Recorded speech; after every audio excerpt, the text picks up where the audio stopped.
Motherfucker. Hello. Guten Tag. It's March 24th. All right. So I scheduled this for the morning thinking some other Trump tweet would come out, but no Trump tweet, so nothing to talk about in the morning. All right. Let's see what we got to cover today. Let's go over certain things and then plan out how we want to approach the Friday, okay? Because yesterday morning, 4 o'clock Pacific, my time, I woke up and then there was a Trump tweet and it pushed the market up. Well. So he delayed his deadline for 5 more days from that point. So the next deadline to blow up power plants will be September in the morning, probably around 6 o'clock to 7 o'clock Eastern. Then he'll blow up the power plants, right? I don't know. You guys will have to figure that out. It's just really whatever. You can't really do anything about that. Okay, let's consider certain facts that we have right now. Are we going to get another taco by Saturday and we get a pump on Monday into April Fool's Day? Then we can crash. Is that the plan? I don't know. So, something interesting happened this morning outside of any major Trump tweets. I saw that the FDN and the IGV software and communication services stocks went down. So this is where we at on the volume profiling out here. We're on the cliff's edge. We probably are off the cliff, kind of, and we have a little rope that someone gave us, and we're just dangling out here. It will be quite easy just to push this down, given how weak everything is. There's a lot of volume the past couple days, but as you can see, no results so far. We haven't been pumping. Nobody really wants to take a stab at it and say, yeah, we can pump into Friday right now. Yesterday was pretty much it. If you look at the SPY, we went up to about 662 on the SPY. That's the level I expected things to go around 650 to 660. Maybe we could get to 670 if there's another tweet coming along, but there's no earnings this week, all right? It's all on the news as well. I don't know what caused IGV and FDN to move down, but that's pretty significant. I don't know what happened here. I don't know what news happened to Microsoft or Oracle or what. It's like, what? But they all went down together. So it might have not been anything really to do with any news. It's just the fact that, like, people overall don't want to stay in here. And that makes sense because pre-market, I didn't see anything with the oil stocks. But then once the market opened, the oil stocks just went crazy. Okay, it's just like, okay, well, maybe people just have gotten fed up with staying in AI and they're just moving their money into oil stocks now, which is crazy because I told you guys to buy oil way back when. And let me look at how things are with UwU, right? So we're about 25 minutes till the close. So if you look at UwU, all right, let's see here. Let's see. So I said probably, what was it? So the beginning of February. So the end of January. So sometime over the weekend here, I said buy UwU. So if you bought right at the open, let's say here, you are up about 75% today. I would, if you didn't sell last week and you're still holding for that pump this week, I think that's the pump you should expect. You're basically betting that Trump will start bombing a bunch of reactors over the weekend. And maybe you might get another pump, but maybe not, because UwU has a lot of refinements into it. This is why I told everyone to get into Gush and NRGU. So 2/3 NRGU 1/3 Gush. Gush is just 2x leverage of XOP though. So I don't know if UwU will move as you would expect once Trump escalates the war over the weekend. So if he doesn't taco out over the weekend, and he does actually go through with his threats, then that's a pretty good amount. I expected 100% over like many months, but we've gotten there within 2 months. This is 2 months, and you got 75%. If you're still holding UwU, I'm just like telling you, well, I'm not saying, whoa. I mean, you have already a lot of gain, so you can hold it if you want. But for me, I'm just like, I think this is good enough for 2 months. I'd rather shove it into bonds right now, take my cash, go back to bonds. I mean, it also depends on how much you have, right? And how much of a percentage of your portfolio is UwU. If you have a lot of it in UwU, which is what I told you guys to do. It's like if DJ MFB came to me and said, I have 20K. If I had to buy one thing, what do I buy? UwU. That was it. I mean, if I had to turn off my brain and go for the easy play, that's it. I don't have to like look at it every day or whatever. I really plan not to look at it every day and wait like 4-6 months and it will get up to 100%. But it's already here after 2 months. Bro, that's pretty good. I mean, I don't know, man. If you want to hold on to it, sure. Okay. So yesterday, Trump tweeted, and the Sunday night I told you guys what I would like to get into was GDXU.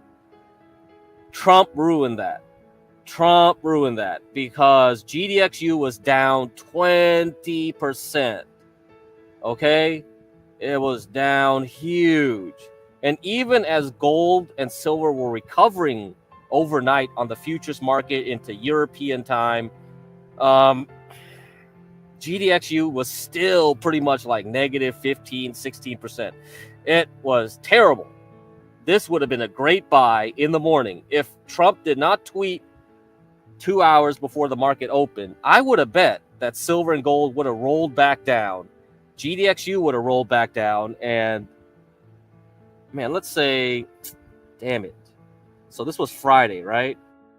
Okay, let's say it would be down.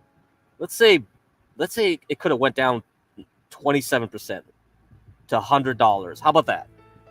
Bro, if Trump didn't tweet at that time and kept it going for a few more hours, maybe for the whole day, and waited until after the market closed to tweet it, because the deadline he set was around maybe 7 at night Eastern time. So the time he tweeted, 48 hours after he tweeted, it was probably 7 p.m. Eastern time. And, he had a lot of hours left on that deadline. He could have waited. And guess what? That would have been a 60% pop on Tuesday. If he waited to tweet, if he just waited, fuck, that would have been 60%. I did place GDXU anyway, though, on the open. But all I got was like 10% or 9% or something like that. I was like, fuck, man. This could have been a 60% trade instead of a 10% trade. What the hell? Oh, my God. This would have been one of the best trades this year. Within 2 days, you could have got 60%. Damn it. Anyway, but yeah, for now, what do you want to say about GDXU? Do you want to, like, if you guys got in yesterday, maybe you're asking me, do I hold it? If you just kept holding it, I don't know. If you think it's a taco, if he's not going to bomb anything over the weekend, it could go higher for sure, very easily. It could close out all these gaps and go up. So to measure this, so let's say we break this green line here at 84 on GDX. So GDXU is the 3x leverage. So let's say we get back around 90, 92. So that's a 9 to 10% move. Okay, so then we should get a 30% more bounce off of this. So 30% would be around here, 200. So 205. So if you are still in GDXU and you think Trump is going to taco, you're willing to hold over a weekend, your potential is 30%. That's the risk. That's the profit you are probably expecting. But the risk is, well, the risk is because gold already recovered. So let's see. Gold. How much is gold gonna? Well, yeah. See, you could see like overnight gold was already going up before this pump here. So gold was down from, let's say, Sunday. Okay, so let's say here, gold was down nearly 9%. Okay, it was already recovering before the Trump tweet, but GDX was still bad. Okay, so it already recovered 4% from that point. All right, so let's say Iran and whatever gets bombed, oil spikes up again, natural gas spikes up again, then 8% down. So I don't know how that would affect GDX proportionately, because let's say it was down 8% and GDX was already down, how about 4 or 5%, I guess. Let's see, do the math. So maybe 7%. So let's say we go down again. Okay. So 6%. So probably around 78. But let's be conservative and say it goes down to 75. So I'll give it 9% down. So let's say it can drop another 30% on GDXU. How about that? How about that? So you're risking a move from here at 158 to 200. All right, but if Trump actually does mess things up, then maybe you could lose down 30% down to 111. I guess that could be the potential loss. So that's pretty bad, right? That's not a good gamble. That's why nobody would take that trade. And futures doesn't trade on Saturday. They open again Sunday at 6 p.m. Eastern. So you have a window there where you can't trade on the futures market either, gold and silver. And if Trump does mess things up, you have to wait, right, into the overnight. So let's say you have Robinhood. You can trade GDXU on Robinhood, but you got to wait for that. So what's your advice? Nothing. You should have made your money already. The easy money was already made. This is why I make my money on something that's not news related, okay? I didn't expect oil to move because of news. I expected oil to move up because of cycles, all the analysis I did. It's done. You have 75%. You're being greedy expecting like what, another 30% on that? I think you're done. The risk and reward no longer really look good right now. You would have took your money today, or maybe you're going to wait for a little bit higher pump in the coming days, but you're risking it because Trump can tweet again at any moment, right? He can tweet again at any moment. The only thing that has no risk is if I know exactly what Trump is going to tweet in the next coming hours. Every day I got to know what he's going to tweet. Unless you have that insider information, you can't do shit because you're trading on news. News is noise. And so that's all you can do. That's it, guys. And I don't trade on news. I told you guys. That's not a winning thing you can do. You can't beat the algorithms, and you don't have insider information. You're at a disadvantage. You can't do shit. The best you can do is play it before the news happens. I was already told you guys to get into oil in February. There were already people that were getting into oil in January and December. So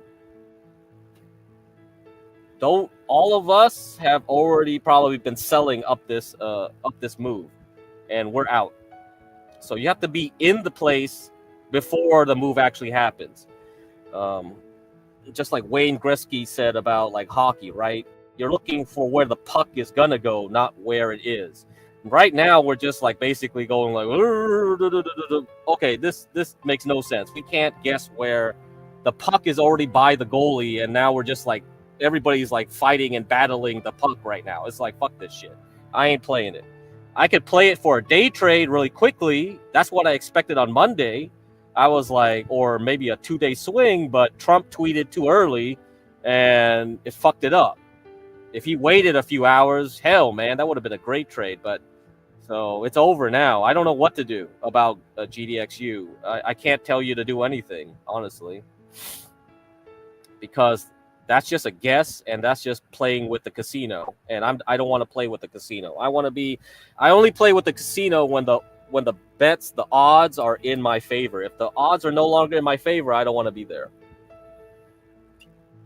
So if you're in cash, stay in cash. Basically bonds.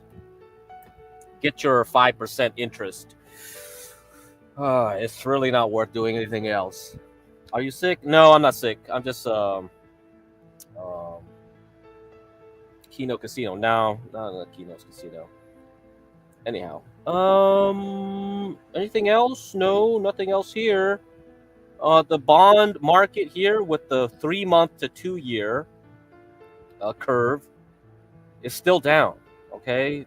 And so if it stays this way into April and May, there's probably a bigger crash coming. So if there is a crash that happens in the next 2 weeks, I expect it will be very fast and very quick. We'll bounce right away. If it's a permanent issue with the market, then that will happen probably September, October. Okay, that's the plan. And if you look at here, this is kind of what I drew. This is what I drew at the beginning of the year. I thought the market was going to do something like this. It looks like it's doing it right now. But do I think it's actually going to crash 20% from the top? Because this is where that purple line is. Well, yeah, I mean, it's possible. If it does do that, however, I would take your cash and buy everything you can see. It's going to be like April again right here. It's going to be like April again. It'll be very quick, and we'll bounce out of it. But that's not going to be... That doesn't mean that it's going to ride up like April, where we just went pretty well into October. I think what you're going to see is like it's going to go up, but it's not going to go up as high like it bounced from the low of April into October here on the S&P. It's going to drop. It's going to pop up quick, but it's just going to... I think we're just going to go sideways. So this is what's going to happen. I'm going to show an image here. So I showed this from those guys at Wyckoff Analytics, and I showed their presentation at the end of one of those streams I did recently. So it's going to look like this. Okay. So let me take off the banner here.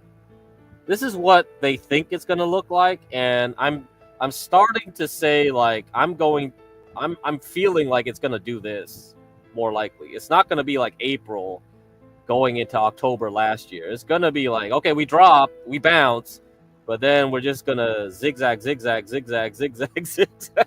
It's going to be hell. It's not going to be easy like in April. April was no brainer. You buy it and then you hold it.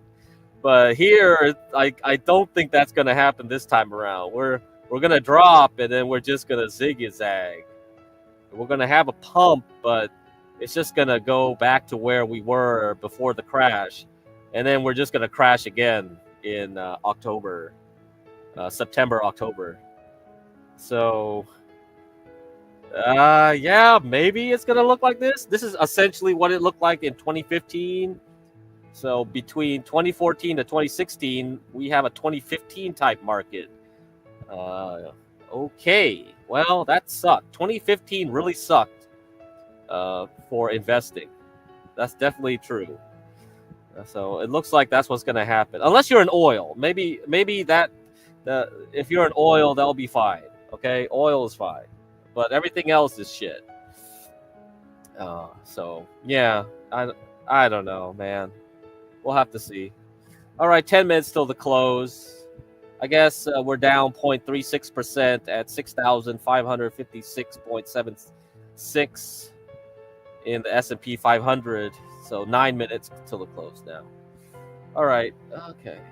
So let me play this video for you. I want to see what Samantha says. I think Samantha doesn't believe any of this stuff. She basically thinks we're going to taco. Or not taco. From my... So she basically thinks we're not going to have a taco. That he... The reason for the bounce, and I'm looking for the Truth Social post that Trump basically used to trigger the algos. In a nutshell, he says he's going to delay all of that bombing activity threat that he imposed Saturday at 7:33 p.m. That would have kicked off tonight at 7:33 p.m. Eastern Standard Time. Anyway, he says we're going to expand 5 days out. We're going to give it a break, whatever. We're not going to bomb their energy grid. So I just wanted to remind that we are definitely on a key level of support. I wrote about that, talked about that a lot. So 6,500 generally, 6,508 specifically for SPX. And then he comes out with the policy intervention fake news, meaning he talks about, they're talking with Iran. Iran quickly, the foreign minister quickly shot back and said, no, we're not. There have been no direct communications with Trump. And he made up the entire thing. That's what they said. Iran's position remains unchanged. Hormuz remains closed to Iran's enemies. So it's ironic. We really needed this key bond and market support to hold. And then he enters this just this morning 5-day policy intervention. And the futures market kind of smelled it. It was only down 1% last night. Obviously, it's a farce. Obviously, it triggers algos. We know that instinctively. We don't have to make this up. He is not tacoing, though. There are so many bulls that really want to believe that he's tacoing. There's no bone in my body that believes that he's tacoing. Okay, moving on. The oil energy crisis and associated collateral damage to the Gulf countries, food security, fertilizers, sulfur, helium, all the same arguments that I've been writing about and talking about that makes the market even more susceptible than the 1970s is in fact what the IEA chief came out yesterday in an interview and said this crisis is worse than the two oil crises of the 1970s combined. So basically 73 and 79. Anyway, so you've got this on again, off again, constant bipolar type agent of chaos finagling by Trump constantly in the headlines, which are the tape bombs. I just don't want you to ignore the fact that this is not something that can go right back online. This is going to take 2 to 4 weeks for some facilities that have been damaged, 2 to 4 months for other facilities to be repaired and brought back online. We have a lot of fallout. So that hasn't even been priced in my firm belief. But I want to just remind this whole focus of this algo triggered pop this morning on this fake news. We know that it's a lie, but the point is what happens in 5 days kind of matters, because then that is, first of all, Israel's not going to stop bombing. Iran's not going to stop bombing just because Trump says we're not going to attack the energy grid. This is something that Trump has been aligned against Iran for decades. For decades. This is not going to be a taco. So this is a slew of threats that are maybe little pinged or peppered here and there with some benevolent dictator type retreats, but they're not taco. This is something he has been talking about, taking an obsession with Carg Island for 40 years. So he's been doing this anger trip on Iran for Israel for decades. This is a great Bloomberg article that you can read. It's open, free, gifted, whatever you want to call it. And all of this, even invasion in Carg Island, which freaks the oil market out for all kinds of good reasons, taking even more oil off online potentially because it's so hard to win, it still won't solve Trump's oil problem. So it's an excellent article. And then I can show you the money trail of why he's not going to taco. So I don't want to negate the fact that we have a technical bounce, but strategically nothing has changed. This to me is sizing up a big old market top in progress. I talked about that last week, specifically for the underlying liquidity, for semis, and for gold. So I had Dan grab that up, and there's a video that I did specifically captured from the trading room that highlights that. Anyway, this is important. Trump says no strikes on power plants for the next 5 days. He doesn't say the war is over, only that the escalation threat that he did this weekend is delayed. So that's all. Pace yourself. This is not done. Trump's not done. And I love this comment. It was actually, I'm taking it. And I told him I was going to take it. It was a longtime follower gave me this and said, hey, when you decide to kick a hornet's nest, you don't get to decide when it's over. They do. So I did a quick one just to let you know. Now let's go look at the heat map this morning. Do you remember last week I said, don't be surprised if we have some bounce, because look at the dollar. The dollar is coming in right here to this trend line. And this is the day, obviously, that it's happening. But we have a little bit of a support, I would say a lot of support on this 2 hour coming in to about 99, let's call it. All right, so on Q almost, this is dumping, that's the dollar. And this is getting supported right here at this 41.60 for gold. Little bounce, very little bounce. I have big concerns about gold, by the way. I also have big concerns about the market, by the way. And then you have this kinetic, algo-driven, pre-market extravaganza of a bounce in Qs and SPY. So this is on a 2 hour heat map because that's just how I like to do it. A dollar coming back into 99 and then maybe an overshoot to 98 and change. We'll see what happens. A temporary bounce, which would also be supportive of the end of month flows into April Fools and Easter weekend and start of Passover and I don't know what, full moon. Okay, so one thing I want to highlight though, very important. This is not a surprise from the algos, not a surprise, not a surprise, not a surprise. But what's the 10-year yield doing? All eyes on that prize. So, you know, this inverse head and shoulder, I said we're going to go up to 4.3, come back to 4.2. It held. And all I need for the end of month to be uber bullish yields, end of month, by the way, it's only the 23rd. End of month is 4.33. If we close above 4.33, we're going to see 4.86 soon after. All right, so here is the 50 week, this yellow. I'm on a weekly, daily, and an hourly. Then how many levels of support right here? 4, not 1, not 2, not 3, but 4. The Bollinger Band, Keltner Band, the channel, the 50 week and a monthly support, which is why I had 6508 for this potential bounce. So we needed a ceasefire headline and we got it. We got it this morning. Can I project when Trump is going to do anything he's going to do? But I do project that he's going to continue doing what he has been doing. So anyway, this is a bounce. Can we get up there? I mean, I talked about this exactly last week. It would be awesome if we actually had some follow through. So remember, this is the 10, this is the 21 week EMA, and they've already rolled over. The trend is broken, it's busted, it's done. Selling really started on March 3rd. We had a reflexive bounce. We still closed exactly on my 66.30. We had a reflexive bounce. We still closed exactly there, 65.06, but you get the idea. Look at this support.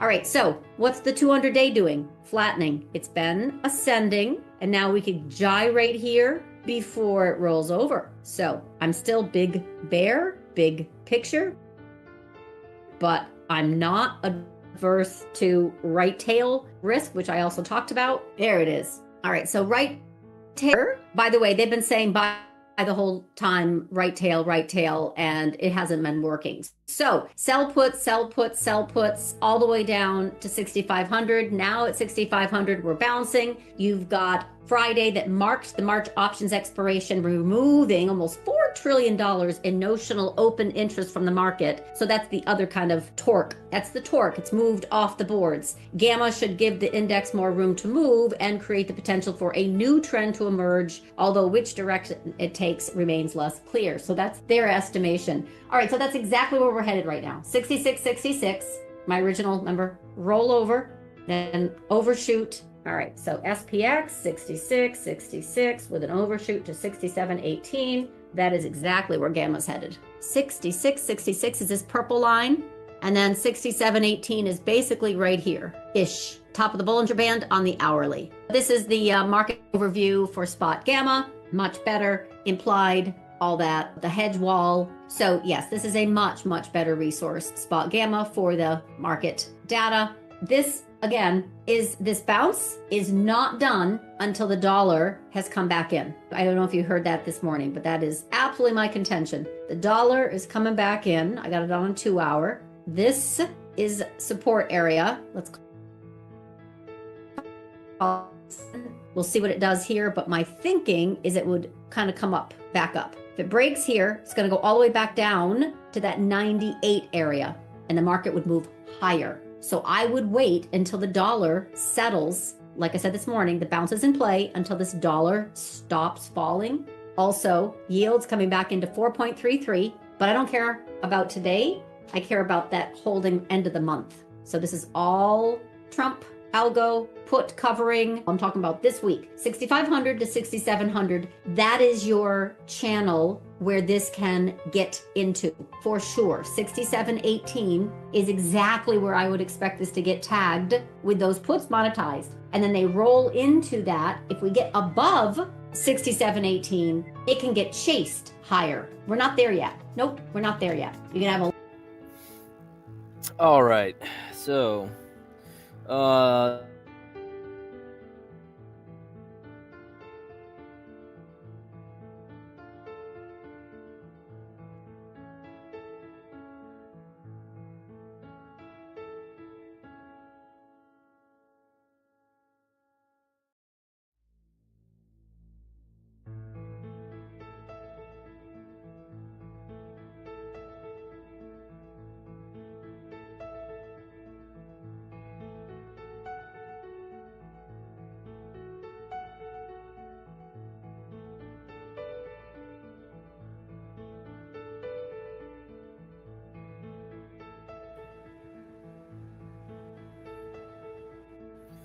all right, sorry about that. Hold up. Okay, here we go. So yeah, that's who it is. Get the QR code. All right, that's it. I already talked about her enough. Yeah, well, you know, Eric, yeah, that's just how it is. Freaking taco. Yeah, you got tacoed, bitch. But you got tacoed at the beginning. You got tacoed before the market opened. You should have saw that. If you want, you could have traded that for sure. Like, you got tacoed out. I'll tell you, you got tacoed. Shit, man. You got taco, man. Taco. All right, market's closed now. So, I got...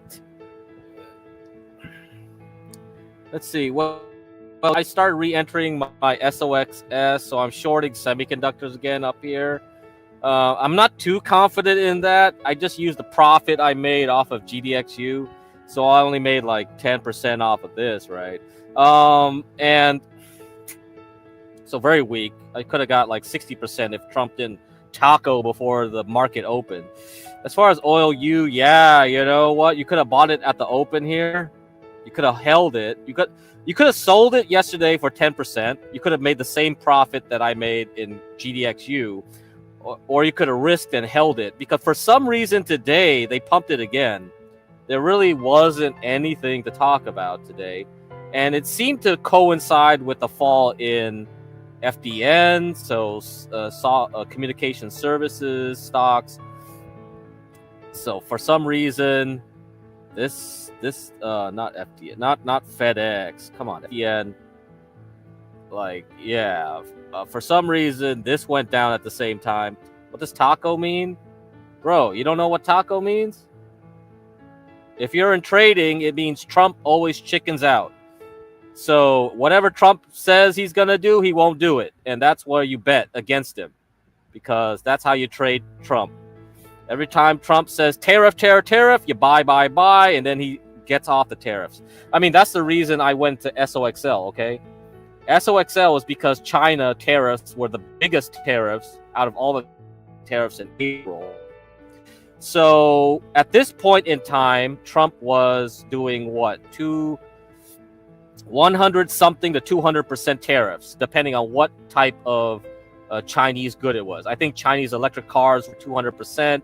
Some other stuff was down to 150. Some other stuff was 100%. So roughly like between 100 to 200%, there were a lot of tariffs on China. And we have a lot of sanctions on selling China, such as semiconductors. So semiconductors would have recovered the best when Trump tacos. When Trump tacos, you get the best moves. That's basically what happens. So that's what. Hey, what's up, Elbows? So this is what taco means. Trump always chickens out. However, as we're seeing now, I think Trump wants the taco out of Iran, but he might be screwed at this point because the Iranians are the ones that are going to tell him when he can taco. So the ball is in Iran's court and Israel's court as well. As we've seen, Israel launches strikes even when Trump tacos. Trump did the taco tweet 4 a.m. my time, which is 7 a.m. Eastern.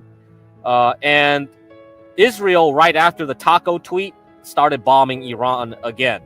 So it doesn't really, because right now the control is whatever Bibi Netanyahu does and whatever the supreme leader, whoever that could possibly be. I have no idea. So how about that $1 billion oil dump 15 minutes before taco? This was I don't know anything about the crude oil. There were a lot of speculations about that. There were a lot of people buying before the taco as well. You saw like some kind of spike here. So somebody was doing something probably around here. So yeah, they probably already knew. But then that's probably Jared Kushner and his friends. I'm not Jared Kushner. I'm not his friend. He didn't text me before Trump tacos, okay? So don't ask me for that information. I'm not in the inner circle, so I can't help you with that. But it didn't matter, right? Because like, let's say you have UwU right here. Even after the taco, oil still dumped, right? Because oil was like oil was already down a lot. So let me go back to that. So this is US crude oil. So it didn't matter about the taco. Oil was still down at $85, $89, $90. All right. So what you gonna do about that? What's good about that is the fact that oil stocks did not drop as much as it could have, right?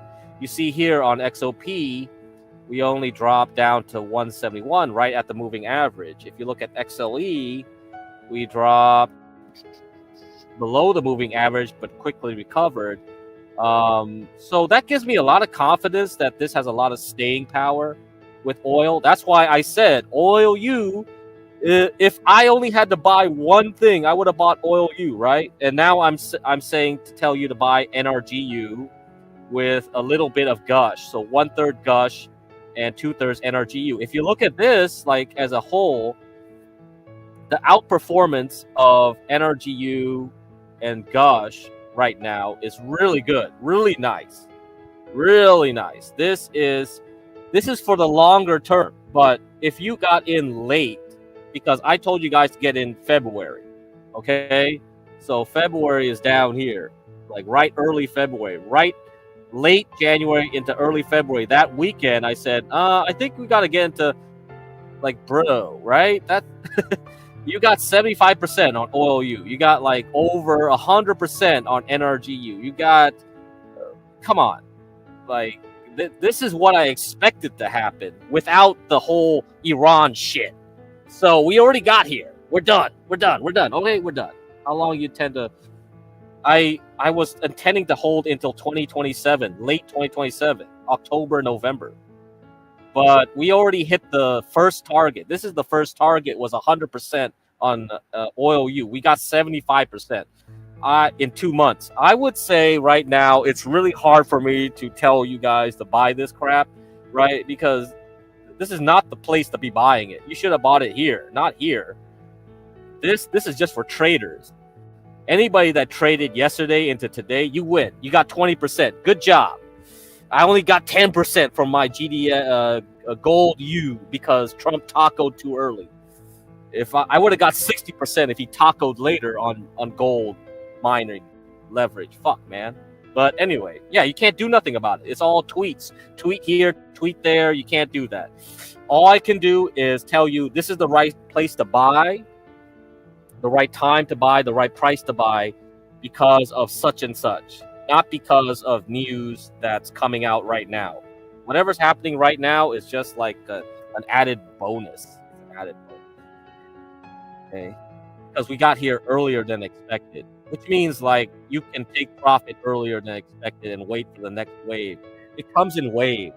The next wave will be around. I discussed it yesterday. What did I say? I said like what? June, July into August will be the next move up. Because whatever is happening now is the end of the first move. This is not how it's supposed to be. You gotta take your profits now. But if you're doing a quick trade like 1 to 2 days, yeah, sure, you can trade this 20% here. Maybe this will go back down, take another 20% the next couple days. I don't know, but yeah, you're gambling essentially. I pretty much do not advocate for that. But long term, yeah, 2027, December. So October, November, December, somewhere around there will be the top. Can you spot? So you spot on the talk of addiction. Still think a weekend dump is imminent. So this is a problem. He deliberately set the deadline 5 days after his last tweet. That's Saturday. 7 a.m. Eastern. We can't trade on a Saturday. Futures aren't open. Market ain't the normal market ain't open. You can't do overnight trading. You're fucked. You're basically betting on. He deliberately sets the tacos when you can't trade. Like what the fuck?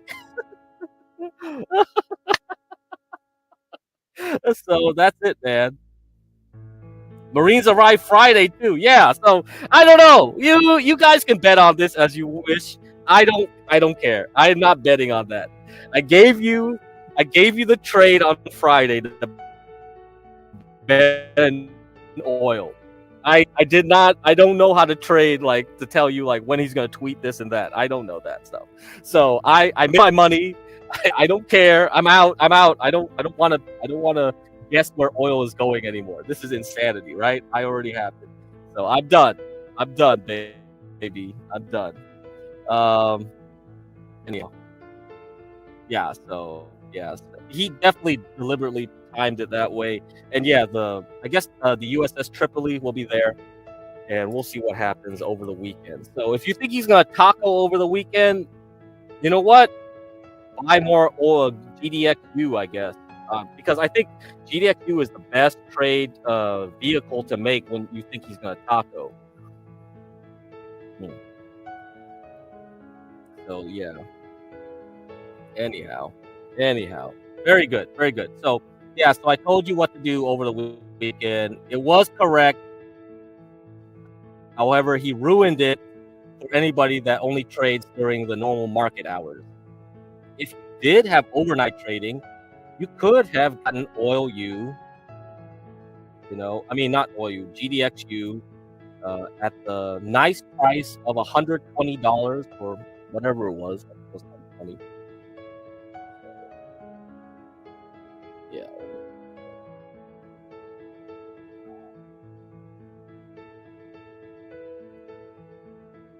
So yeah, you could have had a potential if he didn't taco, or if you could trade overnight. This is what you would have done. You would have got GDXU somewhere here, maybe 120. How about here? And you would have got 30%. You would have got a 30% move on that GDXU. Of course, if you did options, you have no choice. I think he tacoed about 1 hour before the options market opens for most brokers, so that wouldn't have helped you either. He purposely picked that time, 2 hours before the market opened. So yeah, you would have been shit out of luck unless you traded futures or had overnight access. This is way waste of time right there. The fact that the internet knows when Marines arrive, that can't be good. Probably not real news. Yeah, yeah. I think that's yeah. It's just yeah. So, I mean, the thing is like right now, the internet you can track anything with satellites. So most people right now, um, they just go on go on Google Earth or some other service, and then they can just see what the fuck's going on or something. But in any case, I'm not gonna tell you. I'm not gonna tell you what it is. I think the easy money has been made. Okay, everything right now is just day trading or swing trading, very quick moves here and there. I am looking at Korea, however. So Korea dropped again. It pumped on the taco. It dumped after the taco. It's very volatile. So if Korea actually gets pretty cheap, I would say the risk reward looks very good.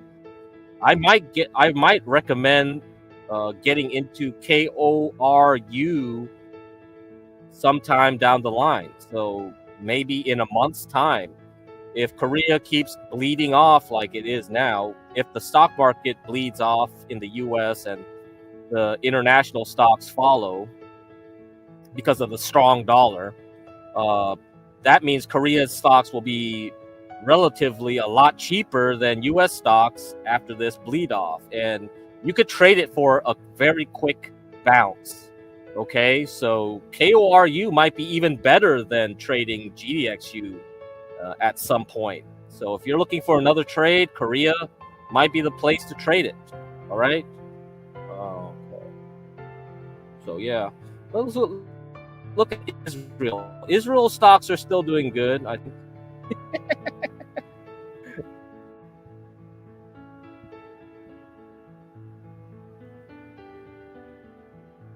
Yeah, they're still going sideways. So Israeli stocks are still okay. I don't know. I know some of you are looking into buying some Israeli stocks. What's one of them called? Elbit or something? Elbit? Elbit Systems? This guy that went up 100% already from September or some shit.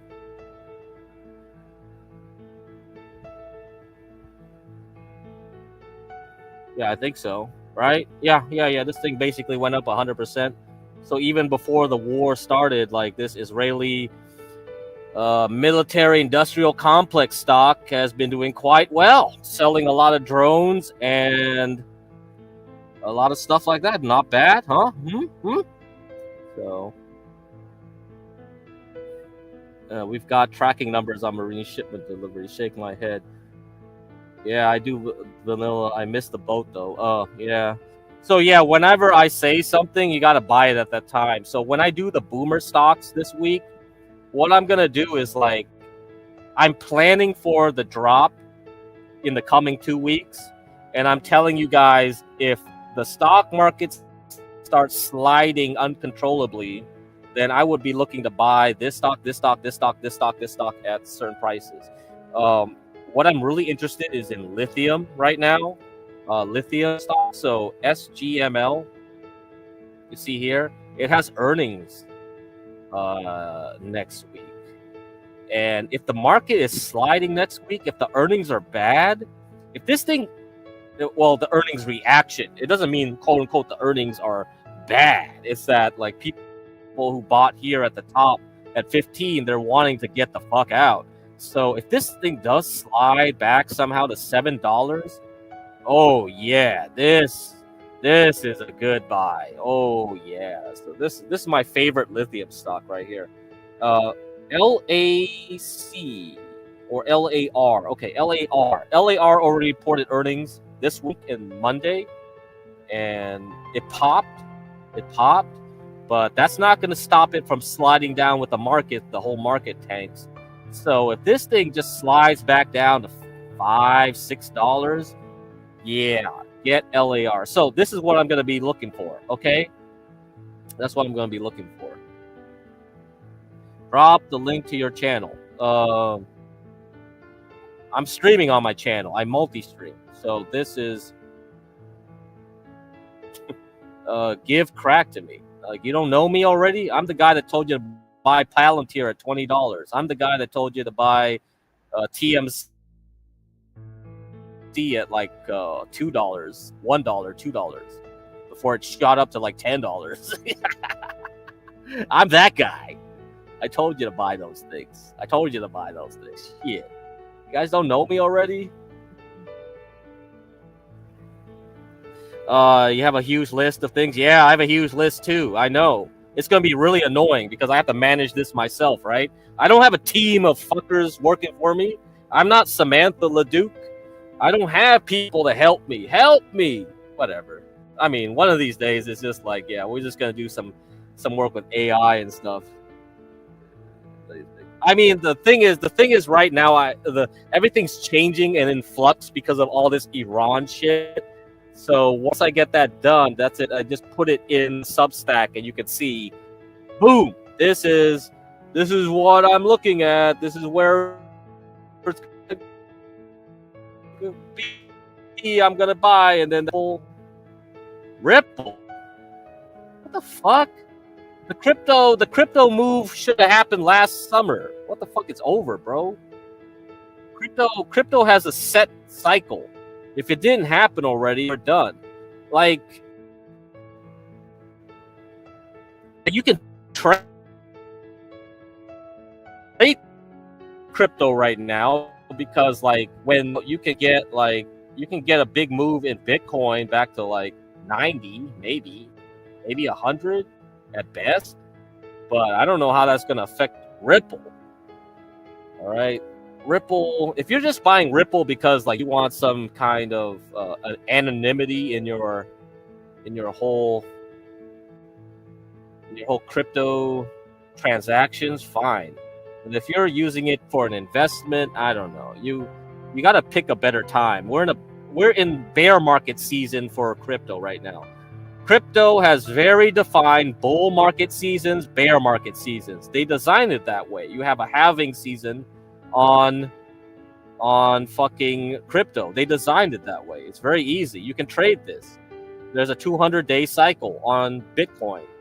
That there's a 200-day cycle, meaning there's a 3-cycle bear market, so 3 times 200 bear market, and then a 5 times 200-day bull market. Okay, 200-day cycle, 3 times 200, 3 cycles of bear market, 5 cycles of bull market.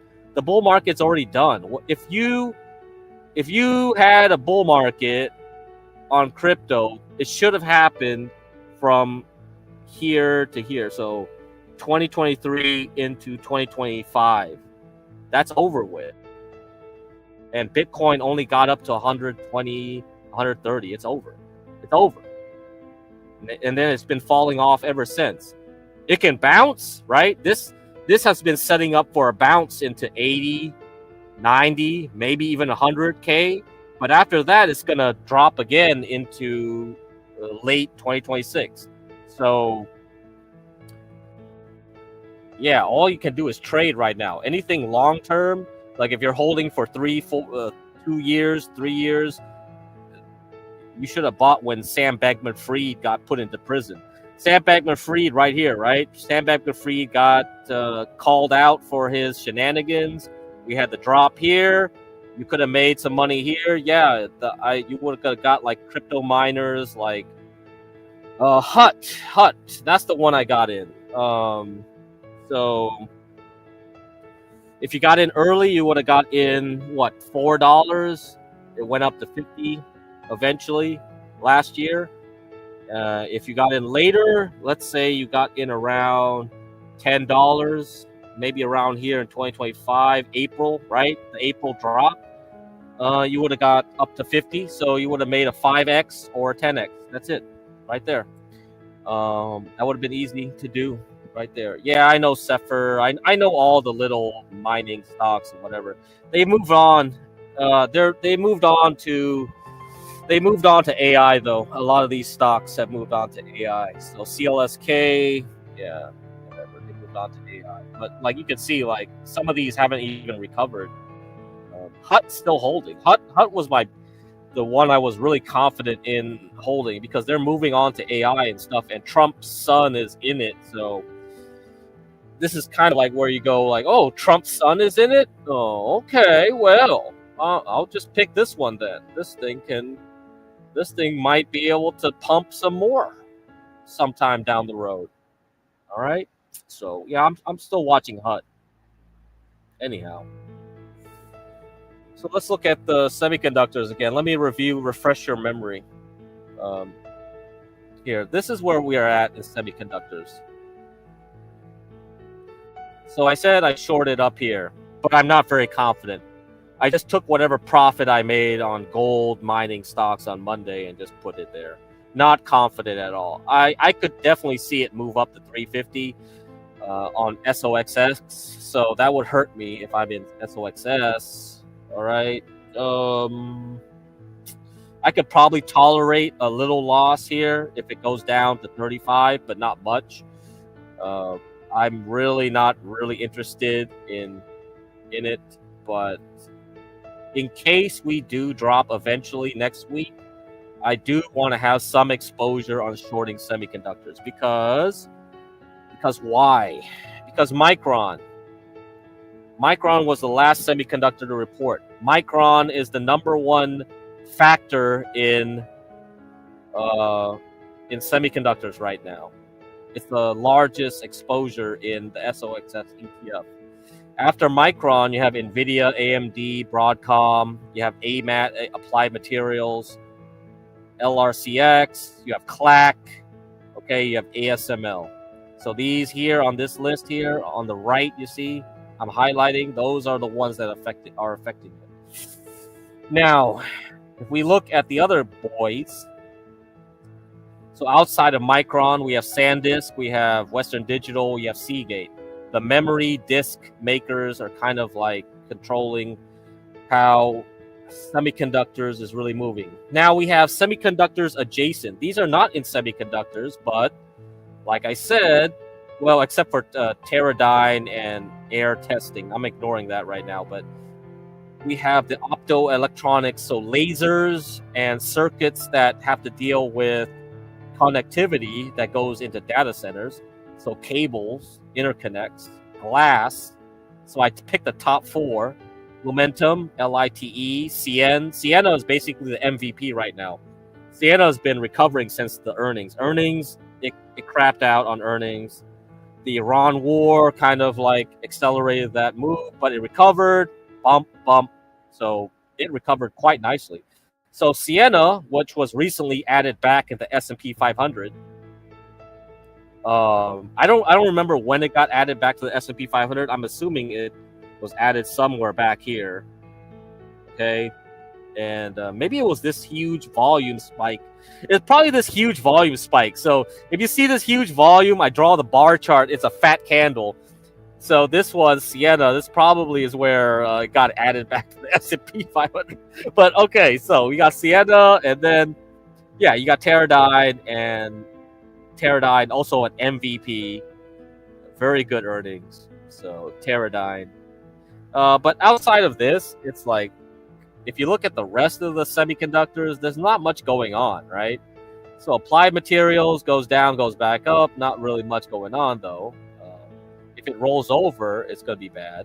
And then we have to look at Micron, and we're going like, wait a minute, what's this, bro?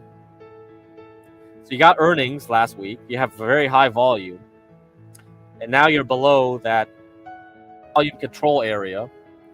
If we drop below 330-ish, I would be very worried because usually memory stocks go up and then they go down like a spike because memory stocks are essentially the commodities of the semiconductors.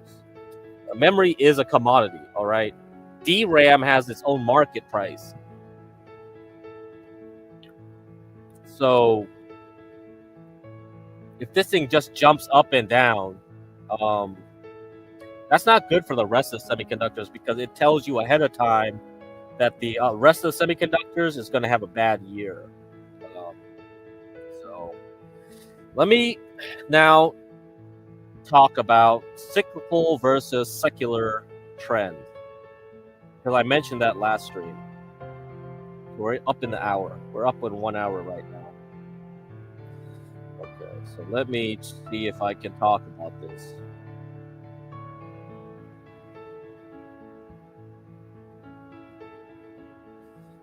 So, let me talk about this.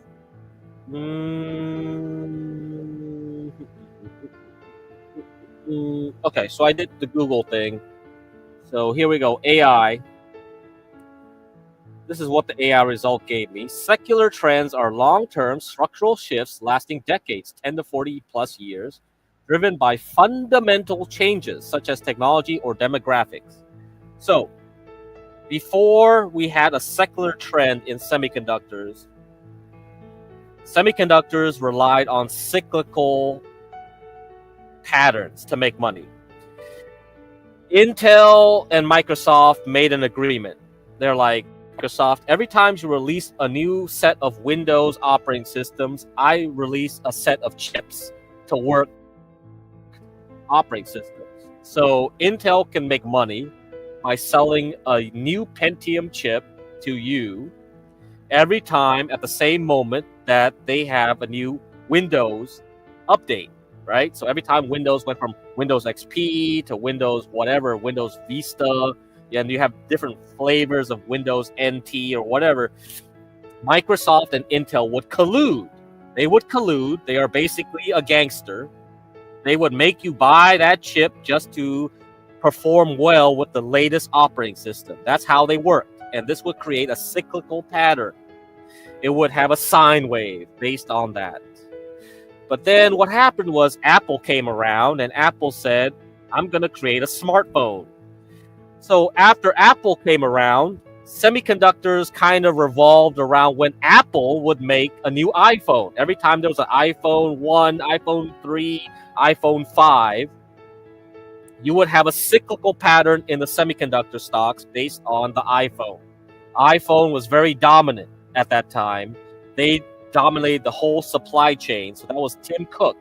Tim Cook was picked by Steve Jobs to handle supply chains. That's why you always see Tim Cook going to China all the time.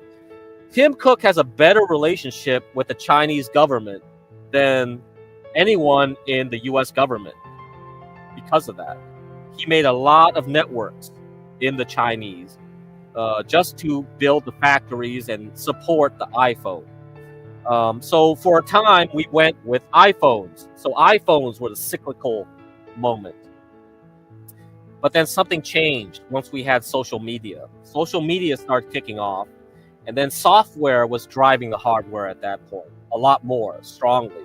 And we had a vast array of software and people using it for the apps, right?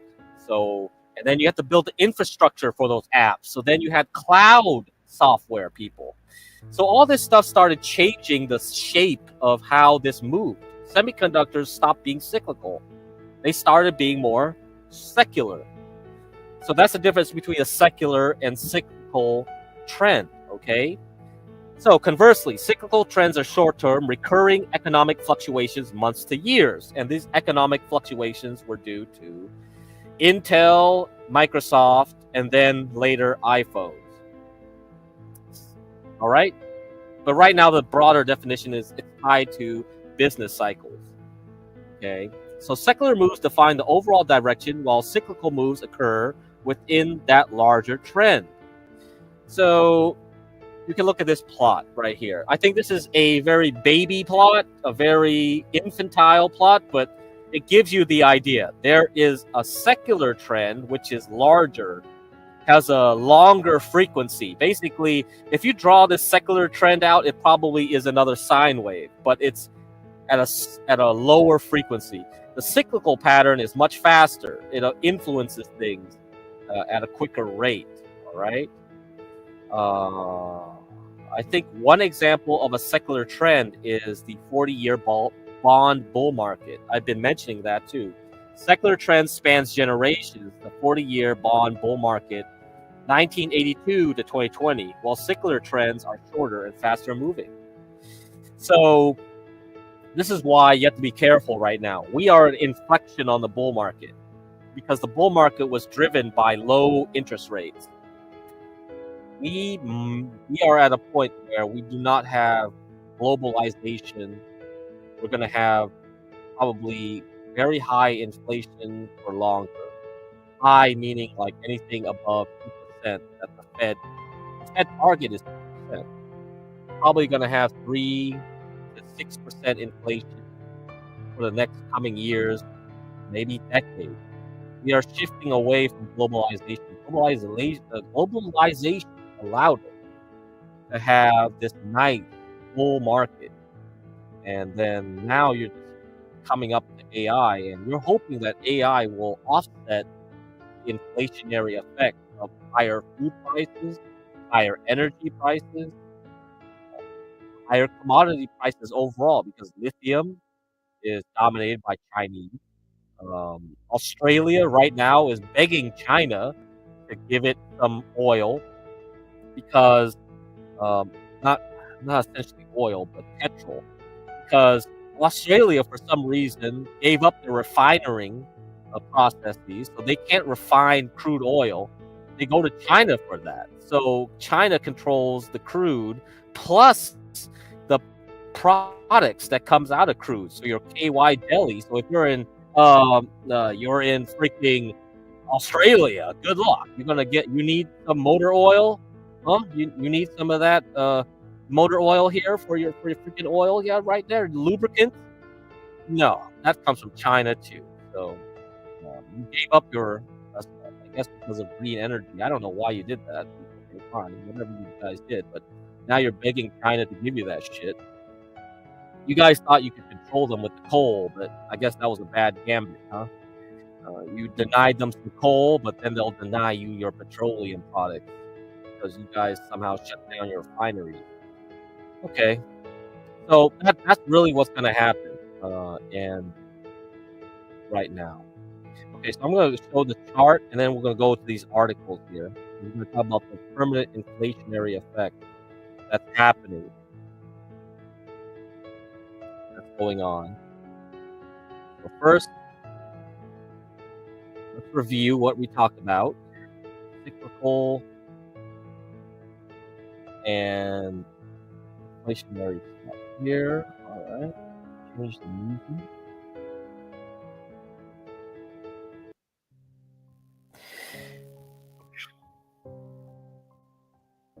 All right. So let me get back to this MU chart, and like we have the weekly. Okay, let me go back. So what did I draw this orange and green lines for here? What are these? These are TSMC and NVIDIA. Now, for the most part, Micron, NVIDIA, and TSMC move together, right? But there are moments when they don't, like here. This one's a really good example.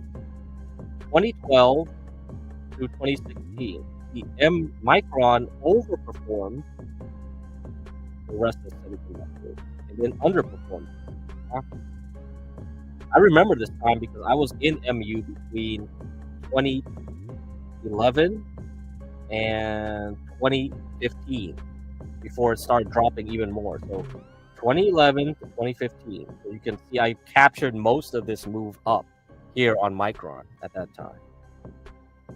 If you look at NVIDIA or TSMC, so NVIDIA down here in the green, TSMC, they didn't really have this kind of bubble shape, sine wave, or whatever you want to call this, up and down move. So a lot of this had to do with cyclical movements. Okay, cyclical movements. But once it's done with that, it follows back with NVIDIA and TSMC. So there is something larger here, right? Especially after 2015.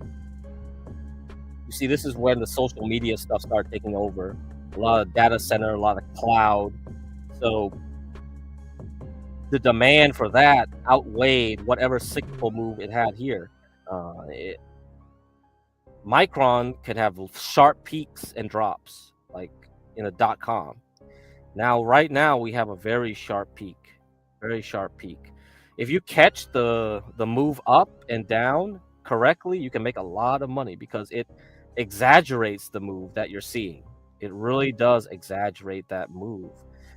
So once you take away the secular move up, right? So the secular move up was because of social media, then infrastructure, cloud infrastructure, and now AI combined. And once you take that away, then you go back to the original secular movement, right? iPhone refreshes, PC refreshes, all that good stuff. This is why I'm worried. Like, I have to be very careful right now. You have a really large volume on Micron. You have this drop. It makes me feel like, yeah, this. If Micron drops below 330, that might tell you the future of how the rest of the semiconductors are going to go.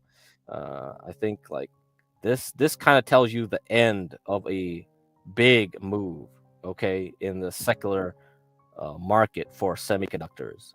Everybody AI will drive it further along the way into the next decade. But if the economy is moving down and spending for infrastructure starts going down, then yeah, I would have to be quite worried about 2027 into 2032. That's where the bear market for real estate will start happening in the cycle terms. So, and we are predicting an inflationary move into 2027 too. And that might cause the recession to happen as well. Unemployment also will rise. So there's a lot of things telling us that starting from 2027, going into 2028, 2029, 2030, things are not looking good. Okay, and this is a prelude for it. If Micron has this like bubble move where it shoots up like this, can't hold, and starts dropping right back down. Yeah, I don't think I'm gonna be like that. So that's something to watch. Definitely something to watch. All right. Okay. Anything else? Yeah, I saw one of you guys like Slick Rick talk about AOI. AOI to me is like a trading stock. I don't know. I'm not touching this shit. I touched it when I started learning about trading back in 2016, but I ain't touching this shit now. Good luck. But yeah, there's a huge amounts of volume because of this, right? From earnings on. It's just like, okay, you can go up, and if you can withstand going up and down 20% every week, yeah, good luck with that too. But I don't know. I'm trying to keep healthy here, not get overly concerned about this. Okay, 1 hour 15 minutes. So let's get to the article. Finally, we get to the article. Okay, let me close all this stuff up, free up some memory.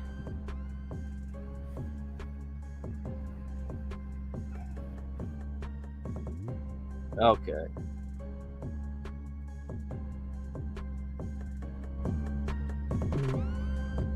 All right. So this Russell Clark, a macro guy, he was very bullish on inflation. And being bullish on inflation, he decided to make a pair trade. A pair trade is when you have one item you go long and one item you go short. So he went long gold and short bonds. I think this is correct, but right now, gold is dropping a lot harder than bonds, so it's not really working right now. So let me read what he says. So there's two articles. Okay, let me see. Which one was the previous? Okay, I guess I'll have to read this one first. This was March 19th. Okay, let me read this one first. Okay. This was war, gold over bonds, 30-year bonds, TLT. What is it good for? Absolutely nothing. when I first started looking at the gold to TLT trade, so this is a pair trade, long gold, short, long bonds. So TLT is long bonds. It's 30-year bonds. It's the longest bond you could have. I really like the long-term graph. It suggested as some point, I guess this is at some point, a crisis would send gold to the moon and treasuries into a tailspin. The peak in the late 1970s was around the time of the second oil shock. Foolishly, I had assumed war in Iran and a spike in oil prices would provide the same type. Oh man, yeah, he's really got to proofread this stuff. Type of move. On the contrary, gold to TLT is going to be down 9% this month when the U.S. opens, and nearly 12% from the highs seen in January. I am surprised by this and trying to work out what this means. So this is why I don't like the macro people too much. They kind of focus too much on the story. If you look at the technicals with gold and bonds, it's like I like the story, but the current situation with gold and bonds is a bit more nuanced, right? So that's kind of makes it an issue here. Macro guys always want a nice clean story. In reality, it's not. There's a lot of trading going on that skews certain realities of how it looks like. A weak gold price could make sense if short-end bond yields in the U.S. were soaring higher. They have had a plenty small move so far and nothing like we were seeing in the late 1970s. So he's basically saying, well, bond yields aren't going that high, not like 1970. So like, what's up with this? Maybe it's just gold has done so well it needs to take a breather. Probably a lot of people trading gold through the paper markets and inflating the price quicker than it should. And the shock of war meant that trend-following funds degross, which leads to gold selling. This is possible. Another possible macro reason is that surging oil prices will reduce the buying power of China. That's true as well. It also will hurt like gold and silver miners that we've seen. Energy costs are rising. So, of course, you would think that would help gold go up by itself, but there's a lot of other factors. So buying power of China, definitely an important thing to consider. We also have war around the Persian Gulf. So the UAE, those guys love to buy a lot of gold. The UAE is a big contributor to the gold market, and their gold market has been in trouble since the Strait of Hormuz got closed and people are afraid to travel to Dubai. That will cause its trade surplus to shrink, reducing the need for China to buy gold. The problem with that is back in 2022, spiking oil and gas prices did nothing much to reduce the trade surplus then. Energy prices would need to go much higher for this to come into play. So he's still thinking that like natural gas, gold, oil, and coal prices, I guess, really aren't at a level that should cause this.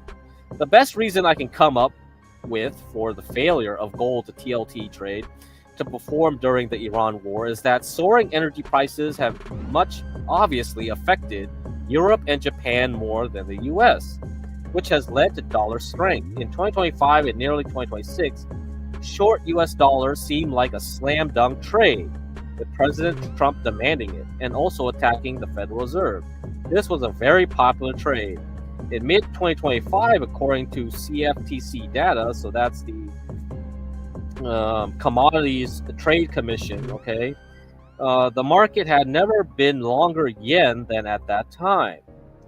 With the euro, CtC data still points to long position that has not washed out yet. So he's again saying like, what the fuck? People are going long the yen and euro, so why would the dollar be this strong? Most currency traders are a version of tomorrow will look like today, and with the euro only just breaking through its 200 moving day average, trend following strategies will be selling euro positions aggressively now. That is, weak dollar trades will be getting replaced with strong dollar trades now. Obviously bad for gold and other similar trades. So he's again essentially saying that these traders, these algo traders who follow trends, are essentially switching over from yen and euro going to the dollar and making the dollar even stronger than it should be.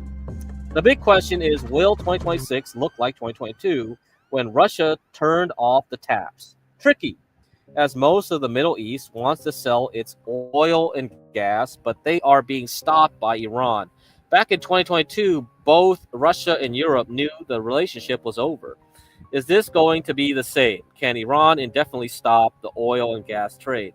Politics would suggest not, but as the US and Israel kill more Iranian leaders, I wonder if there is, okay, this is THERE, not THEIR, is if there is still a political infrastructure that can actually cut a deal in Iran anymore. Against that, the temptation for a ceasefire to cool prices and allow for a possible uprising in Iran must also be a factor in political calculations.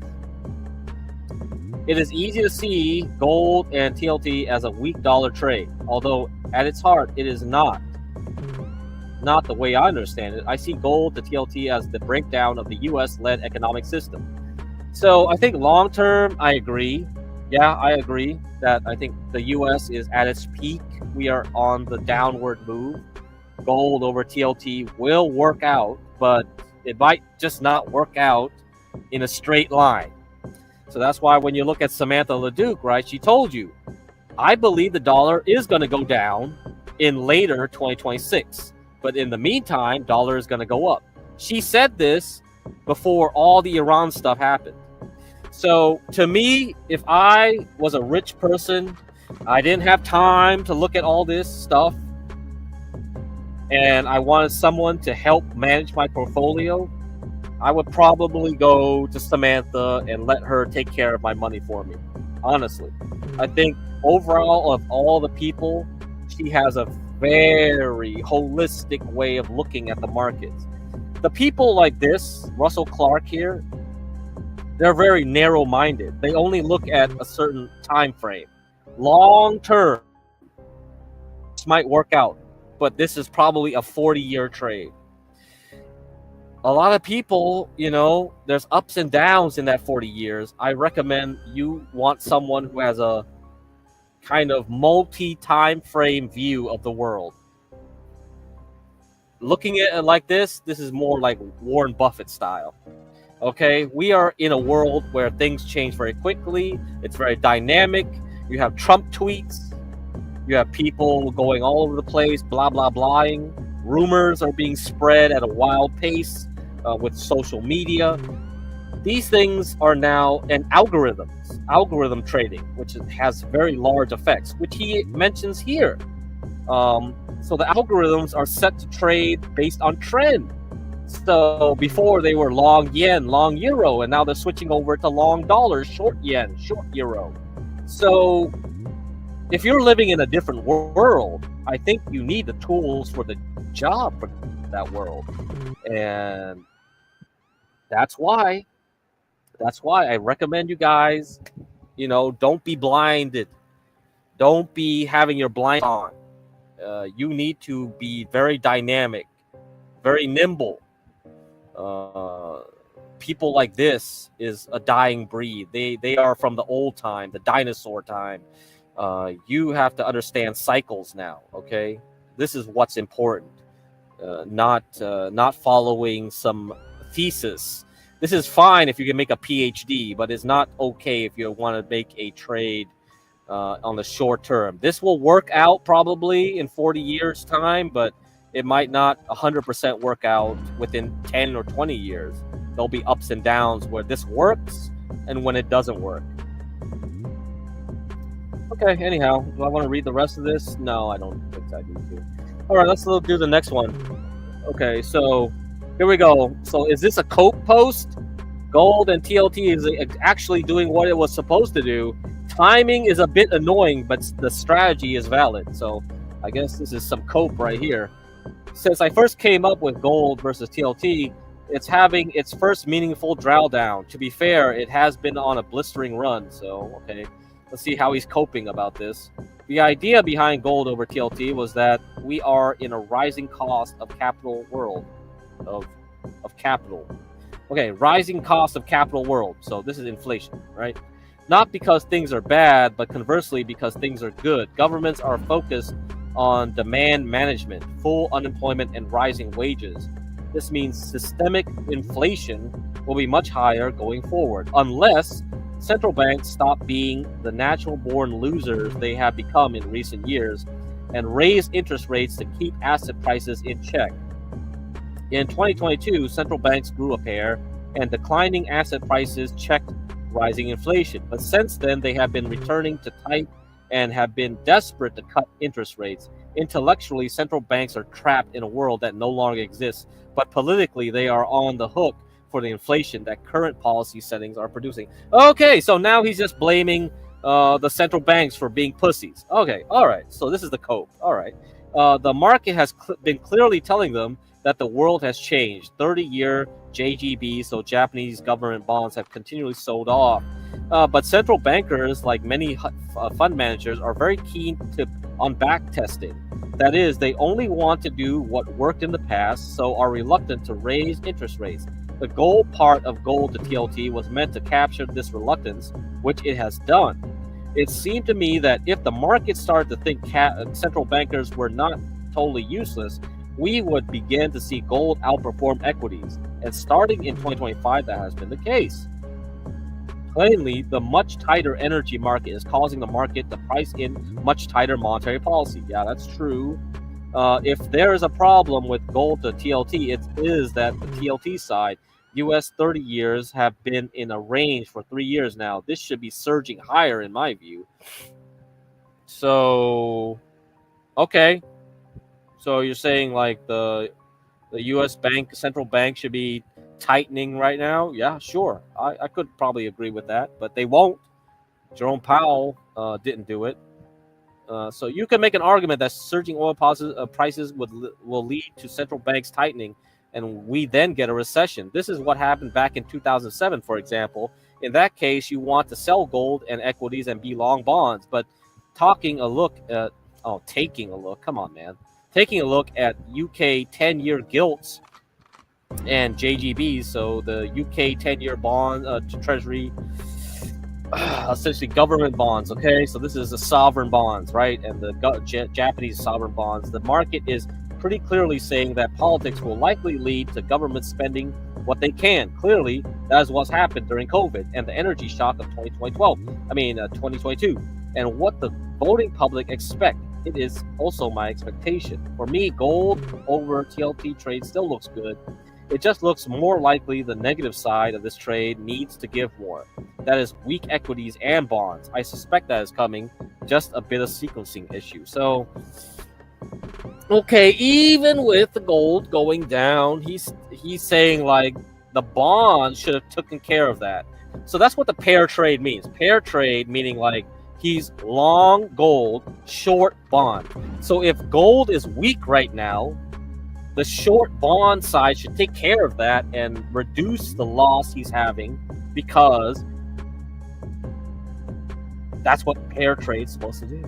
All right, so I don't know. You gotta look up pair trade. I'm not gonna get into that right now. That is pair trades. Okay. All right, let's see. I want to talk about semiconductor chemicals and other things, but let me look at the top performing tickers. Okay, so I am going back to talking about some charts right now. Let's do the top performing tickers first. So let me kick up everything. Let me see if I got a video to play. So take a little break here. I'm going to introduce you to the Shape Store. The Shape Store. What is the Shape Store? Man, I got like 8 of these little new shapes.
Theatrics.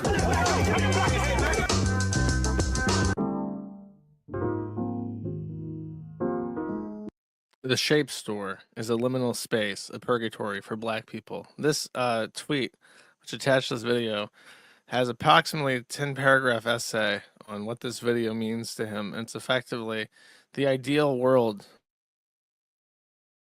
for African Americans, he says. Now, why he says that, I'll leave up to your interpretation. There are some more Shape Store videos I can play. Let's check this out. Man, I got circles, I got pentagons, I got octagons. Where the triangle at, man? Hold on, look, I found it. I found the triangle, dog. I done found the triangle, Dan. This is the one right here. Look at it. Bright yellow. Triangle. Triangle. I like how... Over 500,000 of y'all. Now this one, this is also like AI. I thought this one was real. I thought this video was real when I saw it. I did, even though it says AI isolation, it got me. I didn't know what the this was. I thought it was real. Over 500,000 of y'all motherfuckers pulled up to grab some shapes yesterday, and now I'm backed up with 8 million orders. To show my gratitude, I just opened this new little online website. Pull up to the shop and grab some shapes at infinitearchive.net. It's the same shape, same price. Look, $5 for the blind box right here. I think there's another one where he shows his way. Oh, this one. And so there's like continuity. I'm like, he's showing his shapes. Hey man, just opened my new little shop in the neighborhood. This right here, the Shape Store. We got everything in here, man. Hexagons, octagons, pentagons, septagons, all that. Squares, circles, whatever shape you need, I got it. Ain't nobody else got no Shape Store like this. I thought my first impression as someone like an old person being exposed to television and radio for the first time was I thought that this was the original video. You know, this guy owned like some sort of carpentry store just based off like what was in the background and his old ass TV. He's like, okay, so this guy lives inner city. He's got this super old ass computer that's like his checkout system, and he's a carpenter. And he got bored one day and he's like, I'm gonna open the Shape Store, and he just recorded this video as like a joke. And then I thought everything else after it was like fake, you know, like it was like AI memes about the Shape Store or people pretending to be like super hyped up by the shapes. And then I looked into it and no, it's this guy. Oh wait, that's the wrong tab. It's this guy's weird ass essay about the Shape Store, and this was the original video, and this is like a follow up to that original video. So it was very profound to me. I had a boomer moment where I was trying to decipher what the I was looking at, because honestly these two videos in particular, these look real. This looks like a black guy like doing like a skit. The most suspicious thing about this black guy showing off his shapes is the fact he says septagon. Septagon broke literally unironically when I watched this, septagon, that's a fancy word. It's a $2 word right there. So that honestly that broke my suspension of disbelief more than anything else in the video that was actually in the video. But I through sheer force of will, through multiple repeat watches, and through glancing over every other word in this long ass tweet that I closed with the second time, I have deduced that no, this is like a avant-garde AI creation. Okay.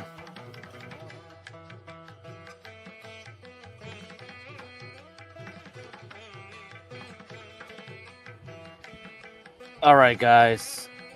You are introduced to the Shape Store. All right, so if you guys are interested, let me give you a link to the Shape Store. see what's up here. Let me get you a link. Even loads. Come on. Come on.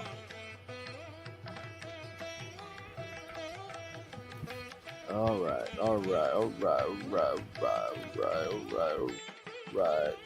Okay. All right.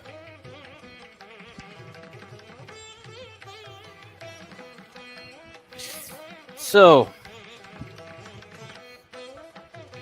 this is the Shape Store. The Shape Store. So go to that tweet. Right there. That's it.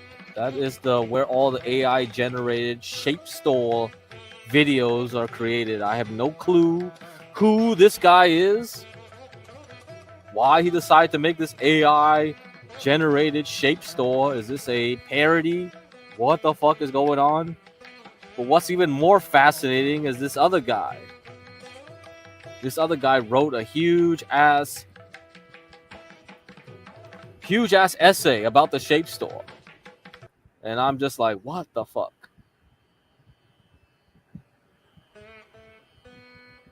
Someone spent time to analyze this as a serious critique or philosophical debate on the Shape Store? Yes, there's another tweet right here. That's the link. Okay, so let me read some of it for you guys. Okay, let me get rid of this shit.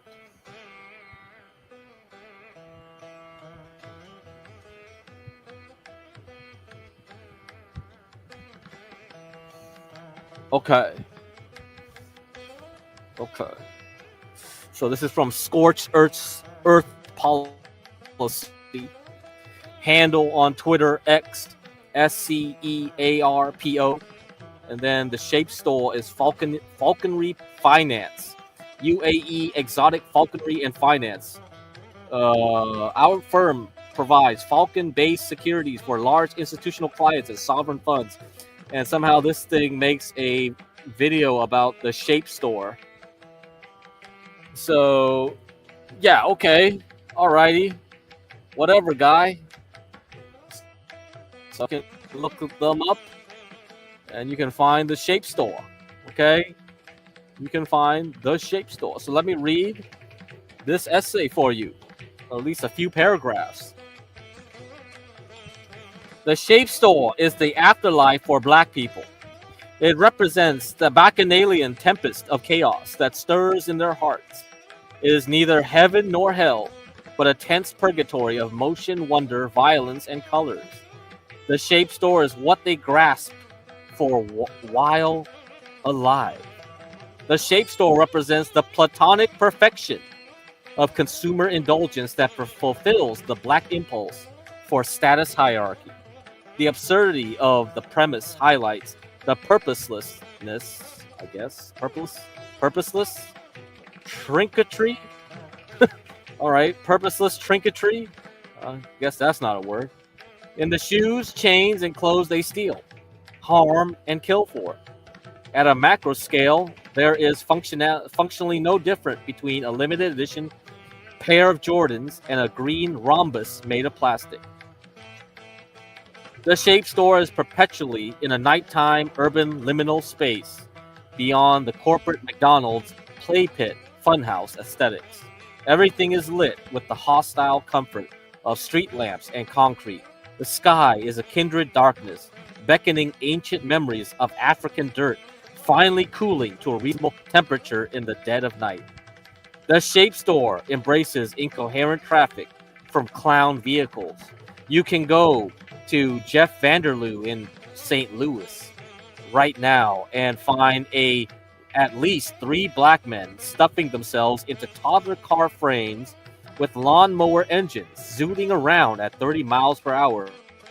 Walks in streets like roadblocks, NPCs. A ghetto rig solution to suspended driver's license becomes a hidden portal into a childlike whimsical sensation that only Miata owners could ever hope to come close to in the civilized dimension. The tender succulence is immortalized in a black afterlife, a world where the joy of vehicles is divorced from the risk and mental anguish of navigating rules or considerations that traffic normally invokes. All right, that's the shape store, guys. That is the shape store. Okay. All right. Okay. Before I continue, I have a special presentation. So I was watching this before I came on here. So this is last minute insertion. Okay, we are going to discuss some cycles right now. This is from the Foundation of the Study of Cycles.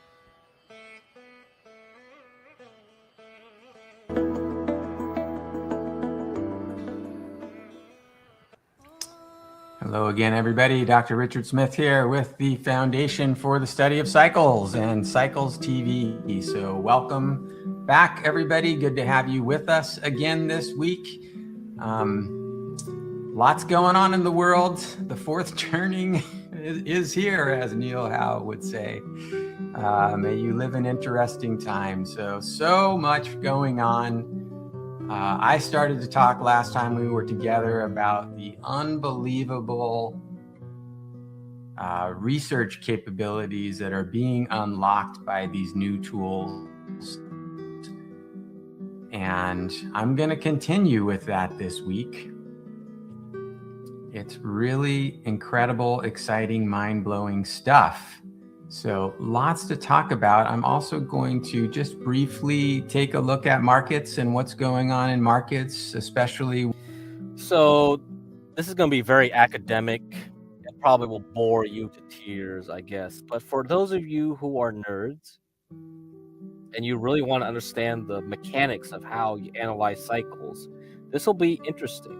Okay, so I'm going to go forward a bit. To kind of take the So let me see. Conflict data, tendencies, and then we can all copper and crude oil. Dang, actually, I think I downloaded the wrong OVX, video. I'll have to remember that one on. Hold up. So yeah, I think I downloaded the wrong thing. So hold off on it. Let me see. Let me double check.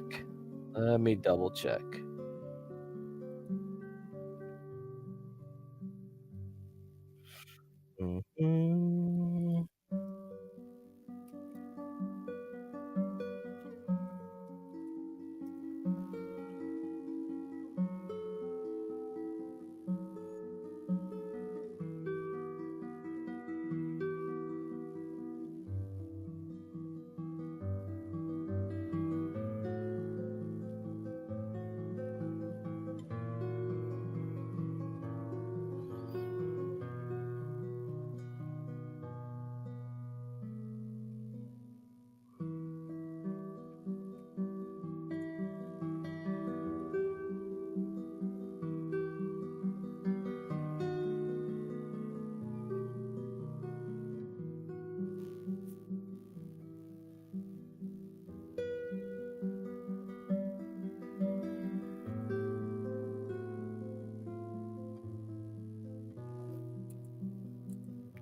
Okay, yeah, I downloaded the wrong one. I mean, it's very recent though, so I don't know if I could get it up here. So we're gonna have to see if I can do this while I'm still streaming. So hold up.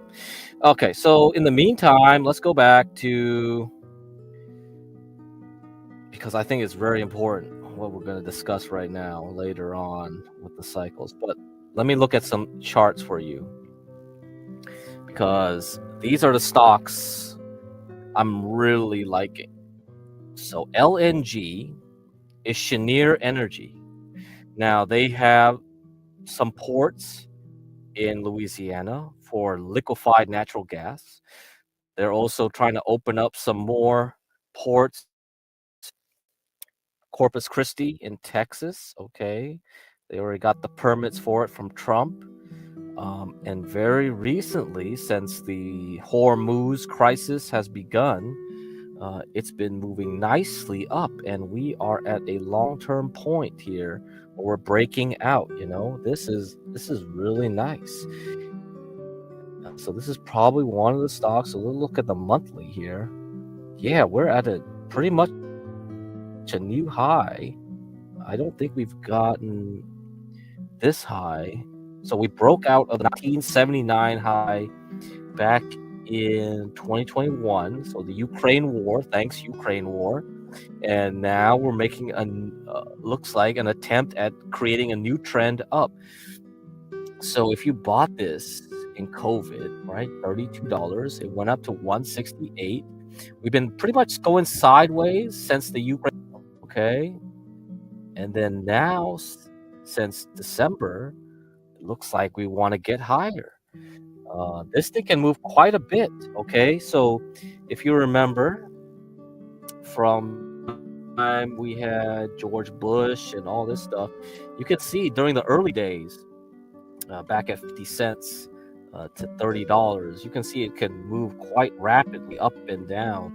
And then it started moving again in 2011. So with the Europeans begging for natural gas, this could be the start of a bigger move. So yeah, the move from COVID to the Ukraine war was just an appetizer. This might be the stock to be really eyeing up and down as the way to move forward. Okay, so this one is one of them, LNG, Cheniere Energy. And then we have another one, VG. Okay, Venture Global. They recently had an IPO, the same area that LNG does business in. So I've been watching this. It's down, up, not hit much history in its stock. So it's not really easy to understand how this is gonna go in the future, just based on charts. But I think this could be a big play, right? It's relatively new stock. People might start getting more and more interested once they realize, wait a minute, you have a stock now? Yeah. If Cheniere is going up, why not this one? This could be like another multi-bagger right here. So VG, Venture Global, right? This is one that you might want to look at as well. Okay, another one on the list. I think I mentioned this before. This is probably part of the boomer stock list here. Equinor. So this thing, I believe when the last time I looked at this stock, they do transportation of oil and natural gas and all that stuff. So there's basically a transportation service stock. So not directly using pipelines, okay? So Cheniere and Venture Global, they're more like pipelines. This thing is more shipping. So this is kind of more of a risk, because since they require boats to push their goods around. But so far, they've been going up in January. And then once the Iran war kicked up, they got a lot bigger, okay? So we got some action there. And right now we're at the top of the Ukraine war, right back in 2022. So we are right back there. So I'm going to be watching this too as well. This thing could be breaking out sometime soon. So that's another one. EQ and Nor. Okay. Let's see what else we got. The nuclear and other energy infrastructure stock, General Electric, Vernova, which split off from GE, and since then it's been doing quite well. It looks like since earnings, I said, this looks like great boomer stock, and it's still doing well.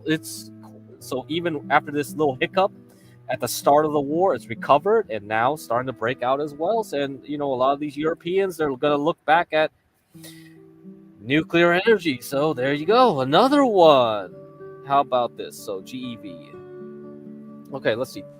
TTE Total Energies. I think this one is also like a combination of Cheniere, Equinor. So they have kind of the same thing. It's been breaking out, I think. I don't believe it's ever reached this high before. I don't think so. No. Okay, nope. So if you look back at maybe the 2000s into now, we've been a sideways range, and this is a huge breakout of TTE from 67 and last several weeks. Okay, so 3 to 4 weeks, I guess, finally break out. So TTE is now on my list. TTE is now on my list as well. Total Energies. Okay. And then we also talked about LAR. So 2 lithium LAR. Lithium Argentina. Okay.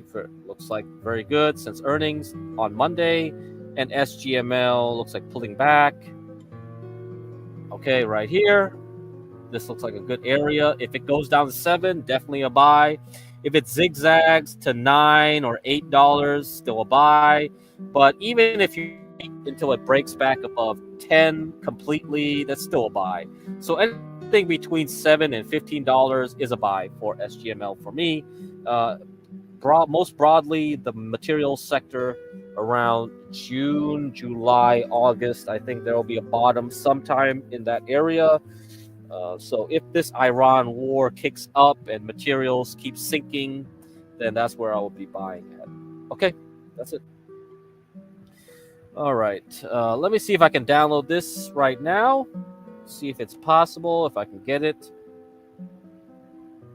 Okay. I'm going to interrupt my talk. Let's see if this is going to interrupt my internet here because I'm using the bandwidth to download. The upload speed shouldn't be an issue. Okay, let's see how quickly I can get this.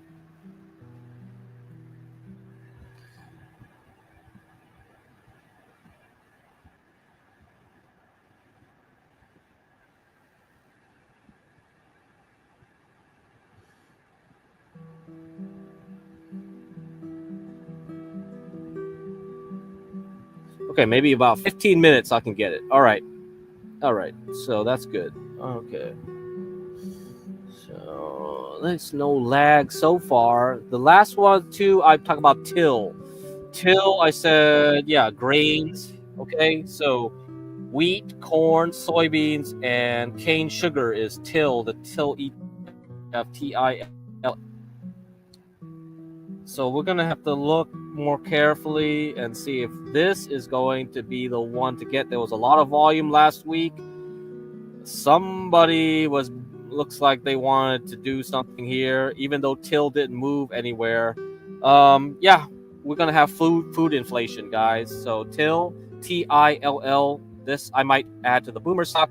It doesn't have a K1 tax form, so that's going to be very easy to plug in with your 1099, because if you have a K1, you have to adjust everything on your 1099 when you get a K1 form. So a lot of the ETFs that track silver, gold futures, natural gas futures, oil futures, and gasoline futures, and corn, soy, cane, sugar cane, all those will be affected. So this is another thing. The other one that does not do a K1 is the PDBA. So Patrick Donald Bravo Alpha ETF. The problem with this one is that it has pork, so it has lean hogs, cattle, it has cocoa, chocolate isn't doing well. So it has a lot of stuff that you might not want in an ETF. But if you want a broader exposure to multiple areas of commodities and food products, then yeah, PDBA, the Invesco Agriculture Commodity Strategies, maybe you want this, but I think till was a better one because I'm only looking at the grains to go up right now. I have no idea about the beef and the pork and the chicken and the eggs. I don't got time for that shit. Come on. Okay. The other ones to look at. I mentioned this a couple weeks ago by now. CF, CF is my favorite fertilizer stock. It broke out of the Ukraine high here already. Okay, so we broke out of 107 essentially, and then we're now above 120. We're dancing above it. So CF is my favorite. There are other ones like LXU, IPI, maybe there are maybes, but CF is probably the one I'll focus on. We have other more like well-known names like Archer Daniels Midlands Company. This is way more boomer because they have more exposure to other chemicals. Okay, these are chemical companies, but I think CF benefits the most from the fertilizer stuff, and it's a large cap company. It's not a scary one, okay, to be in.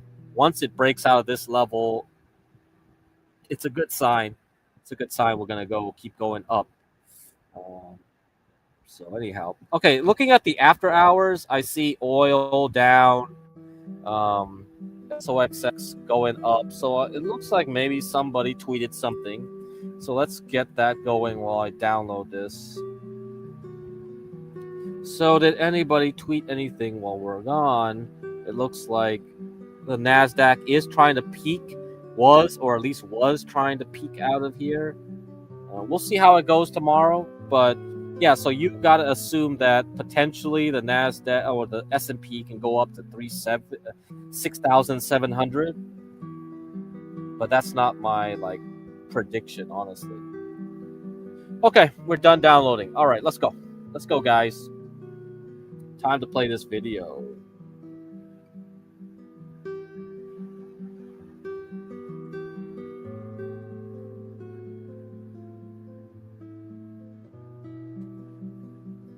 Hello, everybody, and welcome to this very special presentation. Let's, as we're all welcoming you in, let's see who's here. Just pop in where you're from in the text box, and there's some well-known names already. Robert McGill there. All righty, so good. It's working. Didn't NVIDIA CEO Jensen Huang say they had AGI already? So they have artificial general intelligence. I mean, I don't know, man. This shit's going crazy. I think they're gonna. I mean, even after that, all the AI stocks went down anyway. So I don't get it. What the fuck's going on here? I don't know what's going on.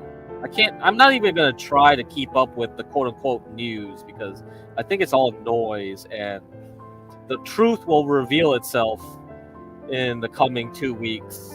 And I'm not going to bother paying attention closely to it. I'm just going to bide my time, be patient, wait for the right prices to hit, and I'll go. There's a name from the past we haven't spoken for a good 50. Very well. Also, all right, let's go forward. Data 1750 to 19. Raymond Wheeler. Dominant. The next thing is that you wouldn't tell me anymore because you said if you wanted. Very well. Also in markets, etc. So. Yeah, excited to share it with everybody and excited to share it with you because I know, you are a student of history and that's why I'm so excited. Appreciate and I'm interested in what you think of all this. Well, and also chip in everybody here as well because I do not know what's coming up. I mean, I was just given a brief glimpse and it was kind of like, hey, let's put this out to everybody. Why keep it amongst ourselves? And the next thing is that you wouldn't tell me anymore because you said if you want it to go out to everybody, you got to listen in. So that's a sure way of getting me here. So Richard, I am excited. Let's go for it. Tell us what you got to tell us. Let's go. Well, let me just make sure I got everything in place here. So, well, whilst you bring that up, one of the things is the Masters Working Group. We meet every couple of weeks, and I know they've had a little bit of a sneak preview, and they've also been adding to this. So I think this is very exciting. And so, Richard, you've got the first slide there. So I'm going to just go through my slides, and as usual, I got a lot of slides. So, again, forgive me if I go fast through some of this. This is, again, a work in progress. I'm excited about it. I think it's pretty compelling. And I will be covering this in much more depth at the conference in New York. So So the cycles of war, obviously an important topic, not just to us today because of current events, but it was an important topic to Dewey. I mean, as you look through the archives, you see this as really one of the dominant themes of his work. And I guess it shouldn't be surprising, right? He lived through World War I and World War II. And so much of what Dewey, why he did the work he did and why he started the foundation was to try to help us avoid the kind of calamities that he experienced in his lifetime. Of course, he started the foundation after trying to understand what caused the Depression. Didn't know that World War II was coming, started the foundation in 1941. So cycles of war was a very important topic to Dewey. It's a very important topic in the history of the foundation. And oops, sorry, getting ahead of myself. So a lot of Dewey's work was based on the work of Raymond Wheeler from the University of Kansas. And he put together a massive, really insane data set of 2,500 years of collecting the battles in the history of the world and then, ranking them 1, 2, or 3 and adding them up over, going back to 600 BC. So this is Raymond Wheeler standing in front of his famous big book, which I have a picture of myself standing in front of it in New York City at last year's conference at the Baruch College Library of Technical Analysis. So this was actually something that was in the possession of the foundation for many years, and it still exists today. And that is clearly a labor of love there, right? And then here's it's quite a stunning book, isn't it? It's just worth mentioning that book because we did go down there and spend 2 or 3 hours with Mr. Roth down there, who kindly greeted us and showed us around. And the Wheeler's work is just incredible. But look, sorry, I'm interrupting you. Carry on, please. I mean, here's Dewey with his fellow founders, the director of the Harvard College Observatory, Yale University professor of geography, Ellsworth Huntington. He was also at the Matamek conference with Copley Amory, who was the organizer of the Matamek conference on cycles in wildlife biology. And you name it, the secretary of the Smithsonian, Charles Greeley Abbott, who was very interested in sunspots and solar cycles, Wesley Clare Mitchell, the founder of the National Bureau of Economic Research, one of the preeminent economic think tanks still today, the chairman for the Institute of Advanced Study at Princeton, right? Einstein's home. So all of these people were seriously interested in cycles enough to be on the, founders of the Foundation for the Study of Cycles. So this is kind of serious. And this is just a couple of pages from the paper in the archives that really started me digging deeper into the archives. Dewey talking about a 54-year cycle across 35 different phenomena, shipbuilding, wheat prices, number 3 here, international war battles, that's some of the wheat, et cetera, tree rings, sunspots, British consols, bond yields, et cetera. And Dewey claimed that many of these cycles were all peaking around the same time. And this was 1917, 1971, 2025. So this started me saying, what is Dewey doing here? How did he do this, right? What was he working on? And that's what the capability to do this is a big part of what has really been unlocked by these new language models that we have access today that we never had access to before. And even, the agentic tools to be able to go out and find some of these historical data sources and build databases, which is what I've started to do, of these data sources to see if we can reproduce some of Dewey's results. So Richard, just for those who are new to this, just on that previous slide there, you say there are peaks every 54 years. Just explain what that means. Are we seeing an extreme in that activity? What are we seeing every 54 years? Just for the people who are new. I know we've got some real hardened cycles people here. Well, And, that's kind of what I'm going to get into. Sorry. What did he mean, right? Because one of the things that I want to talk about, Andy, or that I'm discovering is that 54 years. Just explain what that means. Are we seeing an extreme in that activity? What are we seeing at every 54 years? Just for the people who are new. I know we've got some real hardened cycles people here. Well, that's kind of what I'm going to get into. Sorry. What did he mean, right? Because one of the things that I want to talk about, Andy, or that I'm discovering is that Dewey was really doing a different kind of cycles analysis than what most of us are doing today. And I'm going to get into that a little bit as the presentation goes along. So maybe hold that question and come back to it. So this is just a little chart of some of Wheeler's war data, 1750 to 1953. You have kind of international battles along the top and Civil War battles along the bottom. And, kind of climate eras, warm, cold, warm, cold, warm, cold. So this is just the kind of work that Wheeler was doing, in the age before computers, before, this could all be done by the machines, so to speak. So just really incredible efforts, Herculean efforts that were made by people like Wheeler and Dewey, who really still don't have, I think, the recognition that they deserve today. So 1964 is when Dewey put together this book here, the 17.7-year cycle in war, based on Wheeler's data, 600 BC to 1957. Okay. So this is what rigorous cycle work looked like before the age of computers.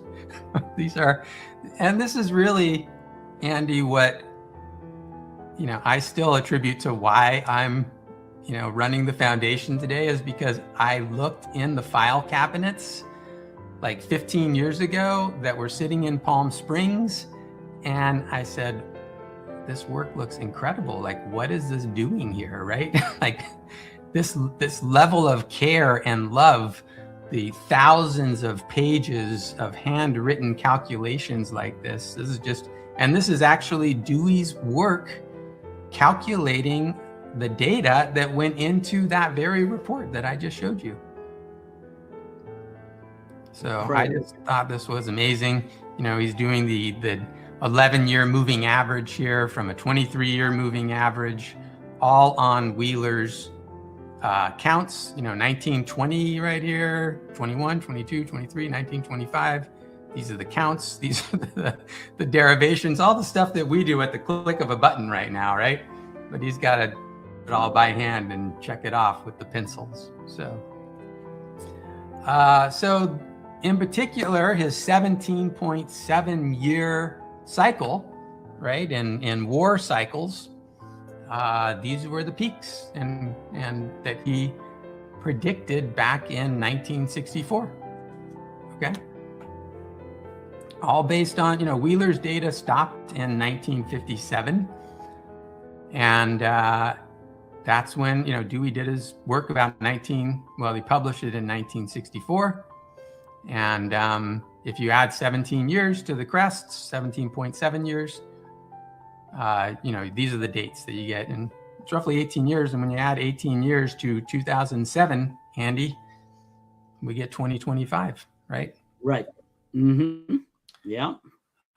Which also lines up with the kind of longer 54-year cycle, which he also had cresting in 2025. So these are some new data sources. I'll be talking about these in a little bit, but these are, I mentioned Wheeler's data stopped in 1957. It was actually extended to 1989 by Stephen Bush, who worked at the foundation, was one of the researchers. I think he might have even been director for a period of time. And he extended Wheeler's data to 1989. And it took him 20 hours of research for every year of data that he aggregated, which is incredible, right? So 30 years of data, 32 years, that's over 700 hours of work to add data from 1957 to 1989. But these are different data sources. These are modern data sources. I'm going to cover them briefly. But these were roughly the peaks that Dewey had predicted, plus or minus 2 years.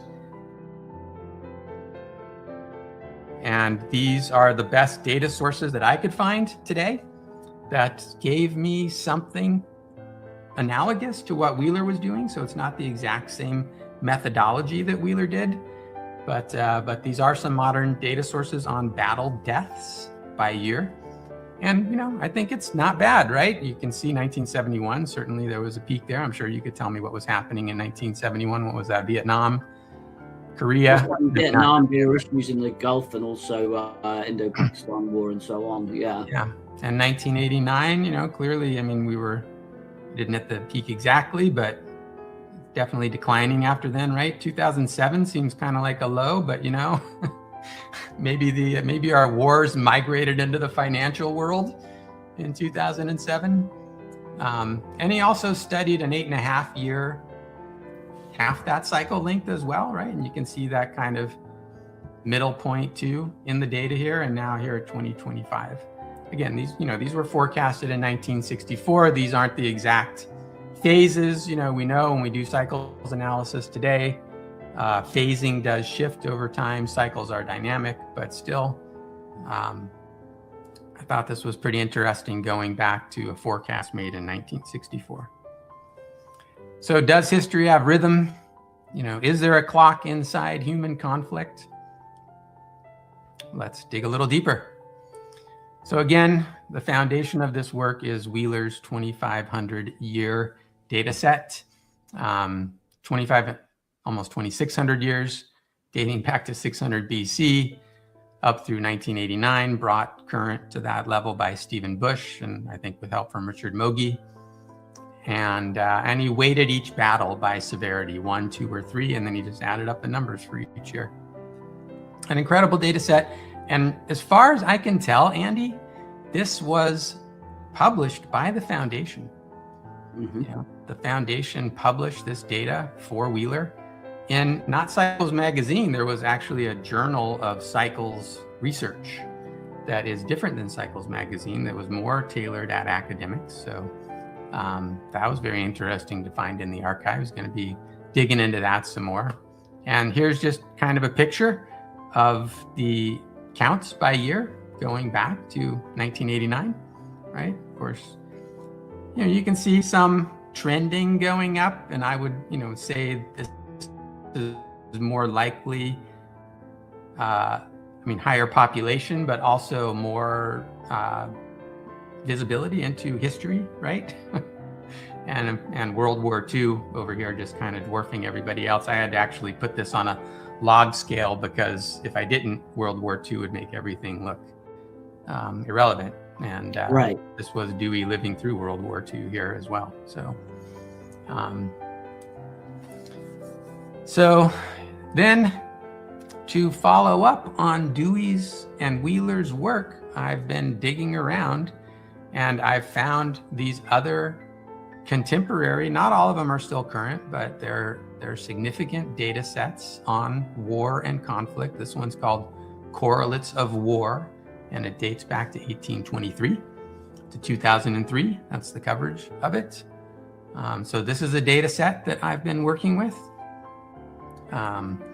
This one is the PRIO battle-related deaths, covers 1946 to 2008. You see 1971 here, right?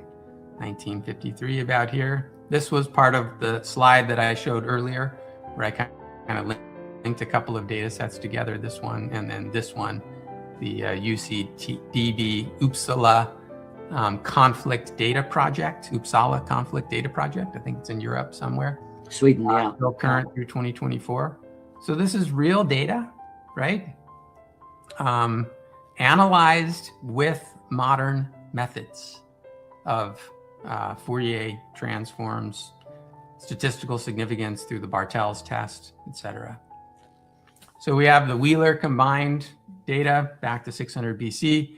We have the correlates of war data set from 1816 to 2014. And we have the PRIO and the UCDP data sets from 1946 to 2025. If we can go back to that UCDP, the PRIO set, what's that peak we're seeing there? Is that 2023? And I think this is the Ukraine war, right? Yeah, yeah. Okay. Yep. Right. Right. So this is a lot of work, right? To find these data sources, to get them into a database that we can work with, and to do the analysis to look for the cycles. So, back in 1960. All right, this is the most important part. We're going to take all this data and we're going to put it into a computer. And now we're going to let us analyze it. AI, human, whatever. Can you help me predict the future? Can you predict the future? If you can do that, you can make money.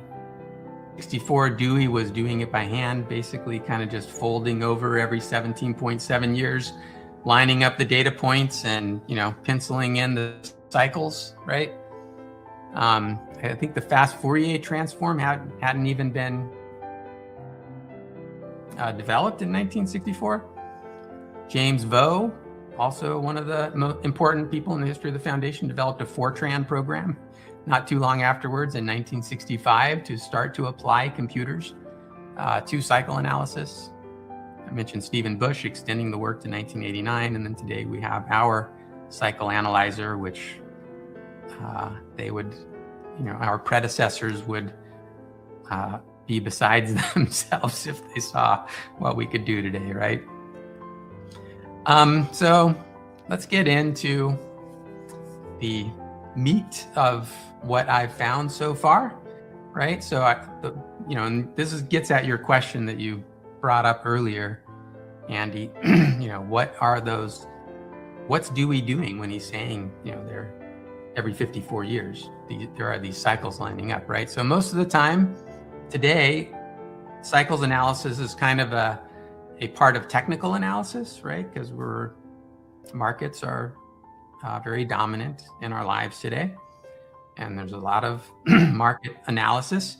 And we're always really looking at a single data series, right? And we want to know what the strongest cycles are in that data series, because we don't want to trade weak cycles. We want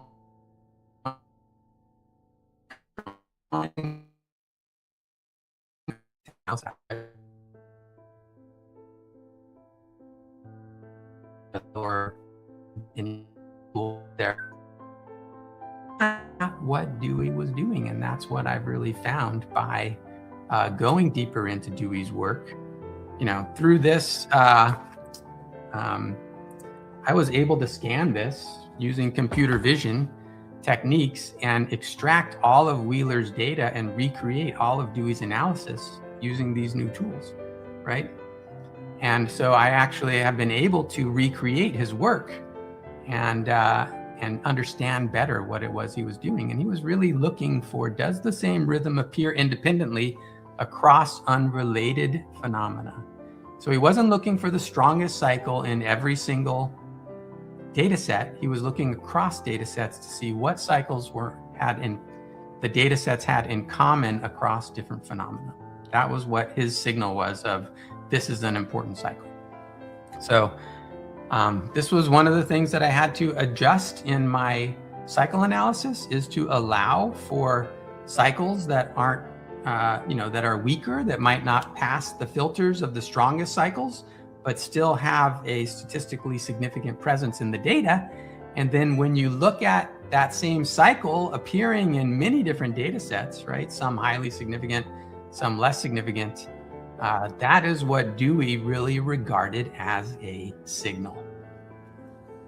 So does that make sense? Are you following me so far, what I'm saying? Yes, I think so. Just let us know in the chat there, how are we doing so far? This is quite fascinating stuff.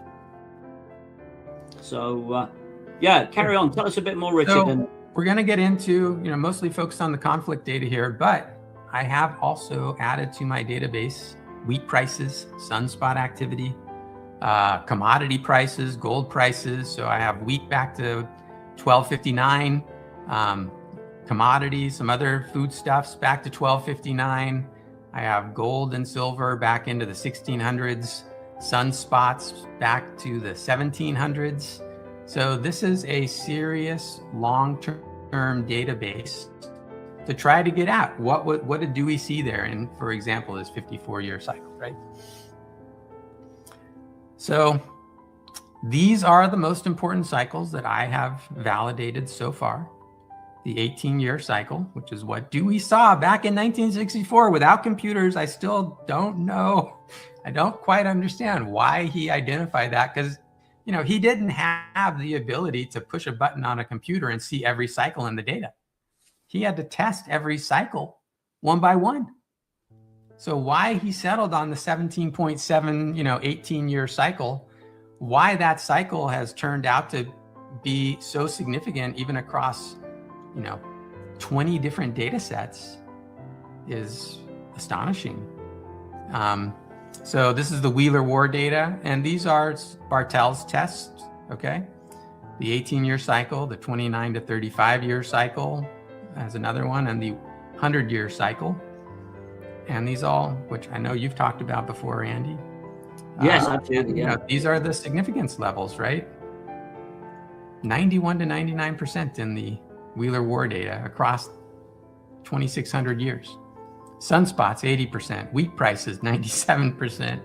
Commodity index prices, 89%. So these are very statistically significant results for similar cycles across totally disparate phenomena.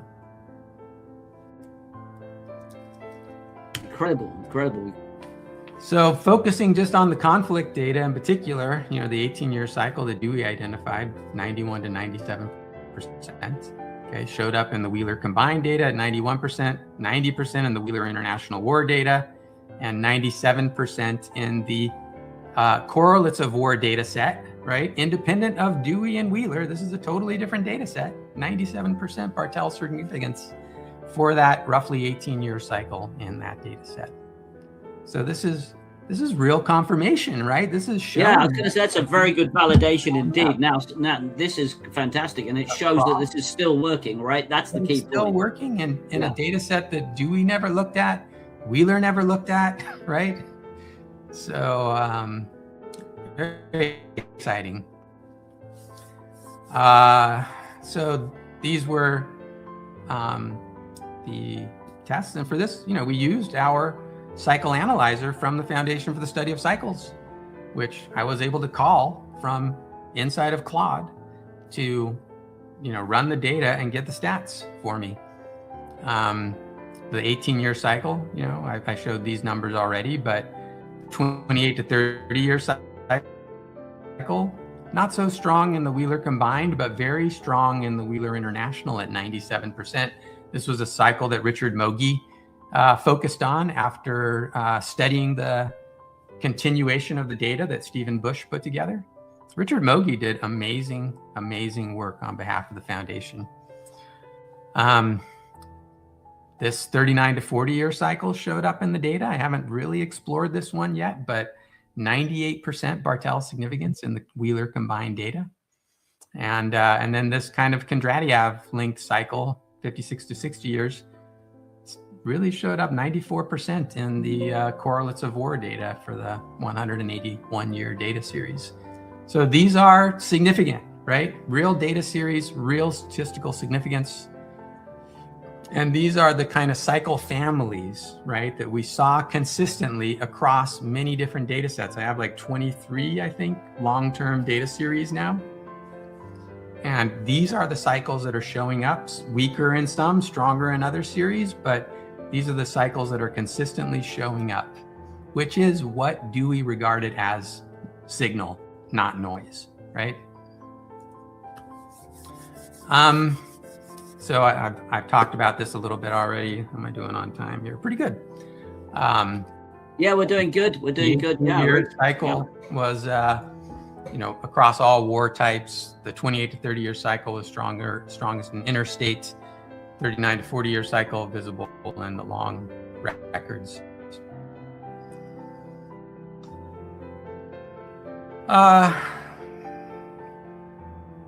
These are just some things that we were able to find, that Dewey really didn't see himself necessarily. I'm really interested in this century cycle being so significant about the 100-year cycle a lot yourself, Andy. And I haven't put all of this together yet. Again, this is a work in progress. I have a chart that everybody's going to want to see. It's coming up. We're going to we're looking forward to that. That's kind of, and hopefully that will look at, where are we at today in the and that's cycle? exactly it. So we're going to put, I'm hoping Rick is going to put all this together, bearing in mind it's work in progress. And, yes, exactly. But as where we're at right now, but yes, sorry, I'm interrupting. We're excited about that. I think it's really amazing work. So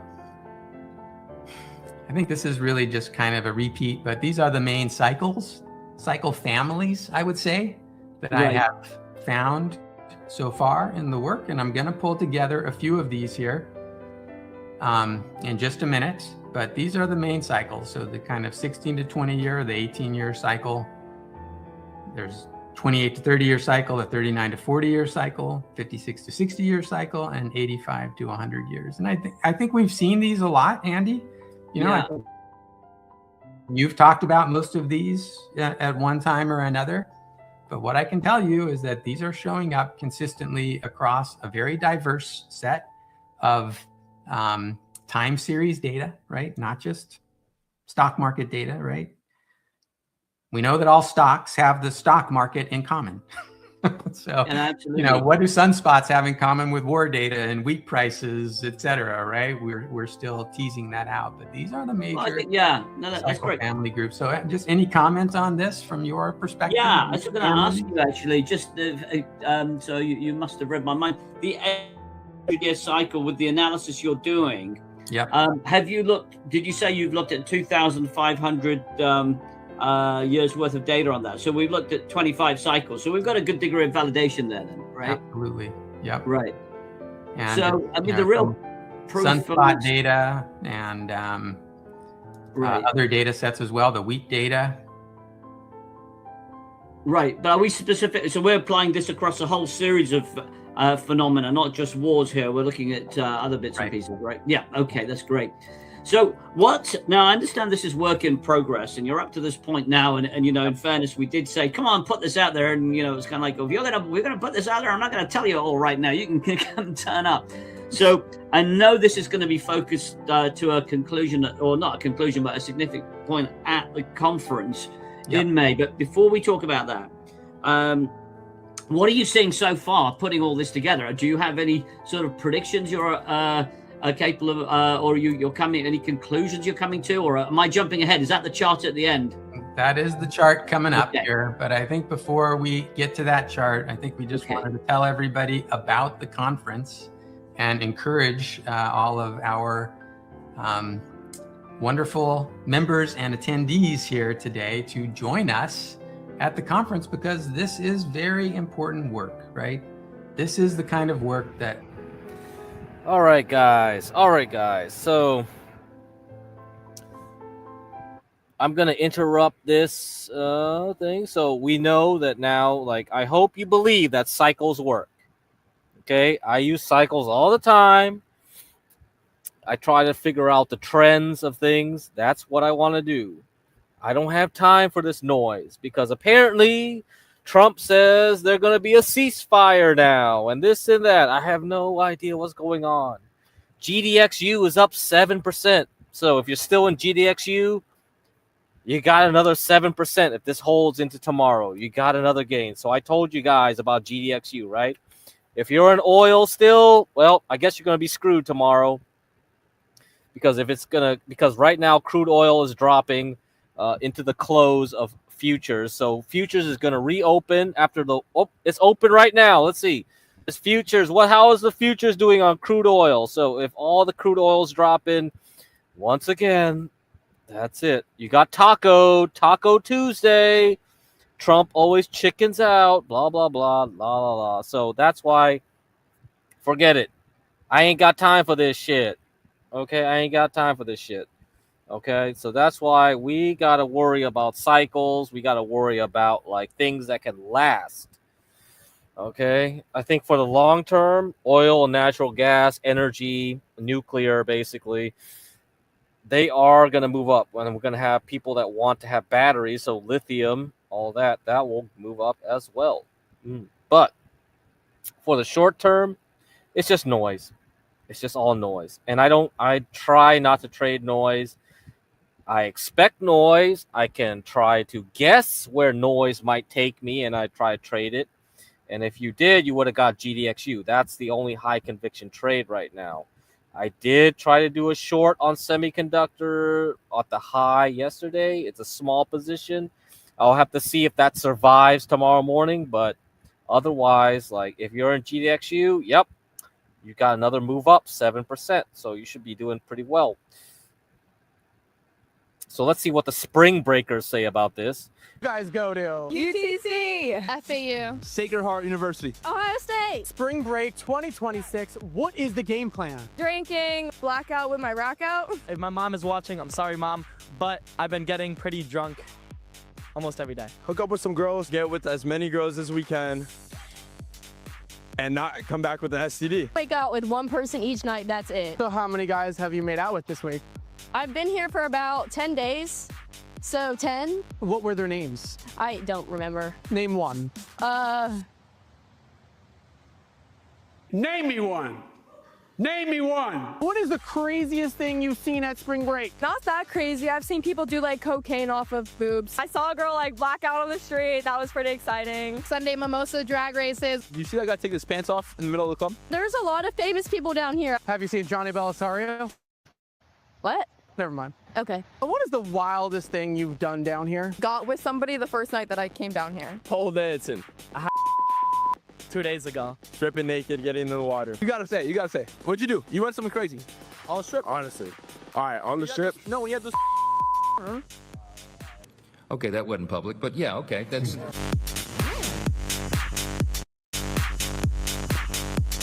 What issue facing America is the most important to you? What bikini I'm gonna wear next? Obesity is terrible. Ice. Not personally. I'm This is the future, baby. I'm legal. Getting a tan on the beach. That's the most important thing in my life right now. I'm thinking about Starbucks, to be honest. I'm thinking about Starbucks, what I'm gonna get for today. The elevators don't work. You got 43 floors. The elevators don't work. I could take this little glass of water, drop it in the magnets. That's the end of the elevator.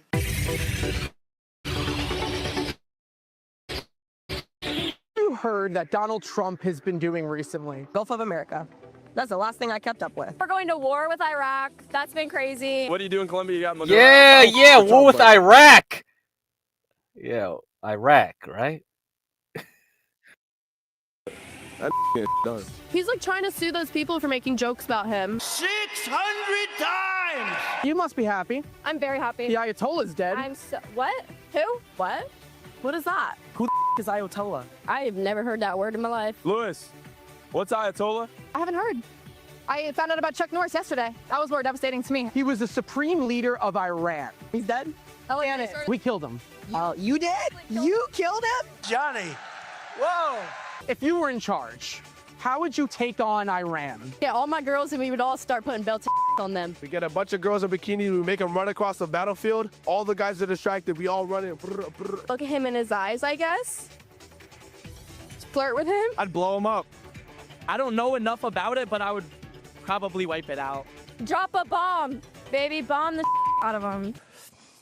I would bomb the out of him. What have you heard about Venezuela? Venezuela? Nothing. I'm not sure. I barely know what'll be going on in like Tennessee where I'm from. That they beat us in the World Baseball Classic? Have you heard anything else? No. Nothing. I haven't heard nothing about Venezuela. You know, honestly, I don't know and I don't care. Where is Venezuela? I don't know. I'm drunk. I don't know. Venezuela? Isn't that in Spain? No. Go easy on the tequila. What do you want to tell Jesse Waters? You're on his show. That's the guy who was eating the steak, remember? It was like in front of the vegan guy. Oh, Jesse Waters. Do you know who I am? I do not. Here's Johnny. Hi, Johnny. Well, whatever. I don't know. Who cares? Yeah, boy. Yeah, boy. I'm gotta go to the shape store. Get me some triangles. That's where I gotta go. I ain't gonna fucking care a shit about this shit. All right, guys. Let's continue on. Was organized to do, right? I am literally. All right, I got fast forward through the ad liquidity. here. Basically, Tudor Jones. I mean, if you got $1,000 to blow and you're in, I think they're gonna be in New York City, so they're gonna have a conference over there. You could like hang out with all these guys May up here. 30th. So May 28th to the 30th, 2026. All these cycle guys will be there. Okay. If you're around the city, sure. You got $1,000 to blow, go ahead. Yeah, check them out. I think it will be interesting if you can hang out with these guys who are doing all this cycle research. We've got a few seats left at the early bird. I mean, just to talk to Jake Bernstein or what else they got? Who else they got here? Between the pair of them. Yeah, right there. Larry Williams, Jake Bernstein, probably the most elite traders of all time. They'll be speaking. So yeah, I don't know. Depends on your mood, right? Where are we now?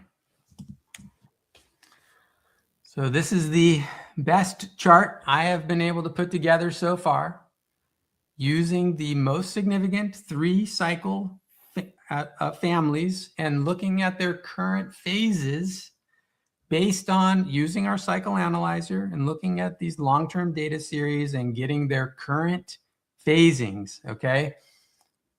And this is the 16-year, right now it's about a 16-year cycle. Sometimes, cycles lengthen and shorten and their phases change. But again, this is using our most current cycles analysis methods and getting the phasing of these longer term cycles. So this is a 16-year cycle, which is the 17.7 years currently running at about 16 years, the 26 to 30 year cycle currently running at about 26 years, and then the 54 to 60 year cycle stretching out a little bit right now at 63 years. And what's particularly interesting to me is that when you put these all on the chart, they're all, other than 16 year, which is just about bottoming here, all rising together here into, the next 5 to 10 years. So again, this is preliminary work, but kind of feels right to me. I don't know about you, Andy, but where are you seeing that bottom? Are we seeing that 2027, 2028? 27, 28 there. Yep. And right. Then, with support from the longer 26 and 60 year cycles. Right. And if you look back to, the analysis Dewey did in 1964, right? That was forecasting a peak in 2025. Right. That's interesting. Yeah. I mean, I have a lot to say about this, but we want to present your work. I always have a lot to say. But all right. Well, we can have questions in Q&A afterwards, but really this is kind of the climax of my presentation of what I've done so far, which is to basically gather these 20 plus really long-term data series, gather some new conflict data series, because Wheeler stopped in 57, even though Bush extended it to 89, and analyze those and validate them against, the historic series that the foundation has identified, and put them all together to say, what are the families of cycles that are consistently showing up? And then given those families of cycles, what's happening with those cycles today? That's really what I've been doing from like 5 in the morning till 10 at night for the past month. So, and I think it's important to note, at least it's my view, that cycles are not destiny.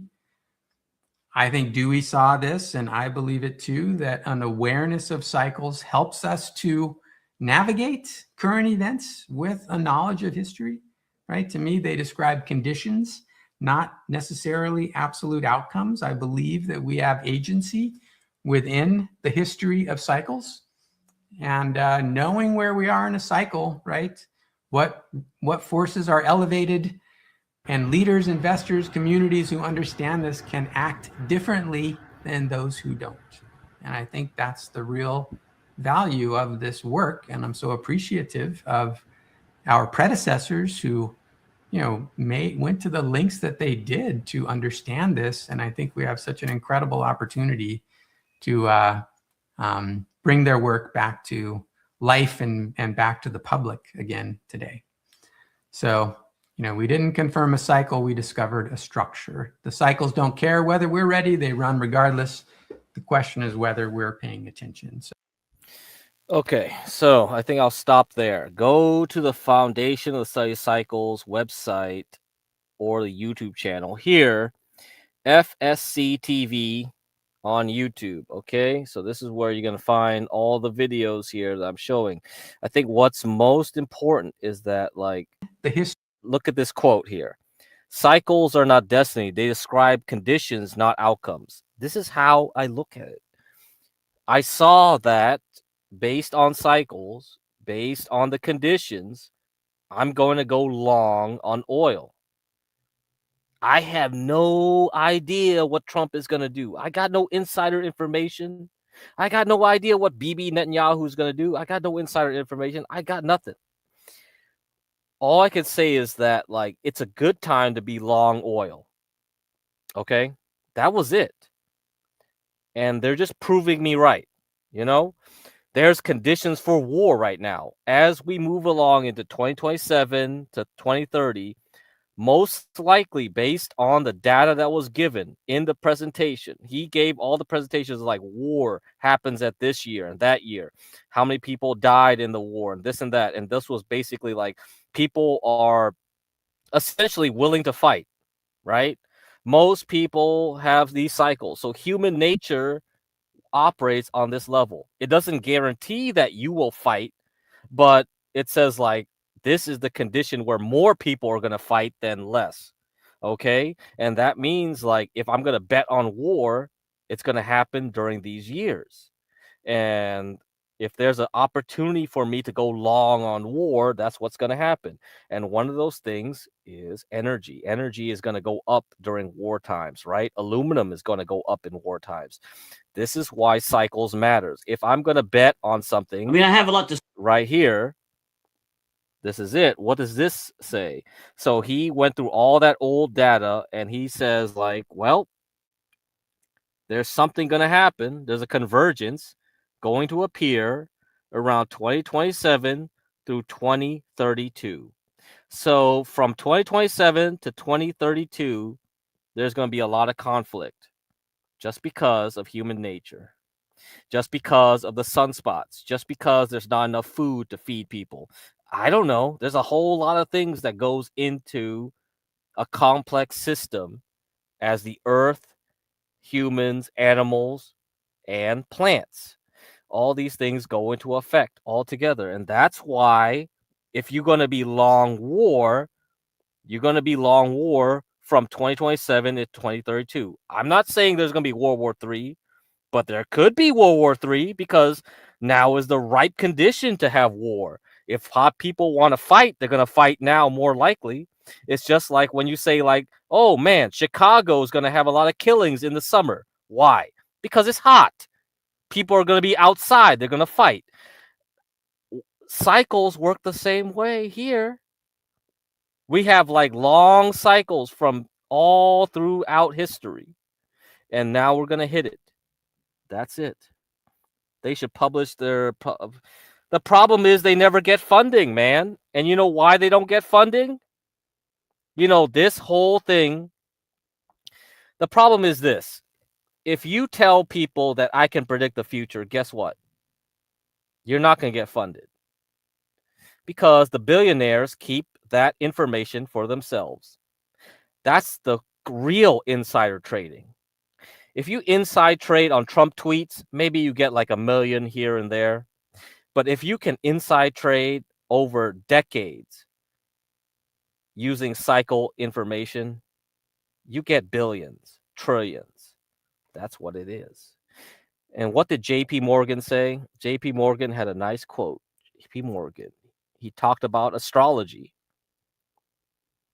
So that's why I don't want to see this thing peer reviewed, honestly. I don't want it. Because once this gets into the public and people actually believe this stuff, it doesn't work anymore. It stops working. You influence human behavior. The only reason you have an advantage over other people, the normies, the people at that beach in spring break, so if you want to make more money than everyone else, you have to keep all those people ignorant as long as possible. The more people know about this stuff, the less it works, until it doesn't work at all. Because now you influence the behavior of the humans. You influence the subject. Okay? That's really what it is. So everything I give you here, I hope, is only to a small audience. I don't want people to start believing me. Okay?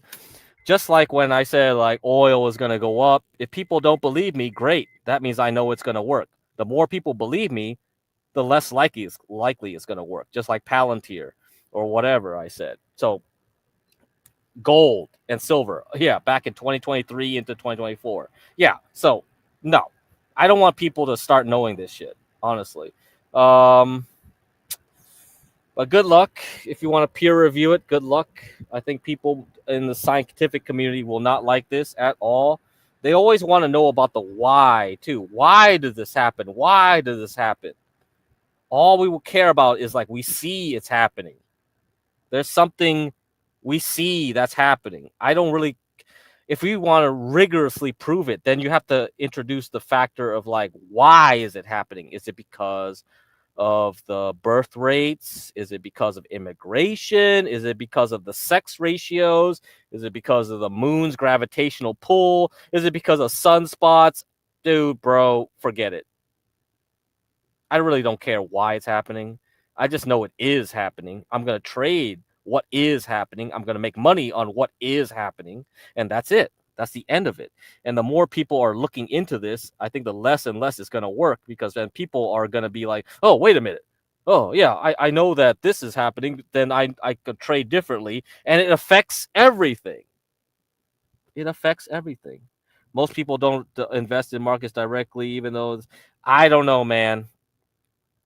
I don't know, man. We are going to live in different times. I don't know, man. Honestly, I'd rather not let people know too much. Yeah. I mean, that's the reason why technical analysis doesn't work really anymore. When technical analysis first was introduced, it worked. And then when more and more people figured out how technical analysis could figure out the markets, it worked less and less.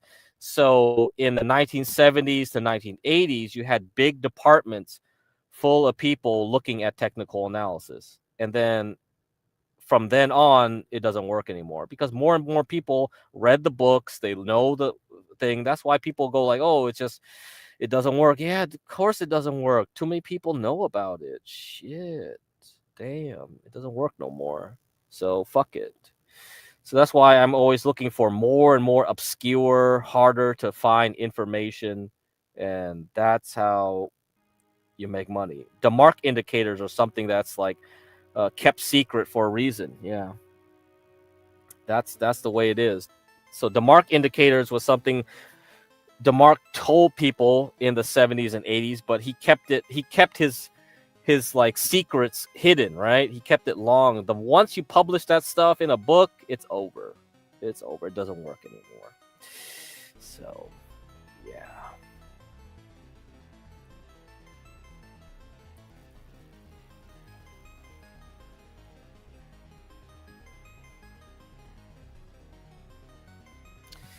So let me see. I mean, I don't know if he like JP Morgan really said this shit, but it's always funny to point it out anyway. Yeah. So let me get the meme ready here.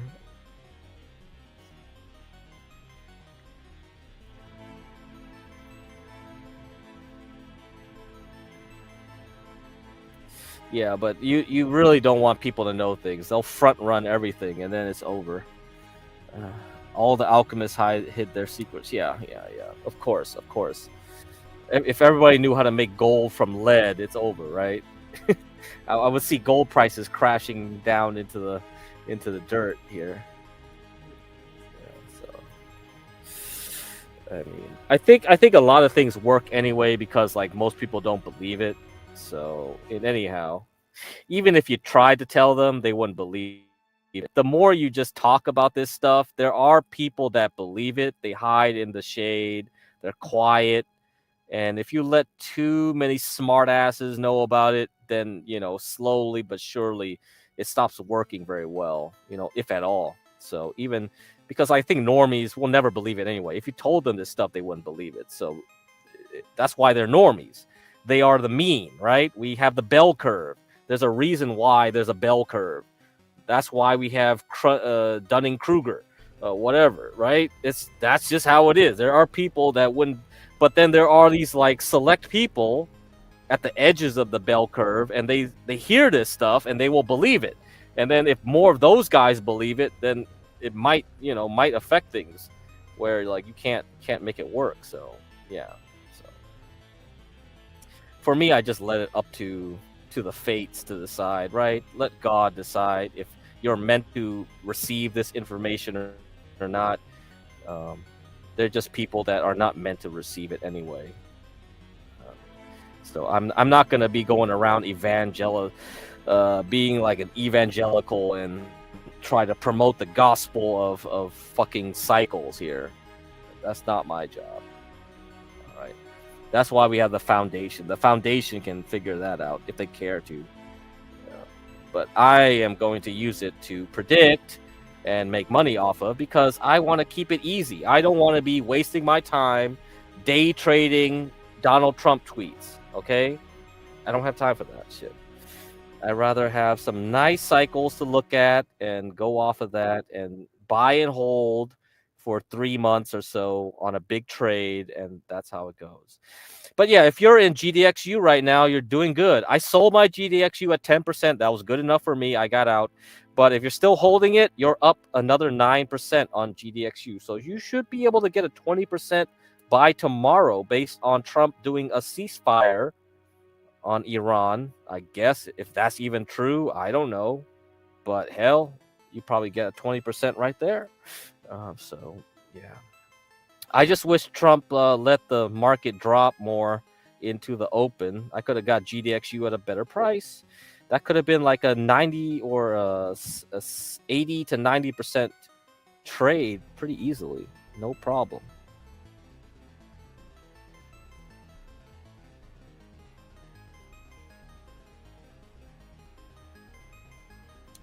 Damn, every search engine, the results go to Reddit. Jesus Christ. Reddit just freaking obliterates every SEO right now.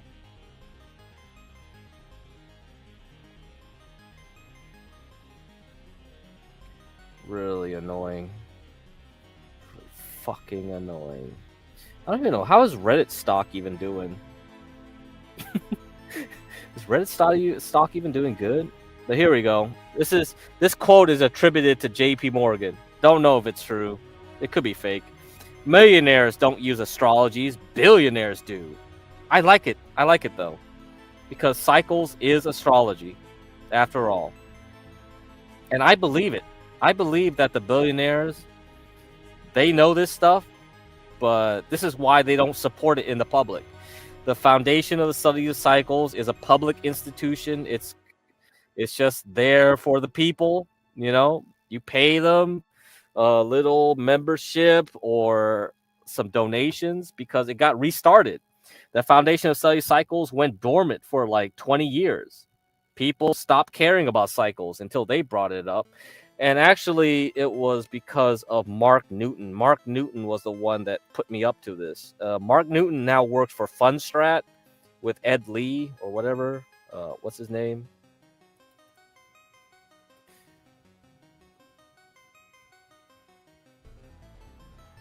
Let me see.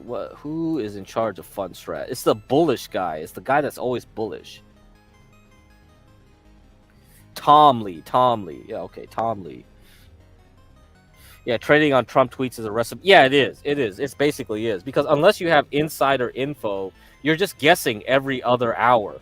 Like, every time the market closed, then he tweets. Just before market opens, then he tweets. He purposely tweets when, like, most people can't trade. It's just like, what the fuck are you doing, bro? It's like, this is... Forget it, man. I ain't playing your game. Then forget it. Do this. And then you're going to do a deadline on Saturday with 5 days. That means nobody can trade, essentially, unless you're in crypto. Crypto is kind of a proxy for the S&P 500, but not really perfect. So I don't know how you would trade then. Fuck that.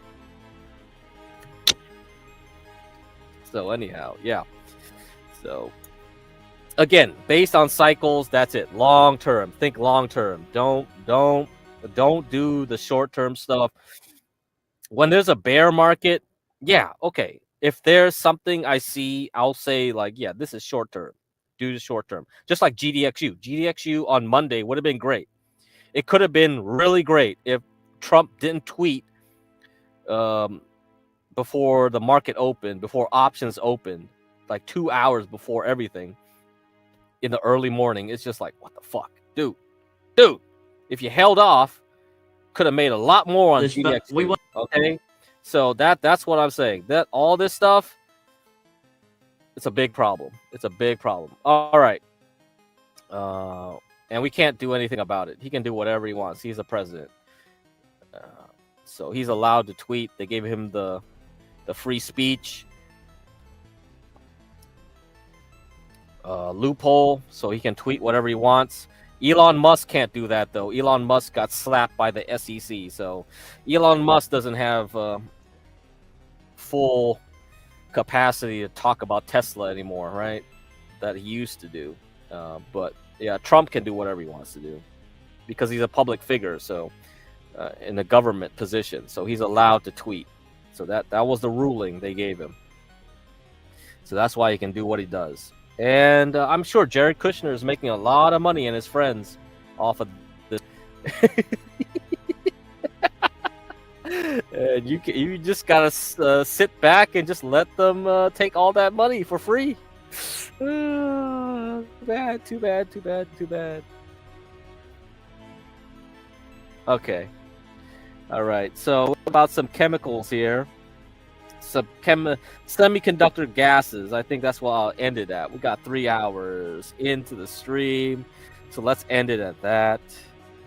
I have no idea who's going to stream after this. I saw Schizo's stream yesterday, so I don't know what that was about. It was just like streaming.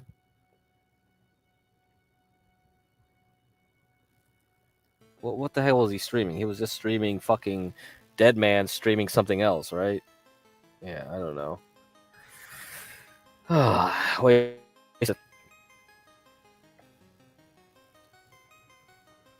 So let me see what else we got here.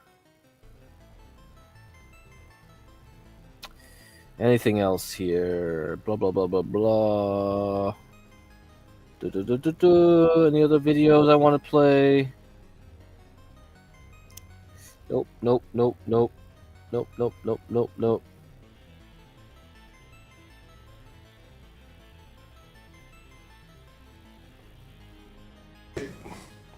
Yes. Where are you right now? In Mexico. So how the hell they deport you? Because these motherfuckers catch me when I'm driving my truck. You were drunk? Yeah.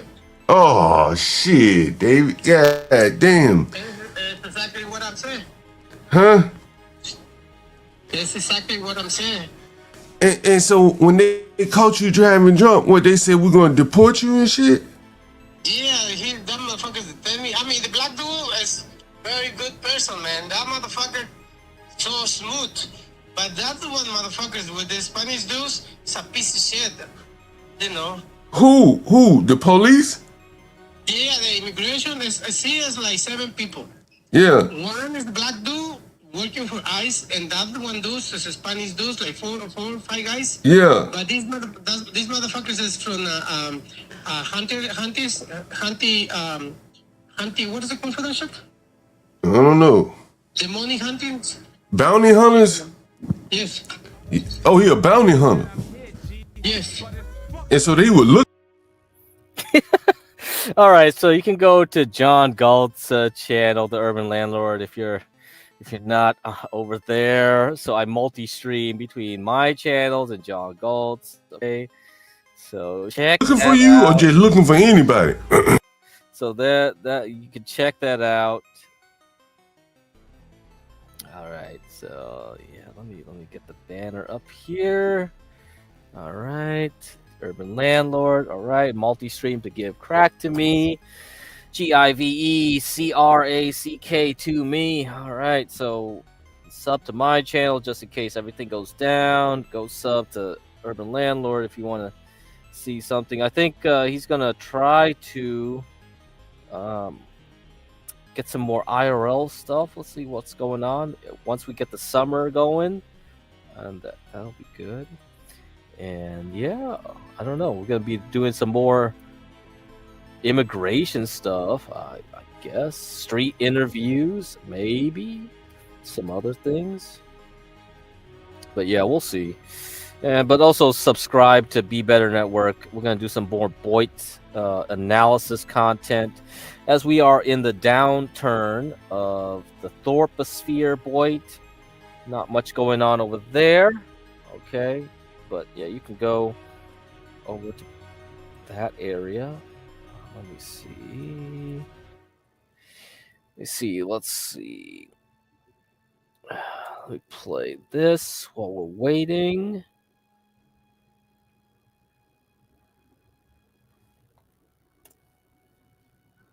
I want to say I'm alive, and you're all witnesses. Israel, out of anger for what's taken place in the Middle East, has violently lashed out at a major facility known as the South Pars gas field in Iran. The United States knew nothing about this particular attack, and the country, Qatar, was in no way, shape, or form involved with it. Unfortunately, Iran did not know this, and thus justifiably and unfairly attacked a portion of Qatar's LNG gas facility. No more attacks will be made by Israel pertaining to this extremely important, valuable South Pars field. Basically, for context, the United States made it clear they were not going to target Iran's energy infrastructure. Israel ignored this and carried out yet another attack. Then Iran retaliated on Qatar's own energy facilities, causing dozens of billions in damages. Prime Minister, given the escalation of attacks on US allies across the Gulf, given the spiraling energy costs, the US service personnel killed in this war, many Americans are asking that question, whether you misled their government into starting this war, and for how long should Americans keep paying the price? Big questions. Well, I misled no one. As far as oil prices rising, spikes, you know what a spike is? It goes up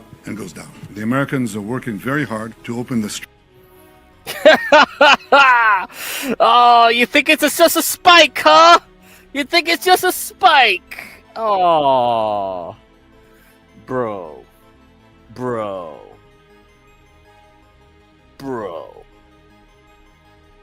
I think you just shifted the whole fucking energy sector, my friend. I don't think it's just gonna go back down to $60 a barrel. I'm sorry. You just changed the whole freaking market. That doesn't work that way. Just doesn't work that way. I thought you knew that, BB. I thought you worked for Boston Consulting Group. Didn't you work for Boston Consulting Group? Come on, man. Come on.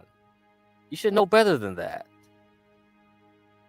Straits. And if they succeed, then oil prices will come down. I talked to many American friends. They're not clueless. They understand this. Some don't. They said, let's stay out of this. It's not our war. It's not our problem. Maybe it's only the Jews. Have we learned nothing? Absolutely nothing in these 80 years? We cannot see the danger that... You've also indicated today that you made a commitment to President Trump not to strike these oil and gas facilities in the future. Should President Trump come to you one day and say, oil prices are too high, it's time to end this war, will you listen to him? And that's a good question. Do you need the United States to continue this campaign? Wow. I don't think any two leaders have been as coordinated as President Trump and I.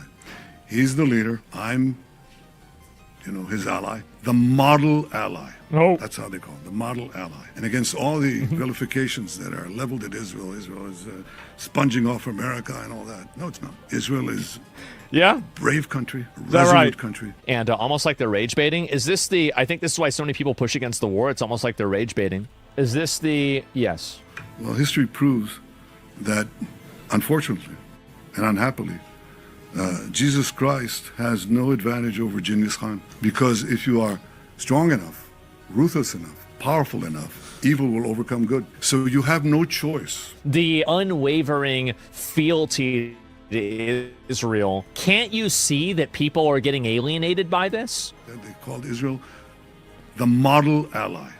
No. That's how they call it, the model ally. The model ally, huh? Yesterday. No more attacks will be made by Israel pertaining to this extremely important, valuable South Pars field. 2 weeks ago. Breaking, the U.S. is dismayed by Israel's attacks on 30 oil depots on Saturday. Wait, is this a real video?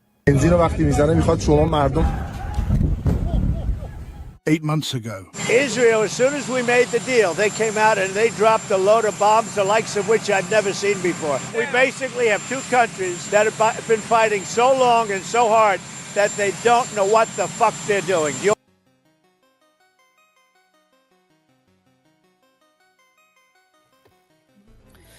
Well, anyway, all right. Okay. All right, let's look at this. This is unprecedented. Short positions in Brent crude oil futures by producers, merchants, processor users are up to a record $193 billion. These are the companies that physically produce, refine, trade, and consume oil, from major producers and refineries to shipping firms and industrial users. Short positions have doubled since the start of the year. By comparison, the 2022 energy crisis peak was $155 billion. By selling futures contracts at today's prices, producers are agreeing to sell their future oil at $100+ per barrel, even if the market price falls by the time they actually pump it. This guarantees a revenue regardless of where prices go next, protecting their margins when prices normalize. Oil producers are seeing unprecedented profitability. Okay, so this means buy oil companies. Don't give a shit about where oil is going. I don't care if oil goes up or down or whatever. Chevron's making money. Exxon's making money. Fucking. What else is making money? I don't know. Those two are the big boys. Phillips 66. Who else is making money? Fuck, man. I don't care. Oil companies are making money. That's why you see when oil goes up and down now, you see the oil company stocks, they don't react that badly to it. This is a smart oil company. Oil companies are using futures to protect their profits. It doesn't matter where oil prices are going in the future right now. Sorry, BB.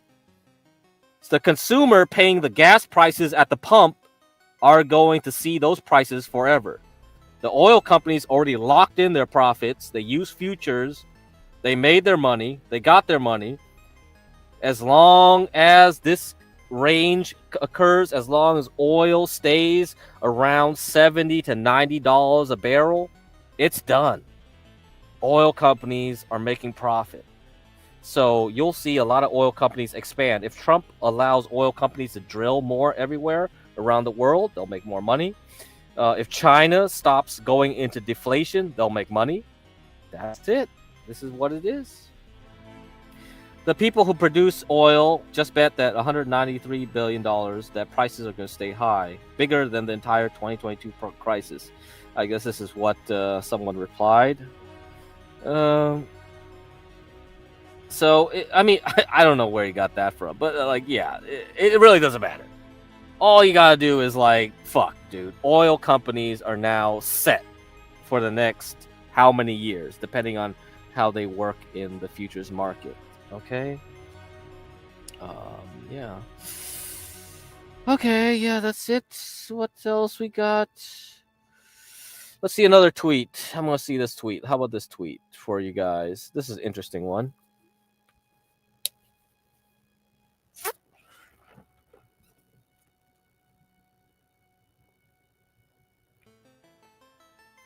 Magnificent 7 stocks are decoupling from the rest of the market. A 100-day correlation between the Magnificent 7 index and the S&P 500 equal weight index is down 0.727. The most negative reading since June of 2023. This means big tech and the average stock in the market are moving in opposite directions. Since 2019, the only other time this correlation was more negative was in Q1 and Q2 of 2023, when AI euphoria sent tech stocks surging 45%, while the S&P 500 only rose 7%. This dynamic has now reversed, as the Magnificent 7 has significantly underperformed the average stock over the last 3 months. So does that explain what happened this morning? I don't know, because this morning I saw all the software companies, communication services crash. I don't know on what news, and then oil companies start rising. What news? There wasn't any significant news to make either of those move that way. So is it just the fact that people are just switching over from AI stocks and going into oil right now? Is that what happened this morning? If you're doing that, it's too late. Honestly, I'm the one that's getting out of oil, right? And trying to get into AI stocks, because by the time you guys realize the trend has changed, it's probably too late. Most of the morons have come in at the wrong time, right? So let's see. Eric says oil at 88, drop, baby, drop. Yeah, see, maybe they got clowned. I don't know. This morning looked like a weird move to me. It's like, the fuck? Who the hell is selling AI stocks and going to oil now? AI stocks are cheap and oil stocks are expensive. It's like, what? What news happened this morning? I saw no tweets. Nobody tweeted anything. What the fuck is going on here? So I guess that was another trap for what happened after the close. And now oil is dropping because now we have ceasefire talk. I don't even know if it's true, right? It could change tomorrow morning anyway. None of this shit is true. It doesn't matter. All I'm telling you is, like, if you wanted to buy oil, you should have bought it in December, January, February. Not when the war started kicking up. That's too late. Once the news happened, it's too late. You're too late. So that's why I'm trying to beat into people's heads here. It's like, news is noise. News already tells you what happened in the past already. It already happened. By the time you hear it in the news, it already happened, bro. You're too late. You're trying to predict the future. If you want to make big money, you got to predict the future. Okay? This is where the cycles come in. This is what we're trying to do in this show. This is what we're trying to do in this show, man. Fuck the past. Anyway, President Trump threatens to revoke the EU's favorable access to U.S. LNG shipments. Oh, shit. So, now that Qatar is out of the picture, Trump is using U.S. liquefied natural gas to say, yo, Europe, you need a hit? You need a hit? So one of the companies I mentioned, LNG, okay? And there was other companies, right? EQNR, TTE. I talked about it in this show. They ain't done going up. They're going up a lot more. And there was a huge amount of volume on LNG stock last week. And it was just like, whoa, that is the largest amount of volume for that stock in all history, I think. So let me show it to you again.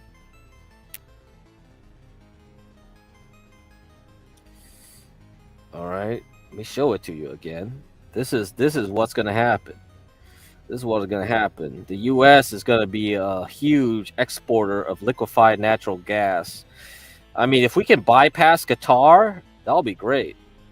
The U.S. LNG market is going to be huge. We finally can export all that LNG, because we go dig for oil anyway, and we get LNG as a byproduct of our oil. It's really money. Come on, guys. And so we should have that port opening in Corpus Christi, Texas, and those guys will be making buku bucks. All right, here we go. So here we are. Let me get rid of this and this. We're not talking about NVIDIA semiconductors anymore. So for a while there, right? This was the bottom and this was the top. Set in 2002 up until 2005. So this area of $38, $40, we've been dancing around it up until COVID. And then we pumped through COVID into the Ukraine-Russian event. All right. So you understand what's going on there. And then after we got through it, another range here in LNG. So this is Cheniere Energy, ticker symbol LNG. And look like the volume profile shows that the median or whatever is at $160 a share. And then since October, we've been dancing around the top of this range here.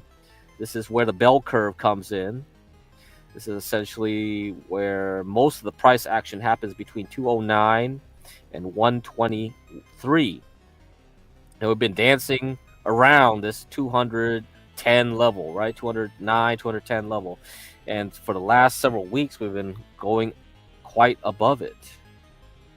And then now you see here, last week, so these are weekly candles.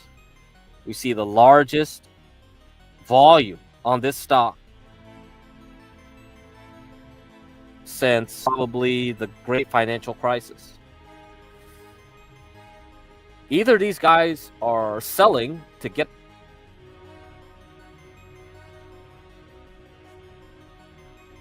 the fuck out, or they're just buying more stock.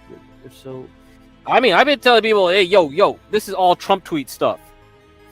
If you're a long-term person, like, I don't know what type of oil stock you're in. If you're an oil commodity, you're screwed. If you're an oil stock, you're fine, probably. Long-term, it doesn't matter. This is just noise. If you're in oil, energy, gush, WTI, any of the leverage stuff, you might be worried because leverage ETFs are not nice during volatility. If this thing starts going up and down, zigzagging on Trump, it's probably not good. I've said we're probably going to go sideways until June, August. That was my last stream. That's what I talked about. So June, July. Oh yeah, leverage. Yeah, I mean that was too delicious day to not get out. That's really good right there, because if you look at XOP is dancing at the top of its range. XOP, if you look at its history from the Great Financial Crisis until now, that's when just before the Great Financial Crisis, the XOP ETF was created. This does a oil and gas exploration, and most of the time it hung out around between 170 and 85. And recently, I guess it locked into 140. So we have been breaking out last week into this week. I probably would say I believe that it could just easily keep flying up. It's probably going to spend time going sideways into June. Okay? You don't want to hold that stuff when it goes sideways. It's a waste of money. Most of the time you'll lose money too, because like it has fees. And so the best time to make a lot of money is when you have a good trend. The trend was good from December. That's why I told people, or January, I guess, most likely, not really December. But yeah, most people got there from February, right? When I said like, okay, at the end of January into February, I buy UwU. Dude, bro, that's 75% already in 2 months. No, because I don't know what Trump's gonna do. Fuck that shit. I don't think I mean, unless you have some insider information, I got no idea, because it's the UK oil since the last tweet. The last tweet was like what, an hour ago or something? What the like this? So this week we're down on UK oil. hell? So U.S. oil is down 9.57%. Okay, so he tweeted when? He tweeted here, down 4%. Yeah, fuck that. I ain't playing with this. Nah. It ain't worth my time. So no. So I was like, go long gold. Go long gold. Go leverage gold. Shit. If I held onto that leverage gold on Monday, I'd be up another 7%. It's up 8-9% right now. So I bought here, right, around where the opening is. So 150 got to ones like what 160 something. So yeah, I got 9%. If Trump didn't tweet before the market opened, I would have got a lot more. So like yeah, percent probably around there. Fuck. If I held it, yeah, probably could have got another 8%, 9%, 20% basically. Shit. Whatever. Can't do nothing. Can't trust that. Don't have insider information. No help there. So yeah, so essentially if you can sell it. If you have a lot of it, yeah, definitely it's not worth holding on to for sure. Because I said like it's a buy and hold type of stock. But because of this Iran Trump stuff, damn, fuck that. It's too volatile. It's too volatile. I don't like that when it's too volatile. If you look at SOXL, personally, you could hold this thing, right? From April, no problem. But you would have had to suffer through this sideways thing. So let's say between October and December, you see how it goes sideways? Like, this is kind of painful. Here, so this is like, what, 10%? Oh, shit, that's 40%? Oh, yeah, this is leverage. My bad. I forgot this is leverage. So, like, yeah, that's like you go up 40%, but then you keep holding it, you lose 40%. So that's why, yeah, you hold leverage. It's like, nah, bro. It's okay if you have a trend like between April, May into October. Okay, that's fine. But when you start doing this sideways shit, and it's like going up and down 5% is essentially a 25% on a 3x leverage, right? Or I mean 15% up and down. And then when you go like 10%, that's 30% up and down. No.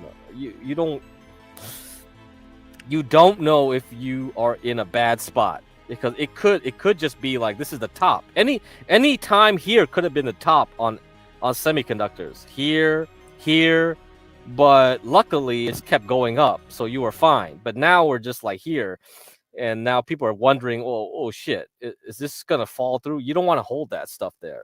You only want to hold it on a trend, okay?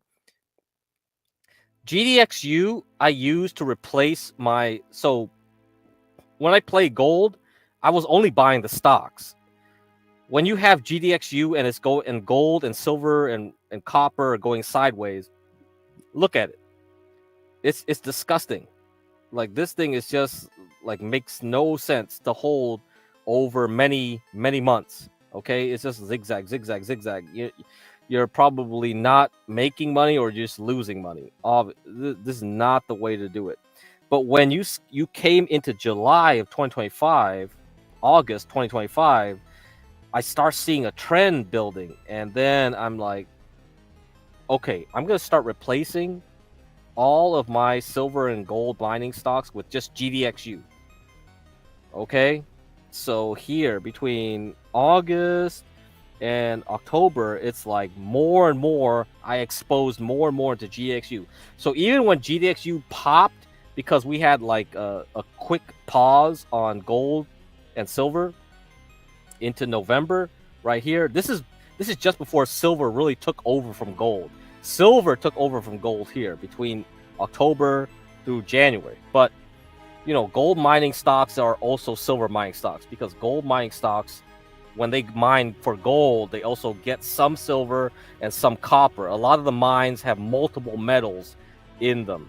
So when you watch copper, silver, and gold, you watch them together. That will help you with the miners. And I bought more. I bought more GDXU.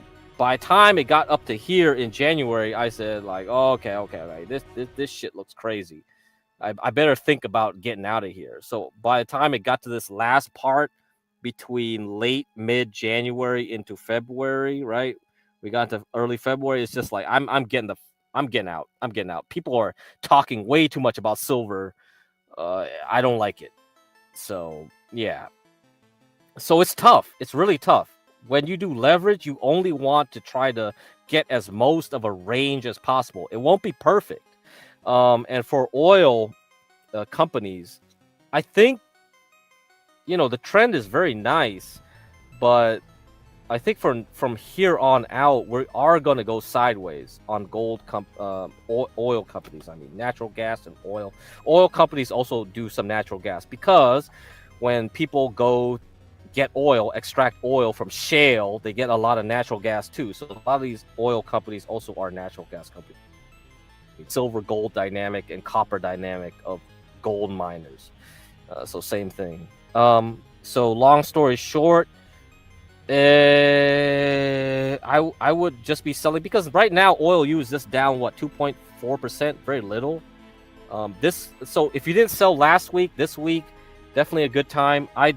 You don't want to wait till the final minutes just to bet on like Trump doing a invasion. Okay, I wouldn't risk it. I don't think if he does do an invasion, I don't think you'll benefit from it anyway. Oil going up too high will crash oil stocks because oil stocks require a good economy. Oil needs to stay at a certain level. You don't want oil to go up to 120, 150. All right. That's not good for oil companies because the economy is going to go down and people won't spend for energy anymore. So it's Goldilocks. It's Goldilocks for oil here. Not too high, not too low. The right price. Okay. Just stay at $80 a barrel. We cool. You stay at $80 a barrel, you can make money. That's the whole point. So that's something to consider as well. So that's why it's not worth it to hold on. Personally, because of all this noise is insane. This is not cool. I did not expect this. I thought we were going to have a smooth ride up, but that's okay. I mean, you made a lot of money in 2 months. You might as well take some profit, put into bonds or something else, and you'll get your 5% a year on bonds and wait. Just wait until June, all right? Okay, that's it. That's it for that. What else? No, I don't need any other tweets. No. Okay, we're good there. All right, I talked about all the tickers I needed to. 3 hours, 30 minutes. And I'll see what I want to talk about tomorrow or Friday. I mean tomorrow, yeah, tomorrow into Friday. I don't know. I think I'm just gonna work on the Substack and the Boomer portfolio pretty much. I don't think I need to talk anymore. I think you have the idea of what you should do. Like you saw what I was trying to allude to you guys on Monday with the gold trade, but I don't have a crystal ball, so I can't tell you near term if you still have GDXU, is it worth holding for another 10%? Like theoretically, you should get another 10% after tomorrow. If after tomorrow GDXU gives you 8, to get another 8 to 10% after that. But fuck, I don't know. I can't tell you that. That's why I'm very reluctant to talk about short-term stuff. I think anybody that talks about short-term stuff like they know what the fuck they're doing is just like, no, I wouldn't trust them, honestly. I think that's just someone trying to scam you guys. I just try to tell you things that like make sense from a structural standpoint. Everything has to be from conditions, okay? That's all that matters. Anybody that tells you like short-term things is, yeah, it's probably a scammer. I don't know. Unless they have some special signal that they're willing to share to you. I doubt it. Anybody that knows that stuff probably will not share to you information. Okay. So let's see how much of this I could talk about. Done with that. Let's do semiconductor gases. And then we'll wrap up with China. How about that? So we can wrap this up. So semiconductor gases market driven by technological advancements in chip manufacturing. Okay. Okay, let's see.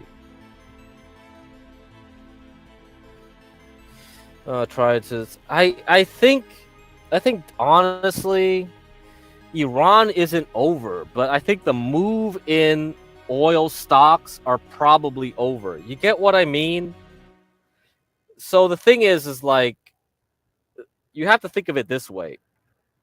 Stocks always try to look forward in the future. If the Iran war already happened and is happening, now people are looking for the end of the Iran war. Of course, there's going to be escalation in between, but, or maybe not. Maybe there's no escalation, right? You're betting on escalation, trying to get that last juice out of the lemon. Most of the juice was already made between January into March. That was the juice. That was the main part of the juice. Everything else is just people just trading on tweets and emotions. It's not sustainable, and that means that's just a guessing game. It's better off you trade gold. Gold is beat up because of the Iran stuff. So if you think there's going to be a crash or pop, then might as well use gold. Gold will go down if there's escalation in the Iran war and oil pops, because oil now affects the dollar. The dollar affects the gold, and that stuff is more pronounced. So if you want to bet against Taco, short gold mining stocks. It'll crash another 20-30%. Easy peasy. It's going to go down a lot more than oil will go up. I mean, oil companies will go up. UwU. That's what you would bet on. If you think Taco, then gold will go up even more, and yeah, you can make another 50% off of that. So that's what I'm saying. That's why I said on Sunday night. I said like gold looks more delicious now. Forget like being long semiconductors or short semiconductors. So people who want it in are already in. Yeah, that's it. Supply is already there. That's it. The supply is already there. It's done already. You're basically hoping that there's more demand in the future, which is less and less likely as more and more people are already in it. So that's why you see gold going down. Right? If people wanted to buy gold because of Iran, that ain't happening because people are buying gold because of inflation. So yeah, that's how you gotta think about things. Semiconductor gases market driven by technological advancements in chip manufacturing. The global semiconductor gases market size is calculated at $11.69 billion US dollars in 2025. Okay, and it's forecast to reach around USD 2034. Okay, that's a double, right? Pretty much a double. Compounded annual growth rate.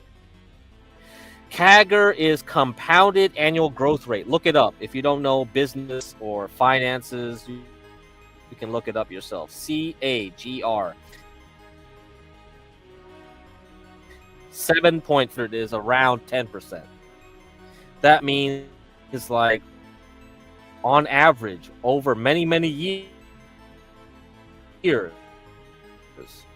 If you hold by a year on average, okay, that's basically how it works. That's why a lot of people, they just off their brains and they just buy the 500. They don't want to think about it, right? 10% is very good. Very few bonds, like I said last, CAGR.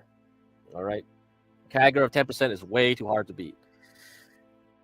Okay, the Asia Pacific market size surpassed 4.89 billion. Blah blah blah. Manufacturing facilities is boosting the demand for semiconductor gases. These gases are used in various processes such as etching, deposition and dropping during semiconductor fabrication. I don't know if you guys know about semiconductor fabrication, but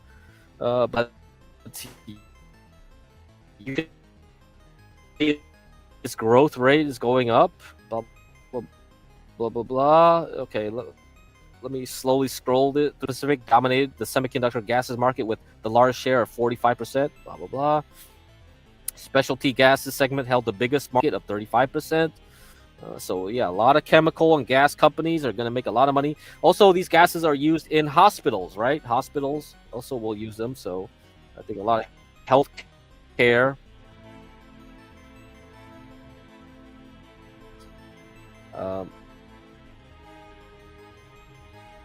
Gases will be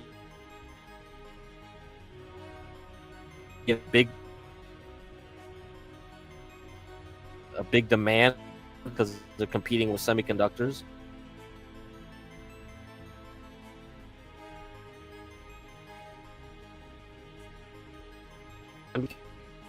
Semiconductor gas market by enhancing efficiency and quality control, AI optimized.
Oh, StreamYards, I don't got time for this shit.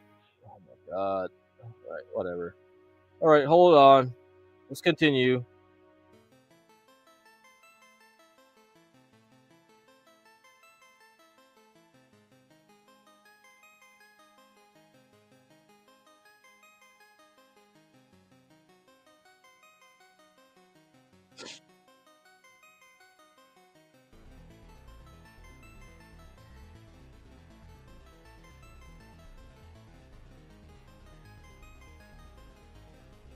All right, I don't know where I left off. Okay, okay, we were talking about the semiconductor gas industry. Let's say like Asia Pacific dominated by a semiconductor gas market. All right, with largest share of 45%. North America is expected to expand the fastest CAGR between 2025 and 2034.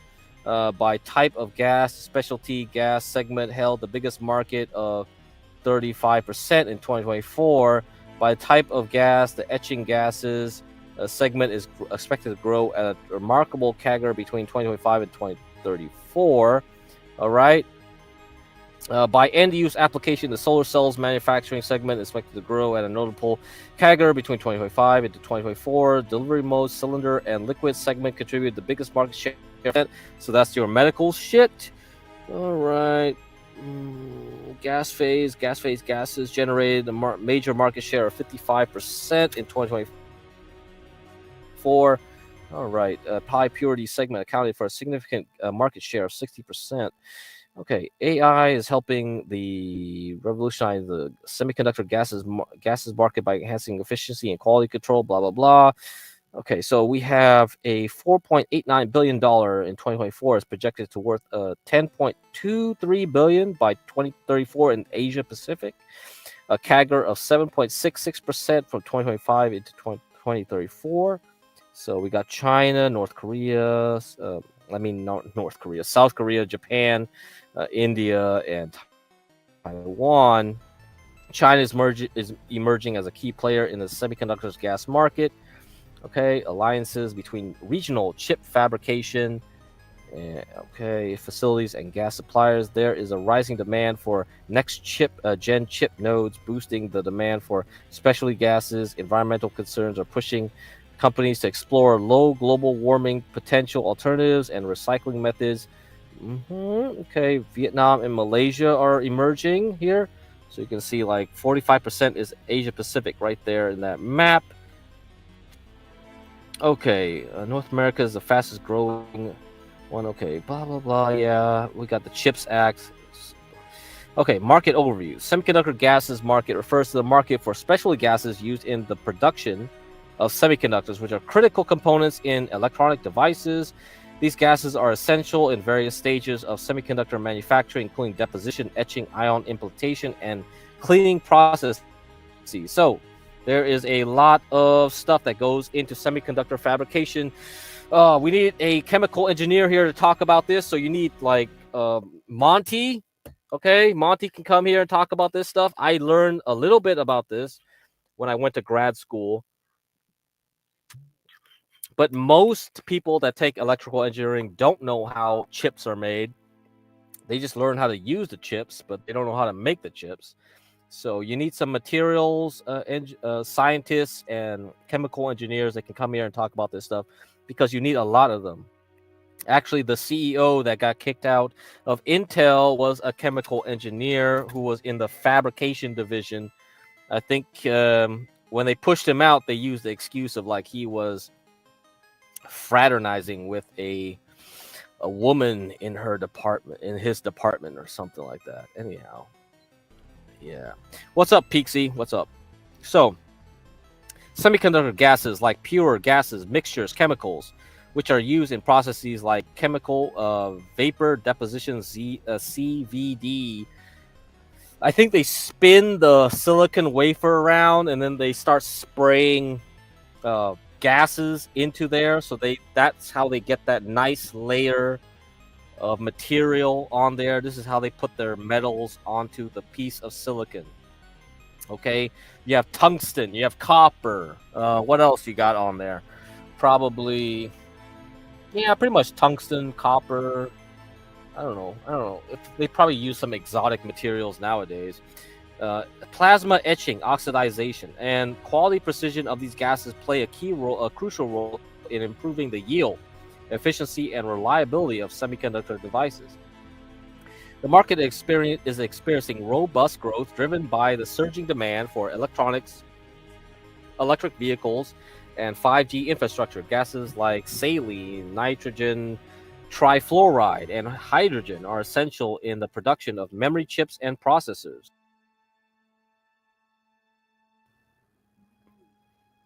As chip makers push towards smaller nodes and higher transistor densities, the need for ultra-high purity gases continues to rise.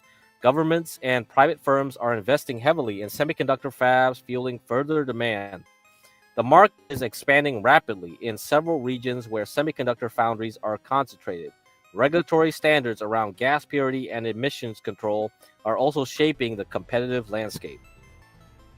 So we have here rising adoption of EUV. So that's extreme ultraviolet lithography. This is the technology that they don't want to give to China. EUV lithography. So that comes from the Dutch ASML, the Dutch company that creates the machines that do EUV lithography. All right. So that's boosting demand for the specialty gases. Increased demand for environmentally friendly and low GWP gases boosts market growth. Okay, let's see. Localized chip manufacturing, automation, and IoT information on. Okay. What else? Surge in demand for logic and memory chips. Okay, got that. Strategic collaborations between gas manufacturers and semiconductor fabs.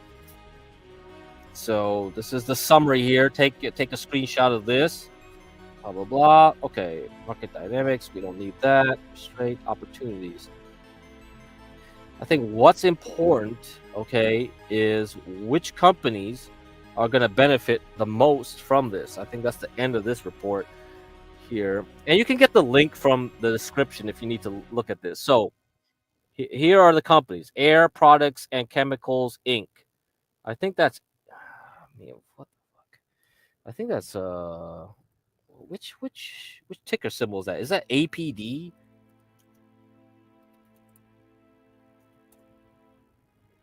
Yeah, that's APD. For some reason, it's not APC. It's APD. So be careful with that one. And Lind, we talked about that a little bit because it's a European company that heavily does work in defense. But because the euro is so bad, I cannot recommend European stocks anymore. So sorry. Even though Lind would be a good company to buy for this, it's not going to be good. Praxar was an American spin-off of Lind because Lind was a German company, or is a German company now. And we had World War I. World War I, they basically said, okay, the U.S. division of Lind is forcefully cut off from Germany, and we get Praxar. But then Praxar merged back into Linde. So yeah, so it's still Linde now. So we don't have Praxar stock anymore. So you can't buy that. It's still Linde. And you have a lot of these other companies, Japanese and German. And like I said, Germans do a lot of chemical work. So so most of these you'll find German and now Japanese. So I don't know. It's gonna be hard to pick. When I eat Taco Bell, I make some ultra pure gas. Yeah. Can you sell that gas though? Because we have Galaxy gas. So sorry, so you guys do whippets on here. There's no whippets. Okay, sorry. So I can't tell you about the whippets market. So laughing gas, I don't know if the Strait of Hormuz has anything to do with laughing gas, but yeah, we will go over these things later. But like, okay, let me make sure you guys took a screenshot of those companies. Okay, let me go back here. Okay, here. Take a screenshot now. I'm gonna be scrolling. So we have one American company, that's APD. I don't. These other ones don't look American to me. They have SA on them, and they look Japanese. And like, nah, we only got Honeywell. This is BASF is German. Yeah, this is Chinese and Japanese again. Yeah, forget it. We got two Korean right here, LG and Samsung. Forget it. Nah, sorry guys, I don't have any American stocks. And we have some specialty gases. We got nitrogen, argon, hydrogen, oxygen, carbon dioxide, acetylene, right? Acetylene. I think if you know welding, you know acetylene. So Linde actually does a lot of acetylene. So if you actually weld with gases, you would know acetylene is very important. So they supply you with those tanks if you're welding with acetylene still. Precursors. Ooh, we got precursors. Yeah, okay. Etching gases, process gases. All right, take a screenshot. All right, screenshot that. Okay, done. Okay, but right now the only stocks that I talked about was BASF, Linde, and those were because they were European companies that had something to do with defense. Okay, so these are the German chemical manufacturers here. And I only know APD as the American one. Honeywell is not really a good stock, so I couldn't recommend that just because of this. All right. So this one here, Semiconductor Gases Market Report and Scope. Okay, so semiconductor gases, market size, share, segmentation, product, blah blah blah, by application, by region. So this one also, go to the description. You can go to this website, get this free information here. You have to pay for the extra information, but I think they say the same thing. I don't think they have anything else to talk about. So let's look at the companies they talk about, though. Air Liquide. Yeah, that's definitely not American, right? We got Linde right here. So now this one lists what gases are made by these companies. That'll be good to know, right? I don't know. Awatani, Grupo. That doesn't sound American. Air Products Inc. Maybe that's American. Do they have a stock? I don't know. SK sounds like it's Korean. And yeah, Praxar is a subsidiary of Linde now again. So no, you can't buy that one. That's Linde. Messer Group. No, I don't know what that is. So yeah, we'll have to look into this. All right, let's see what this one is. Okay, this one. Strait of Hormuz closure. Strategic implications for the global semiconductor industry. Iran has blocked maritime navigation through the Straits of Hormuz since the first week of March, following the attacks it sustained during Operation Epic Fury. Okay. I'm both. I do multiple things depending on the situation. So when you watch this show, you understand where I'm going at. When it's favorable, I will become a day trader. When it's not favorable, I will just buy and hold. If it's swing trading, I will do that. So it depends on the condition. I think that's where you get the most money. You know, that's really where you're going to get the most money, because you have to be so flexible now in different conditions to make good money in the markets over every year. And if you can do that, you'll survive the next coming decades, because I think it's going to get weirder and weirder. The 40-year bond market was kind of a illusion to me, because when my parents came here in the 70s, right, after the fall of Saigon and all that, you know, Americans were in essentially a recession. You had the oil shocks because the Arab countries protested U.S. support for Israel. So we're doing it again, right? And we're going back to the Middle East again. It's always the Middle East. And, you know, like going to war in Vietnam really created huge inflationary pressures on the U.S. economy. So from the 70s into the 80s, you had an inflationary moment. And most people were very pessimistic about like the future of the USA. And also Russia, you know, the nuclear war threat, all that. So that's why going from the 70s to 80s, you kind of have this like really pessimistic feel. And you hear that in music from the 80s too. It's very pessimistic, right? That's why you have that song Forever Young. Forever Young was actually the reason the song was made was because like they were afraid that they would just get bombed and they would be forever young, essentially, because they would be dying young. So if you think that's some kind of like had other meanings to that song, no, it was because of the nuclear war threats. But from that time, from the 80s into the mid 90s, things started to slowly change, right?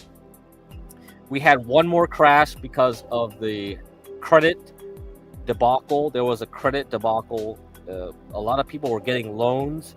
So that was similar to the 2008, but not as widespread because it wasn't tied into real estate per se. It was more of a general credit crash in the 80s. And then from then on, we had like the Iraq War 2.0. Yeah, 2.0, you had the Iraq War, not 2.0, I guess that's 1.0. I guess it's 2.0 if you consider the Iran-Iraq war before the Iraq Operation Desert Storm BS that George H.W. Bush put us through. So from that time on, then you have Clinton. So from early 90s into now is when the bulk of the bull market happened. But you have to remember, the bond bull market happened at the height of people's pessimism during the 80s. So that's what drove most of the market until now. Okay, we had a lot of that helping the bull market in stocks, because as interest rates kept going down from the 80s into the 2000s, 2020 at most, you have a lot of pressure that said, yo, we can push stocks higher and higher because interest rates are going lower and lower every time. They stayed low since 2008, right? Pretty much. They tried to raise it a few times, but you saw in 2018 the market crashed. 2019 it was volatile. 2020 it was just like, yeah, okay, now we got COVID, now you just slam the interest rates down. So it's very easy to push the market up when interest rates are essentially zero, right? Essentially zero. So we actually are in a position where we see interest rates higher, and that's kind of rare because we haven't been here since like the 80s. And that's why I kind of say, like, this has been 40 years from the 1980s into 2020s, right? And we're changing things. But so now back to the question, are you long-term trader, swing-term trader? I think you got to be both. I think you have the ability to be both, and you can also do things as a day trader as well when you see the opportunity. So on Sunday I said, like, go long GDXU. Yeah, you know, you could swing trade that and you could have got 20%. Right now after market it's up another 10% because of Trump tweets. But those things are very short term, and I don't like to do that, but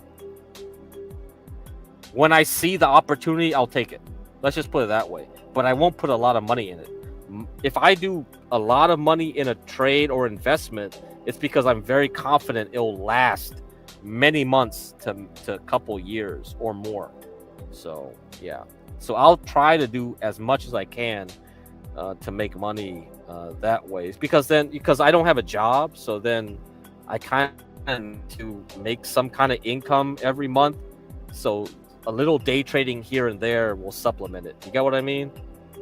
But if you have a job, I would say, like, you shouldn't be doing day trading, because day trading, you got to be really good at it. And the second thing is, like, you're wasting a lot of time trying to monitor the markets or tweets now. Now it's just tweets, right? Time is money. I think there's easier ways to make money than day trading, honestly. But if you're really good at it, if you're one of the few that are really good at controlling your emotions and doing the trades, yeah, go for it. I don't see a problem, honestly. But if you're not that type, don't do it. And if you want to know if you're good at it or not, you should read this book.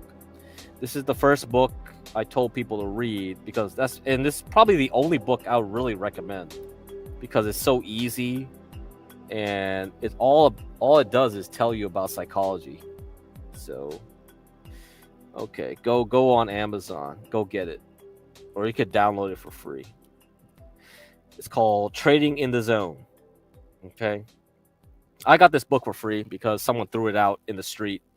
So one of the good things about living in some cities is that people throw away their books, and this is one I got because someone threw it out. Trading in the Zone. Okay, Trading in the Zone. You go to Amazon and get it there on that link, and it's by Mark Douglas. All right. Yeah, so I'll give you his name right here. And I think if you're very confident in trading, then sure, go for it. Try it out for a few days. See what happens. If you can make $1,000 every trading day, yeah, maybe you can do that. And I went over the mathematics of, like, if you were trading, what would you get? Let me see if I got that still.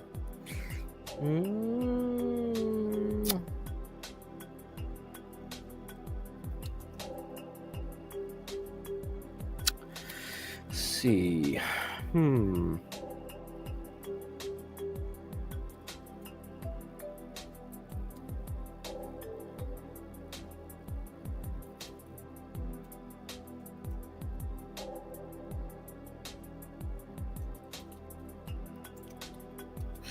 Let's see if I can find this.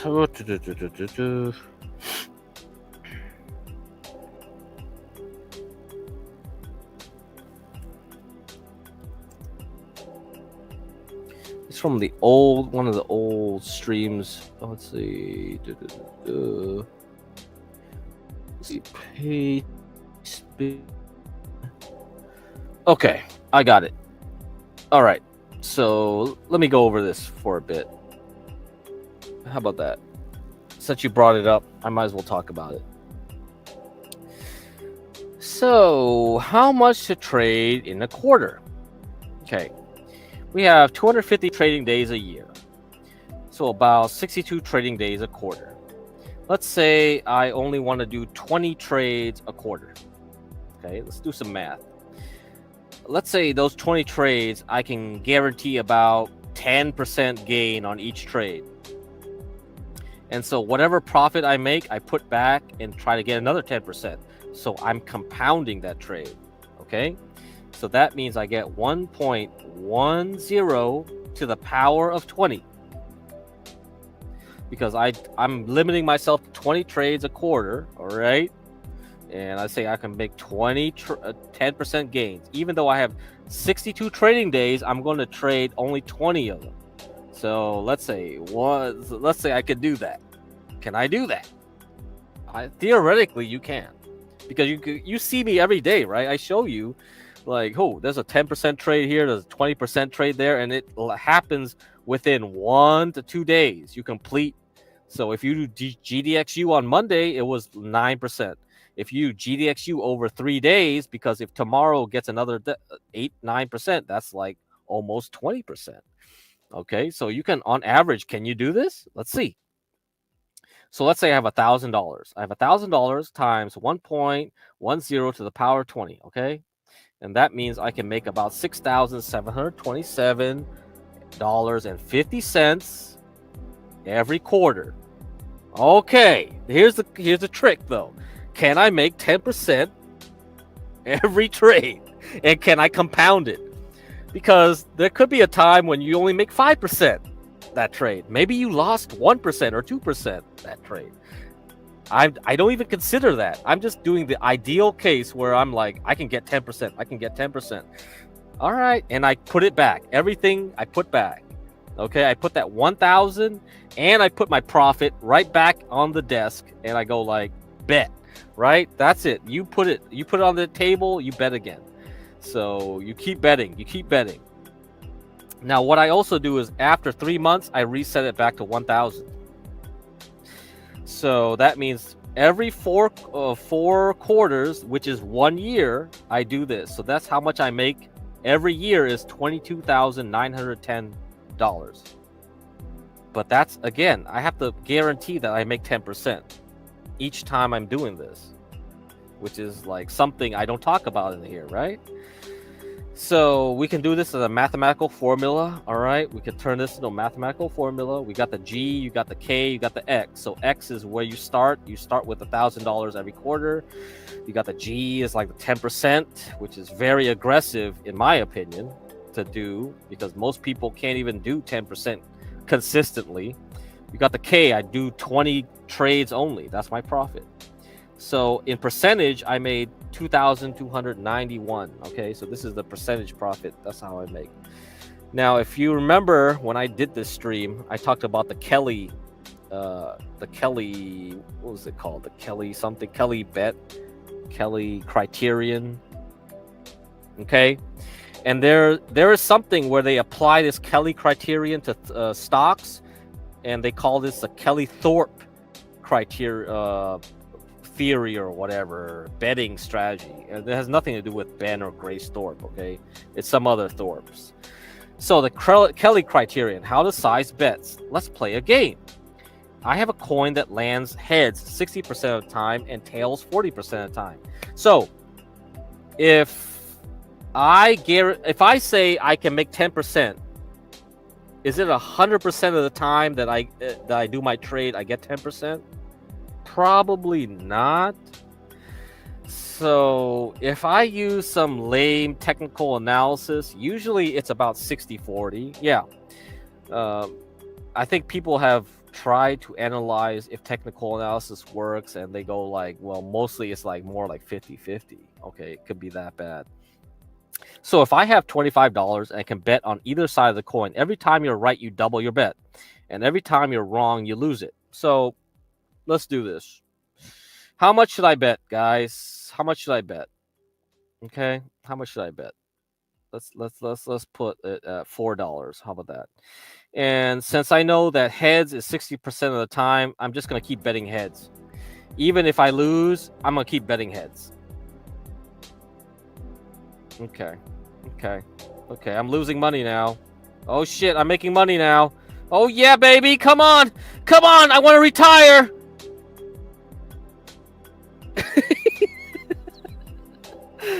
Bruh, how long does it take to retire? But you see, at the beginning, I was losing money so bad, I could have blown out, right?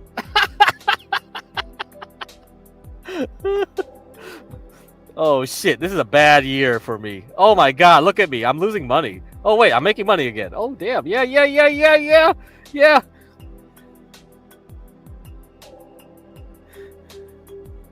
Okay, you get the idea, right? You get the idea. This is terrible. So I'm day trading, and if I have a 60-40% that I get it right, if I pick the right way, the stock is gonna move, the Bitcoin, the gold, oil. It's like, bro, this is ridiculous. I don't want to do this because it's 60-40. This is the problem. The problem is here. It's because like I can't guarantee that I can make money more than 60% of the time. I'm not even gonna try this. All right. So with this show, I'm trying to say that if I want to make a big bet, I just want to make one big bet. Okay. I want to make one big bet and get out. And that's it. I don't want to even play that whole like numbers game where I have to do a lot of trades, and because like I don't know if 60%, more than 60% of the time I'm gonna be right, then dude, I gotta keep doing this for how long? No, that's not worth it. So let's do this. So let's say I bet $20. What's gonna happen to me? Am I gonna win? Am I gonna win?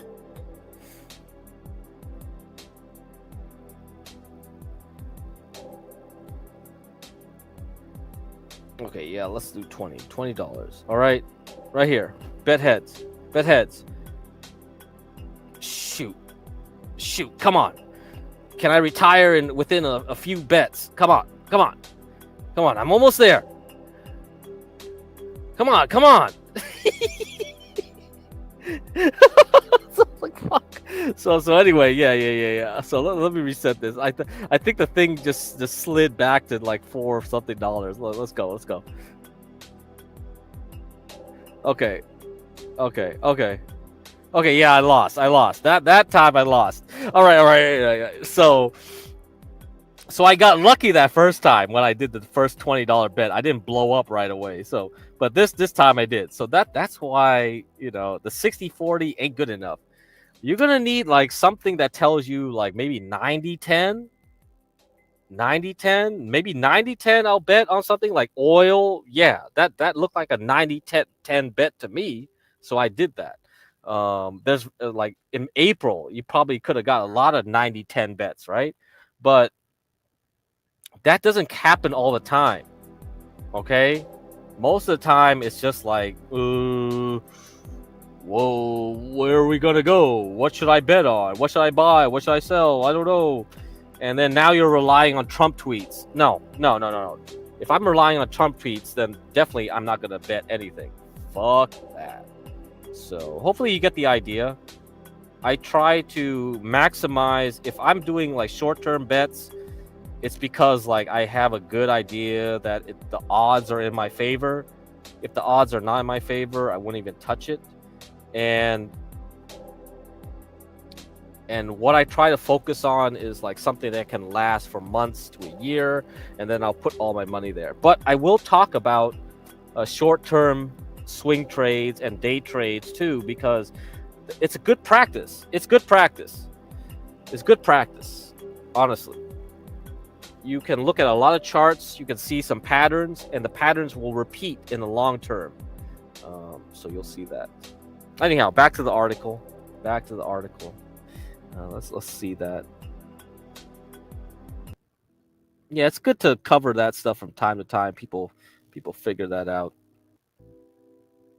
But yeah, there's more academic papers. They call it the Kelly Thorpe betting strategy for stocks and you can find them. Maybe one day we'll talk about it, but I don't think I want to get into the details of that. I think most people don't need to have that much exquisite, I guess you can call it exquisite, detailed betting strategies.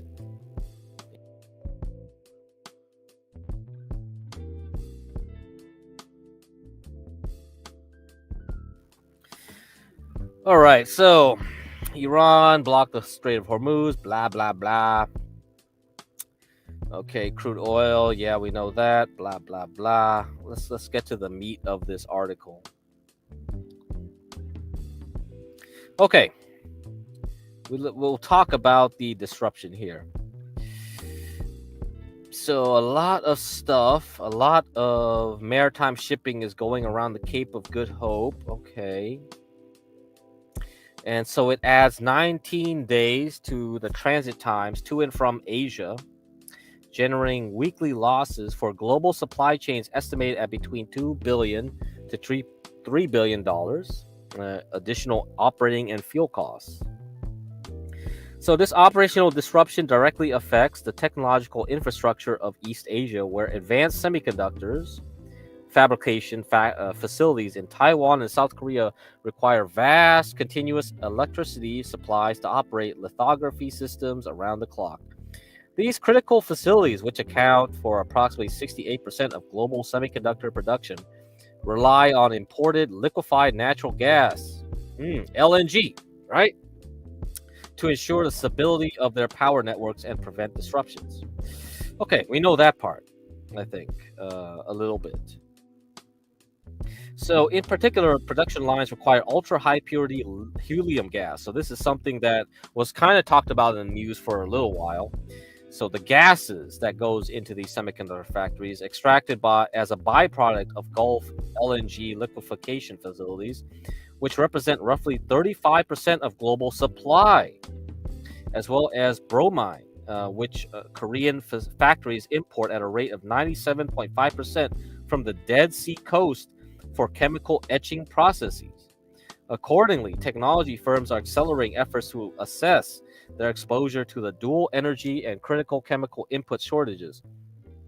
At the same time, economic stakeholders monitor the crisis trajectory with heightened caution to safeguard supply chain continuity. All right, so we got all that, I think. Yeah, good. Okay, let's continue. Okay. So the Strait of Hormuz exerts a decisive control over global LNG distribution routes. All right, we know that. Okay, 2024, Qatar exported approximately 9.3 billion cubic feet per day of liquefied natural gas through this maritime corridor. All right, so they blew up some of that, right? So Iran blew up some of them. They got 5 years to repair, 3 to 5 years to repair some of those places right now. So the UAE contributed to an additional 0.7 billion cubic feet per day. Combined, these volumes account for nearly 20% of global LNG trade. Moreover, the overwhelming majority of these shipments, ranging between 83% and 90%, are directed towards Asian markets. Against this backdrop, the suspension of production at Qatar's large-scale liquefaction facilities following military strikes, coupled with the physical closure of the strait, abruptly removed roughly 1/5 of global supply from the market. Consequently, Qatar Energy Company declared force majeure as a legal measure to halt deliveries, causing liquidity in the spot market to evaporate and leaving dozens of large LNG carriers stranded within the waters of the Arabian Gulf. Okay, major Asian economies import vast volumes of LNG to ensure the stability of power grids. Okay, blah, blah, blah, we know that. So, let's see. China is the largest importer at 77 million tons annually, followed by Japan, 66, and South Korea at 47, and Taiwan at 22. Against this backdrop, the industrial architecture of the semiconductor manufacturing sector in East Asia faces a structural threat that directly affects overall production capacity and infrastructure stability. Collectively, these economies account for nearly half of global LNG demand. So, most of Asia wants half of all of the LNG produced in the world. So at the same time, the fabrication facilities which host some of the world's most critical semiconductor foundries depend fundamentally on the uninterrupted arrival of these refrigerated maritime shipments to prevent power outages. The following figure illustrates the import structure of these economies and Qatar's share with their supply mix. So you can take a screenshot of that. Okay, so we can go move on. So I want to talk about the helium right now. So let's see. The helium possesses exceptional physical and thermodynamic properties, rendering it a highly scarce strategic resource. The element is classified as the most stable and inert, as it neither combusts nor reacts with other chemical elements. So if you remember Hindenburg, they use hydrogen, right? That's why you had the Hindenburg blimp blow up. So now we know that helium is a lot better than hydrogen. Okay, good. So moreover, helium has the lowest melting point and boiling points among all known substances, remaining liquid even at temperatures approaching absolute zero. Accordingly, advanced semiconductor fabrication facilities rely on this specialized gas to continuously cool silicon wafers during plasma etching and chemical deposition processes, which we mentioned before. And in addition, helium plays a critical role in operating semiconductor magnets used in medical imaging systems. So yeah, the MRI machines also needs that, and quantum computing technologies. Well, that's the future, right? Okay, to understand helium's connection to the Strait of Hormuz, it is first necessary to recognize that helium is rarely extracted directly from underground in its pure form. Instead, it is recovered as an exclusive byproduct during natural gas processing, and the process becomes economically viable only when its concentration exceeds 0.1%. For this reason, helium extraction facilities are fully integrated into the large-scale liquefied natural gas infrastructure of countries such as Qatar and Algeria. Fuck. So you can't profitably get helium from underground unless it's a byproduct of what you get from liquefied natural gas. Shit. So, well, there you go. There you go, guys. So if you think you want to be green energy and all that, nope, sorry. There's so much stuff that goes into the whole petroleum industrial complex. I remember a guy is saying to invest in helium back in 2010. Did that guy do whippets too? I don't know. Whippets is nitrous oxide, right? So there's no helium in that. But anyhow, this complex engineering process relies on recovering evaporated gases and residual gases generated during deep cryogenic cooling. The helium-rich stream that then passes through multiple compression stages using specialized systems developed by companies such as Linde and ExxonMobil, with pressure ratios increasing by approximately 1.4 to 2.2 per stage until reaching final levels between 1,500 and 4,000 kilopascals. The gas is subsequently subjected to intense cooling to negative 169 degrees Celsius to separate nitrogen from heavier impurities, followed by catalytic filtration to remove hydrogen and water. Finally, the resulting stream enters cryogenic purification systems based on pressures, a swing absorption to achieve ultra-high purity of 99.999%. The purified helium is then liquefied and transported globally in highly insulated specialized containers. The following figure illustrates global helium production and each country's share in total output. Qatar, 62%. Okay, Russia, 80%. Damn. Well, there you go. Fuck. All right. Anyhow, global helium demand reached 177.3 million cubic meters in 2025, while production capacity stood at 175 million cubic meters annually. Oh, fuck. Well, we got more demand than supply. Guess those RAM prices are going to go up again, right? RAM is going up again. Sorry. It ain't getting any cheaper. Oh, fucking hell. So the semiconductor sector alone accounts for between 24% and 30% of the total global helium demand. So it's not those party balloons you guys are using. It's the fucking semiconductors, surpassing cryogenic medical applications. Analytical projections indicate that demand will continue to expand at a compound annual growth CAGR of 5 to 6% through 2035, driven by the rapid expansion of artificial intelligence infrastructure. Within this context, Qatar plays a dominant role in global supply chains, providing roughly 35% of the world's commercial helium, supported by ongoing expansion projects such as Qatar 3.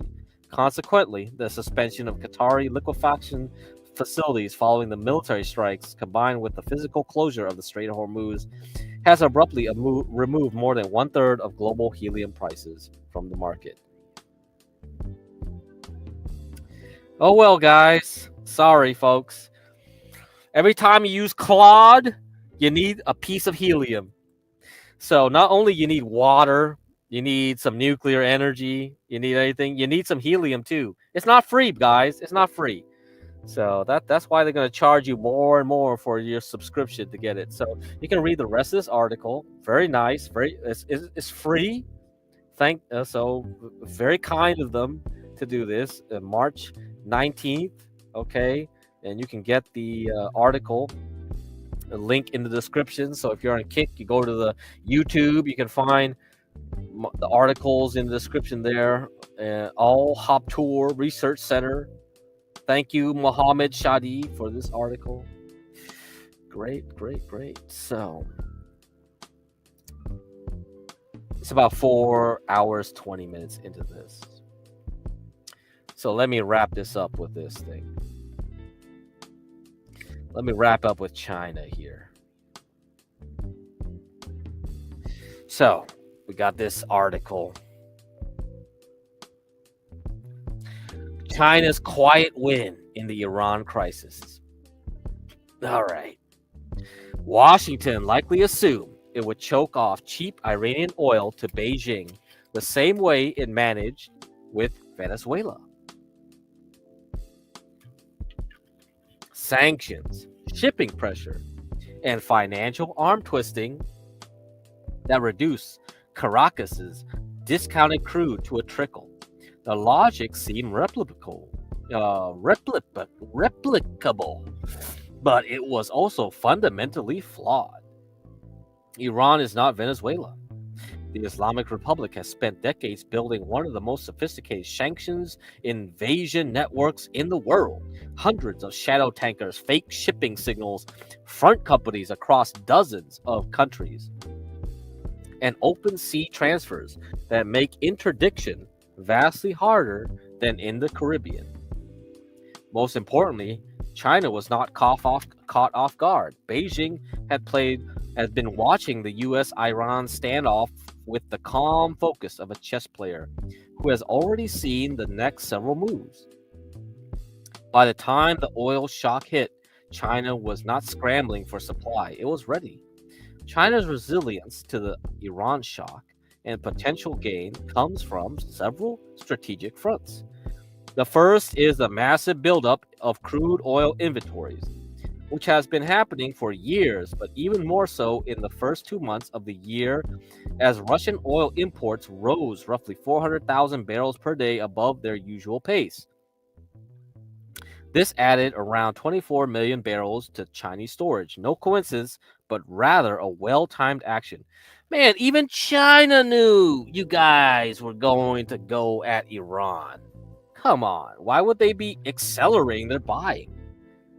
Okay. Yeah, he's probably, yeah, I mean, he's at 5 o'clock, he'll be live. Yeah, so I'm already wrapping up here. I'm reading this article and the next one. So, in doing so, China bought itself time by taking advantage of very cheap oil. We talked about this some streams ago, probably 2 weeks by now. We talked about this. So they've been building and hoarding lithium, copper, aluminum, oil. Why would they be doing that? They're getting ready for war, of course. China has built so much refining capacity over the past 2 decades that it now produces more refined fuel than it uses at home. Yeah, who's buying that? So they got gasoline, they got diesel, they got jet fuel, they got fertilizer. So who's buying that? When it cut jet fuel exports to Australia, aviation supply chains were strained almost immediately because Australia had quietly become almost entirely dependent on Asian imports for its aviation fuel after shutting down its own refineries. Well. There you go. Asia's doing this shit right there. That's it. They got everything. The fertilizer restrictions are even more pointed. China is one of the world's biggest producers of nitrogen-based fertilizers, with farmers around the world, particularly in Asia, Africa, and parts of Europe, dependent on Chinese exports. When these are restricted, crop yields fall and food prices rise. This is leverage that cuts deep and requires no military action whatsoever. This is what modern economic statecraft looks like, building industrial capacity so large that it generates not just profit, but power. The third argument for China's relative strength is most counterintuitive. For most countries, an oil shock is simply bad news. Energy costs go up, production gets more expensive, prices rise, purchasing power falls, and growth slows. For a country already dealing with inflation, like the United States, that is a serious problem. The Federal Reserve, which has been battling inflation that never quite fell back to 2% target, now faces an impossible choice. Keep rates high to fight rising prices and risk pushing a slower economy into recession, or cut rates to support growth and risk letting inflation run again. But China's problem going into this shock was opposite: deflation. Prices have been falling, not rising, especially at the factory level. This matters because deflation is a trap. When prices fall, consumers wait to buy, expecting lower prices tomorrow. Businesses cut prices to win customers, which confirms the expectation of further falls. Investment dries up. Japan fell into this trap in the 1990s and spent 3 decades trying to get out. An oil shock, strange as it sounds, helps China here. A moderate rise in energy prices is a reflationary push that nudges prices upward towards healthy territory without triggering a full inflation problem. China can absorb this better than its rivals for several reasons. It has large domestic oil production priced separately from global markets, so the shadow fleets. It buys Russian oil under long-term contracts at a steep discount. It has strategic reserves to cushion spot prices spikes, and its integrated refining sector captures value locally that offsets some of the costs of pricier crude. So, okay, let's stop there. That's the theory, right? Now let's read this other article, and then we'll close it off here. Iran's conflict could flip China's deflation into bad inflation. So what the hell? I thought inflation was good for China. Now you're telling me inflation is bad for China? What the fuck? So China's long fight with deflation risks morphing into something harsher. With economists warning the war in Iran could spark bad inflation at a time when chronically weak consumption and fading external demand leave the economy with little cohesion or cushion. Beijing's deep strategic oil reserves, diversified energy mix, and tightly regulated energy market gives it a buffer few developed economies enjoy. So we just read that. But the other article told me is bad. Now this one tells me is good. Wait, or that one tells me is good. This one's bad. What? So particularly in Europe, where stagflation risks are rising. Nonetheless, an input cost shock to the world's largest manufacturing base, which employs hundreds of millions, threatens to squeeze already thin margins, piling pressure on jobs and wages. Analysts at Gavakal Dragonomics, what the hell, and Shuchao Securities estimate that a 10% oil price rise could lift producer price inflation. So that's PPI, currently at minus 0.9%. So that's definitely deflation right there. By 0.4 percentage points. So it will increase by 0.4. So we got what? Minus 0.5% deflation now. Brent oil prices have risen 45% since the U.S.-Israeli strikes on Iran began on February 28th, putting factory gate prices on course to turn positive as early as in March for the first time in over 3 years, bearing a swift end to the Iran conflict and a recovery in energy supply. Yet for Beijing, escaping deflation this way would be cold comfort. There is good inflation and bad inflation. Pure cost-push inflation is not what we want to see, as it can squeeze corporate profits, said Shuang Ding, chief China economist at Standard Chartered Bank. This shock to input costs, now spreading beyond energy as commodities bypass the Strait of Hormuz, comes at about a quarter of manufacturing firms are already operating at a loss. Years of industrial overcapacity and steeper U.S. tariffs have gutted margins, driving relentless price wars on multiple fronts. Man, I mean, okay. I thought China figured out how to deal with the high inflation to the U.S. by exporting to other countries, but I guess that's not enough. Costlier energy and raw materials risk further squeezing jobs and wages, depressing consumer demand. This partly explains why economists estimate consumer prices would only rise to 0.1 to 0.2 percentage points for every 10% increase in oil prices. With intense competition and limited pricing power, firms are more likely to absorb higher input costs through margins rather than pass them on. Oh, shoot. So even in China, they're not willing to raise prices when the oil prices are going to rise to increase their profits? Uh-oh. Per capita disposable income rose 5% in 2025, slowing for a second straight year, official data shows. But a survey by recruitment firm Hayes released on Wednesday showed 51% of employees in China did not receive a pay raise last year, the highest in Asia, where the average is 36%. A tenth even took a pay cut. Half of the Chinese surveyed expect their salaries to stay flat or decline this year. Some 16% of youth are unemployed, and that's the official number. So the real number is probably twice that. So it's probably like 20-something to 30-something percent. At a Beijing job fair in mid-March, 25-year-old Justin Zhang, looking for marketing or tech consulting roles, said he received no job offers after 700 to 800 online applications. It feels like they disappeared into a void. It's been really hard. China is better shielded against the crisis than most Asia or Europe, but it still needs a strong global economy to hit its 4.5 to 5% global growth rate this year without resorting to unplanned stimulus.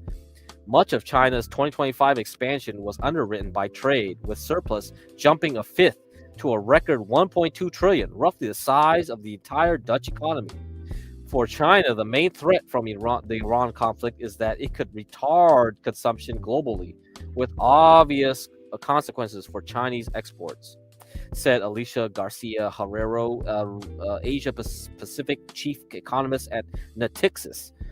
This will further reinforce the weakness of global domestic demand in China, with less investment from profitless companies and deceleration of consumption as wages come under further pressure, she added. She also said models showing a 25% rise in oil prices would shave 0.5 percentage points off of China's GDP growth. Still, the energy shock that followed Russia's invasion of Ukraine in 2022 weakened Western production relative to Chinese exporters, which retain access to cheap oil from Venezuela, Iran, and Russia, with only the latter now still guaranteed to flow. So we knocked out Venezuela, you knocked out Iran, you only got Russia left. So I think this is the scenario right now. I don't know. I don't know if honestly Trump kind of like has an alignment with Israel, because like if you're gonna go at China, you know, this is how you would do it. You would basically try to take out Venezuela, you take out Iran, and then eventually you come back around to Russia. Russia will be the only one left supplying cheap oil to China, because the reason the Chinese economy isn't doing as badly as it could be doing is because they're getting energy at a discount from the sanctioned oil. But that looks like to be coming to an end unless Trump tacos and lets Iran do what Iran does. So we will see. We have a 5-day extension to the deadline from yesterday morning. It will be Saturday. Saturday will be the time when you will see like something happen, maybe, maybe not. I don't know. Will we attack the energy infrastructure of Iran at that time? Currently, we got another tweet after the market closed today. Now it's like we got a ceasefire deal. I don't know. I can't keep up with this shit, and I don't really care. But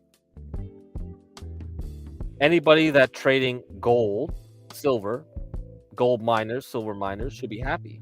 I think that's the best trade to make. Last I saw, it was up 8%. I don't know what it's at now. Let's see.